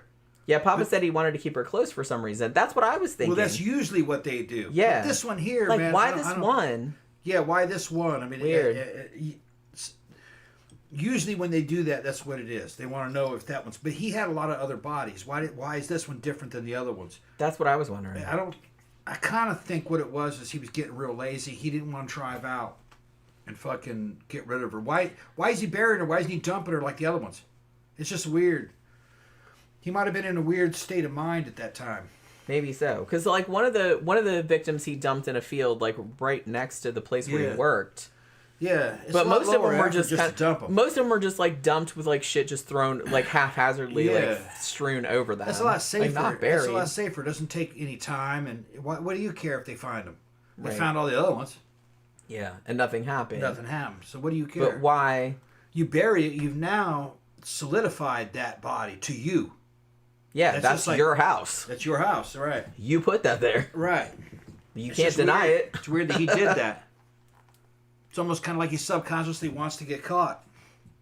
That's what his wife thought. Yeah. That maybe at that point he just wanted to get caught. Yeah, weird. I don't even think that was his last victim, honestly. I think, but it was among his last. It's weird shit. But the fact that he just put that one there. Oh, and another thing about her, Melody Murfin, was that when the cops were searching the house, they found a Mickey Mouse jacket that had belonged to Melody Murfin. And when they asked Linda, his wife, about it later, she said, oh yeah, like, he brought that home one night and gave it to her, like as a present. She complained, this is a quote, that it smelled like a French whorehouse. Yeah. And she said she had to wash it like 3 times before she could wear it. Yeah. She wore it. Yeah, wow. He gave it to her. Wow. And the woman was buried. Where did he say he got under their fucking bedroom window. Where did he say he got it? I think he said he just found it. Okay. Weird. I think he said, oh, I just found this and I thought you might like it or some shit like that. Man. He gave it to his wife. Yeah. She was fucking dead and she was buried like right at like a foot from their bedroom window. Was there anything physically different about that particular victim? Not really. Like, I couldn't really tell. Like, most of them looked... About the same? Yeah, none of them, like, really stood out to me. Like, they were all just, like, white chicks. Like, he you know didn't what I mean? know that one more I don't than know. the other ones. Just weird. Yeah, Papa said maybe he didn't see her as trash. Like, maybe he had some feelings for her. That's the only thing that I could think. Like, maybe she was different somehow. Yeah. Because it's like, why would he take that risk? Weird. Unless he was getting off on it. And the fact that he gave her jacket to his wife... Maybe it wasn't feasible that at that time for him to go dump that body for some reason. Maybe it was too dangerous to do so. It was safer just to bury her at the house. Maybe he kept her for a little bit too long and he had to bury her. I mean, if you're a serial killer, don't fucking bury your victims at your fucking house. Yeah. Christ. That's a rookie They do mistake. that a lot though, because they want do. to know. But that tends to be a dude that wants to know whether or not the bodies have been found. They want some control over the situation. Yeah, he knows that. Well, I'm right here. I know where it is, and that's not been found. And nobody's found that. Nobody's found that. Yeah, that's usually what they're doing. So So like you I can get sleep that. more soundly. I get that. Yeah. I get that if they do that with all of them. Yeah. Like somebody like I'm thinking of like Gacy, Yeah, who buried them all like under his in house. the house. Yeah, Or something like that, but it's just kind of like just with one of them, but the other ones you just dump them on the side of the road. Yeah. Like garbage. Yeah. And then that one particular one, I'm just going to bury this one right by my fucking bedroom yeah, where me and my wife sleep. yeah. It's weird. And like not that far from it because his daughter Michelle's bedroom was right next to it. So it was like right there. So he just like buried it in the yard like right there. Had to be something internal inside of him. He was different at the time when he did it. Yeah, I don't know what that was about. Maybe he got weird. sentimental or something. Couldn't dump her. I don't know. Weird. Phantom said what happened to his house. Hopefully it wasn't torn down. Well, at least in 2015 it was still there because in the documentary, I mean, obviously new people live in it and they've kind of like fixed it up and stuff like that. But as far as I know, it's still there. I don't know what the address is, but it's still there. So yeah, so there was the whole that fucking. So after he got his sentence, which like I said, Giallo Fox says make a great B&B. right. At first, 13 first-degree murder, 1 attempted murder. 408 years. Now, before they gave him this sentence, though, he decided he was going to say some shit to the courtroom. And he's, like, crying and shit. And this is a quote. This is what he said. He said, I've taken away the love, the compassion, and the tenderness of your loved ones, and left in that place grief and bitterness. In my struggle to overcome my guilt and shame, I have turned to God. I hope that God will replace your sorrow with peace. Rightfully so, everyone in the courtroom fucking booed him. Yeah. We're like, fuck off! Yeah. I get it. Yeah. Because what the fuck? That's a tired old you fucking- crying and shit like Yeah. that. Fuck off with that. Fuck off with that. Yeah. Fuck off with your God shit. Fuck Yeah. off with all of that. So he got 408 years. Now, the whole reason that he pled guilty, so he didn't have to go through trial and all of that, and divulge the Details. details and Yeah. like gave them details of murders that they didn't know that he'd committed, like the Yeah. first one in 1975, was because he wouldn't get the death penalty. Well, guess Yeah. what? In 2001, he got charged in Pierce County, Washington for 2 of the Tacoma murders, because that's a different county. And they said, we're going after the death penalty, bitch. And he got convicted of those 2, and he got the death penalty. Yeah. So they were like Yeah. that. However, it so happened that was for Melinda Mercer and Connie Ellis, which were in a different county, like I said. However, what happened was that because at the time, like the judge in charge was like, well, the death penalty was technically still legal, but he's like, well, I'm not going to sign any death sentences because he didn't. He thought it was a waste of money because of all the appeals, and he's like, it's not a deterrent. I'm just like not really into it. But then in 2018, it was ruled unconstitutional anyway, so they made everybody like into a life sentence anyway. So he ended up not getting a death sentence after all. But you know, So he pled guilty, so he didn't have to give all the details. He just yeah. Well, he did give some. Well, he admitted to murders that they didn't know that he had but he committed. didn't talk about any details. But he didn't really say why what he did any of this happened, stuff or like the super. That into was the one details of good all thing stuff. about Dennis. Dennis, when he pled guilty, he fucking told everything that he did, the dates, what he was thinking, and why, and Yeah, because this he dude wanted is not really dumb. He wanted, yeah. Dennis had fucking told the whole story, what he did it, where he did it, fucking what he was thinking, and what they said, and she was upset, fucking, it's great. I gave her some water. Imagine that. Yeah. Imagine someone being I told her. upset. Yeah. At I told the her, fact look, that I they're got these going to sexual get raped and problems, and murdered. I have to kill you. She got upset, understandably. Well, I understand. Yeah. You can totally do that. What the fuck did he think she was gonna say? She was fucking Dennis was. I'd be like, no, pap. That was one thing about Dennis, that he liked to fucking talk about what he did. Yeah. Like I said, this dude's like the opposite. Yeah. And it kind of makes me feel like he's probably like ashamed of it. Yeah.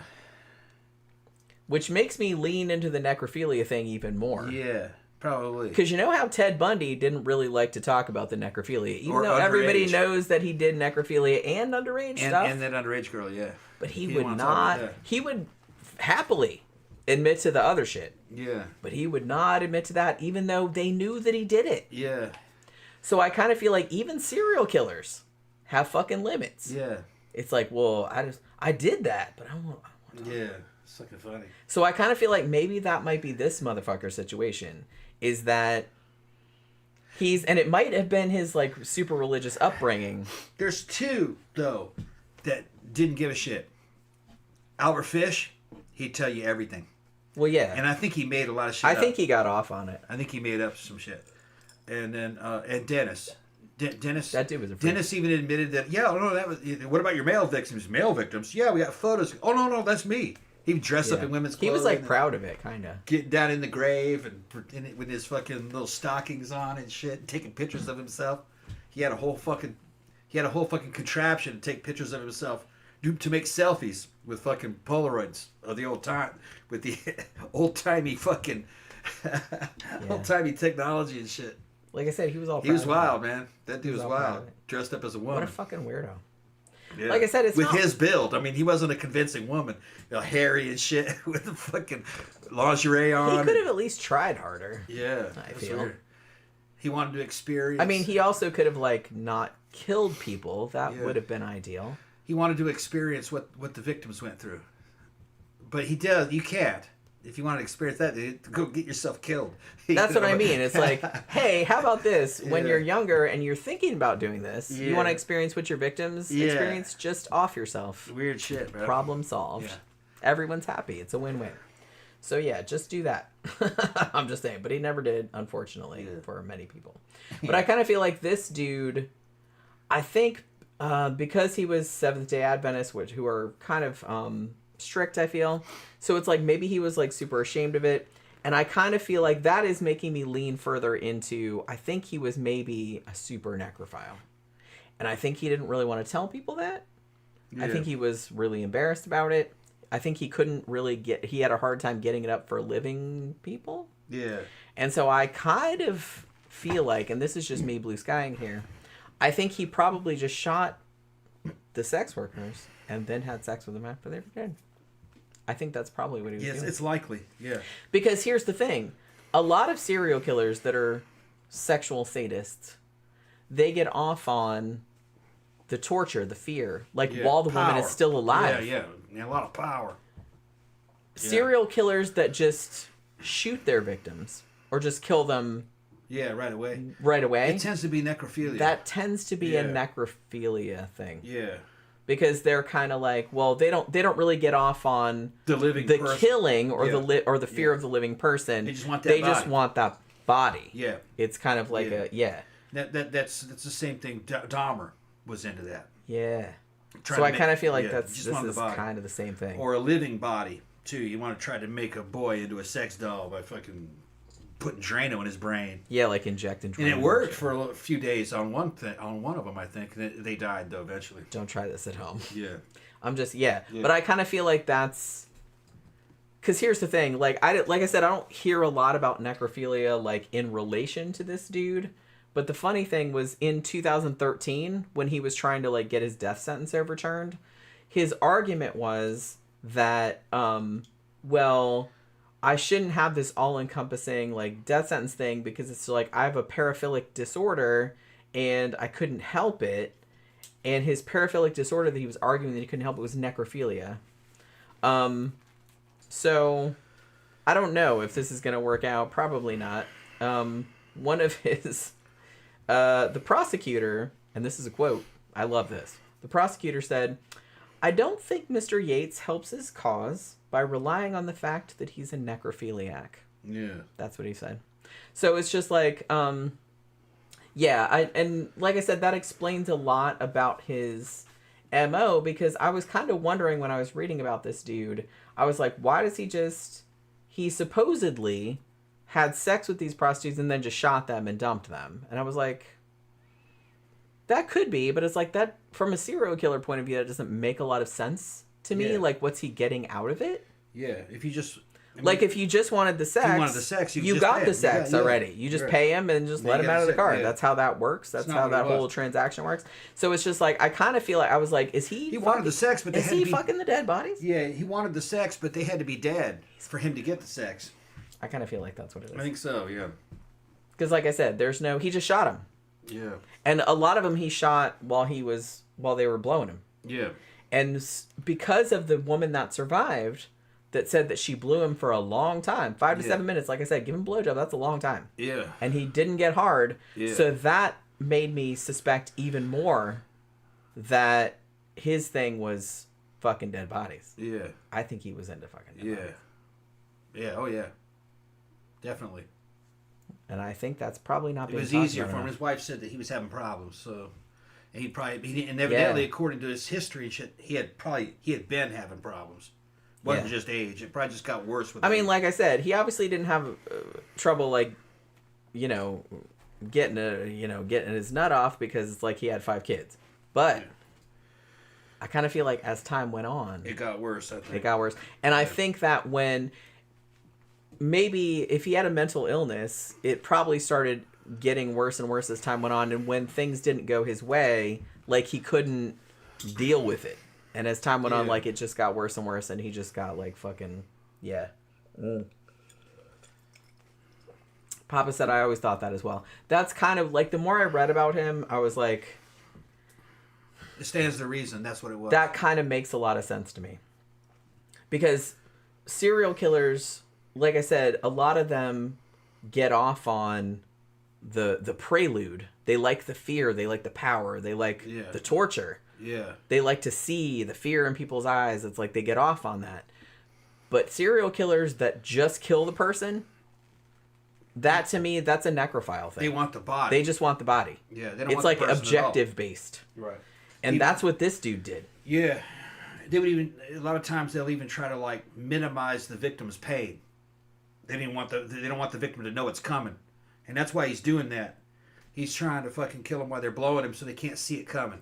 It's just boom, then they're out. And then they're gone, yeah. Yeah, that's what he's doing. I don't know if he did them all like that, but some of them at least. Considering that the one woman who lived said that that's what he did. I mean, he missed, obviously, because she survived, but I don't have any... The one that didn't die, he must have been embarrassed. Yeah. And shocked. Right. That she wasn't instantly killed. And it didn't dawn on him that he should shoot her again. Maybe not, because like I said, it might have just been a few seconds. Yeah. You know? Like, according to her... Yeah. Like, she was there a long time trying to get this fucking... Yeah. Shit to get hard, and it wasn't happening. But she was in there like a trooper. Yeah. And then apparently he got mad, and suddenly she thought he hit her. I don't think he was mad. I think that was part of the plan. He probably knew he wasn't going to get off on that. He was just fucking trying to get that pistol ready. Enjoying it. He's probably trying to enjoy it, but it wasn't really working out. Yeah. And he goes, okay. And yeah. And she lived? And then she just got up and she's like, I'm fucking out of here. You know, he'd probably done that a bunch of times. Man. And he didn't expect that. She's kind of a hero, a little bit. Yeah. Because... Well, it was a lucky hit. It didn't kill her. Man. He got sloppy. I wonder where she's at now. Mm-hmm. Fuck, man. God bless her, man. She's like fucking... She got out of there and she was just like... She immediately went to the cops. Yeah, she was lucky. No shit. She was lucky. And when she found out later, oh my God, she must have been shitting bricks. I can't imagine. I'd like to see the bullet wound to see why it is that they You could probably find it. I want to see the photo of the bullet wound to see why they didn't identify that as a fucking gunshot wound. I think at first, I mean, she just went to the hospital, and I think it was just a cut, and it was bleeding. So it must have just grazed her skin. Yeah, so they just thought, oh shit, so they probably just stitched it up, and they didn't X-ray it or nothing. Yeah, it must have fucking just grazed. Because she just said, oh, somebody hit me or somebody stabbed me. But you said there were bullet fragments in the fucking skull. In her skull, yeah. So they it must have been saw them later. deep. It must have went across the side of the skull. But the thing is, I'm kind of like skeptical of bullet fragments being in the skull. I know that caliber well. I know a lot about ballistics and shit. It's normally a full metal jacket bullet. It's light, like 45 grains.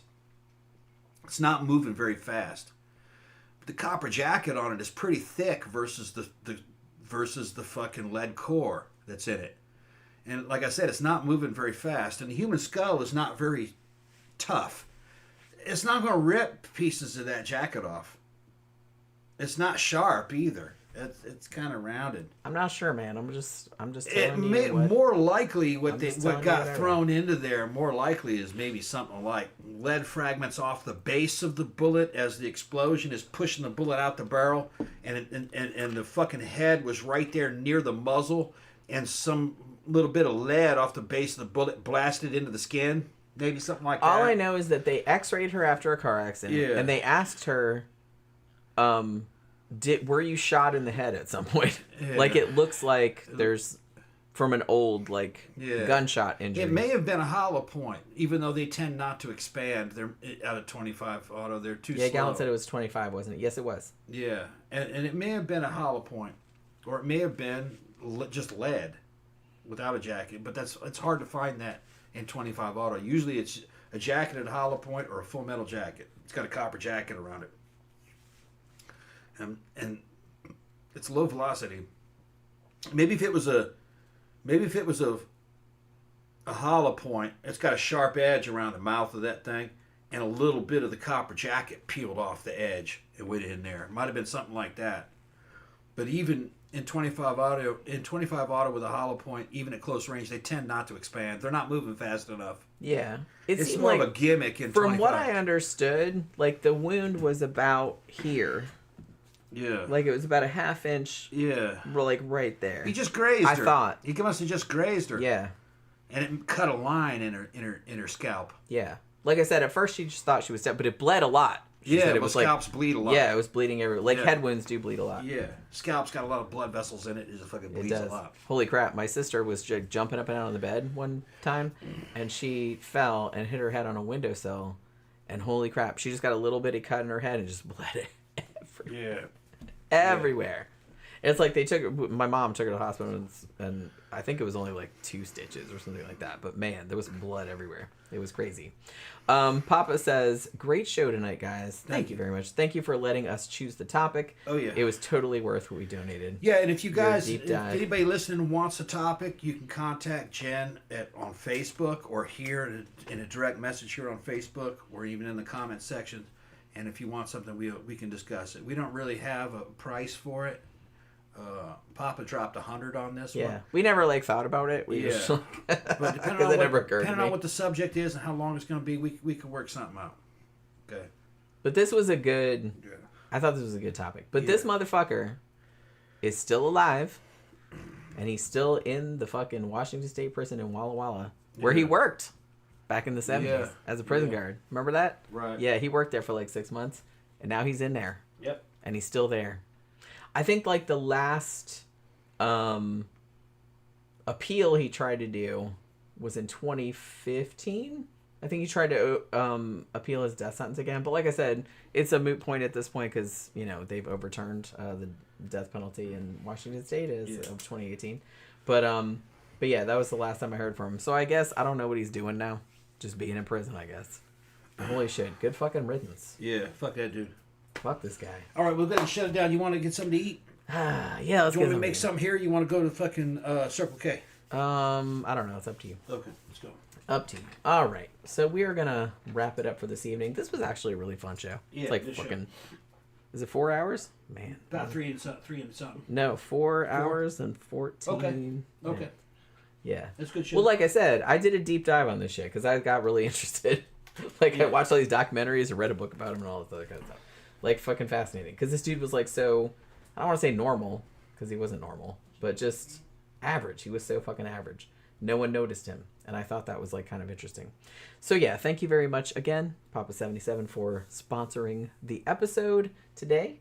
And we will be back again on Friday night for the Sidetrack Show. We'll do a long one again on Friday because we're not going anyplace. I know last week we did a short one because we were going out, but...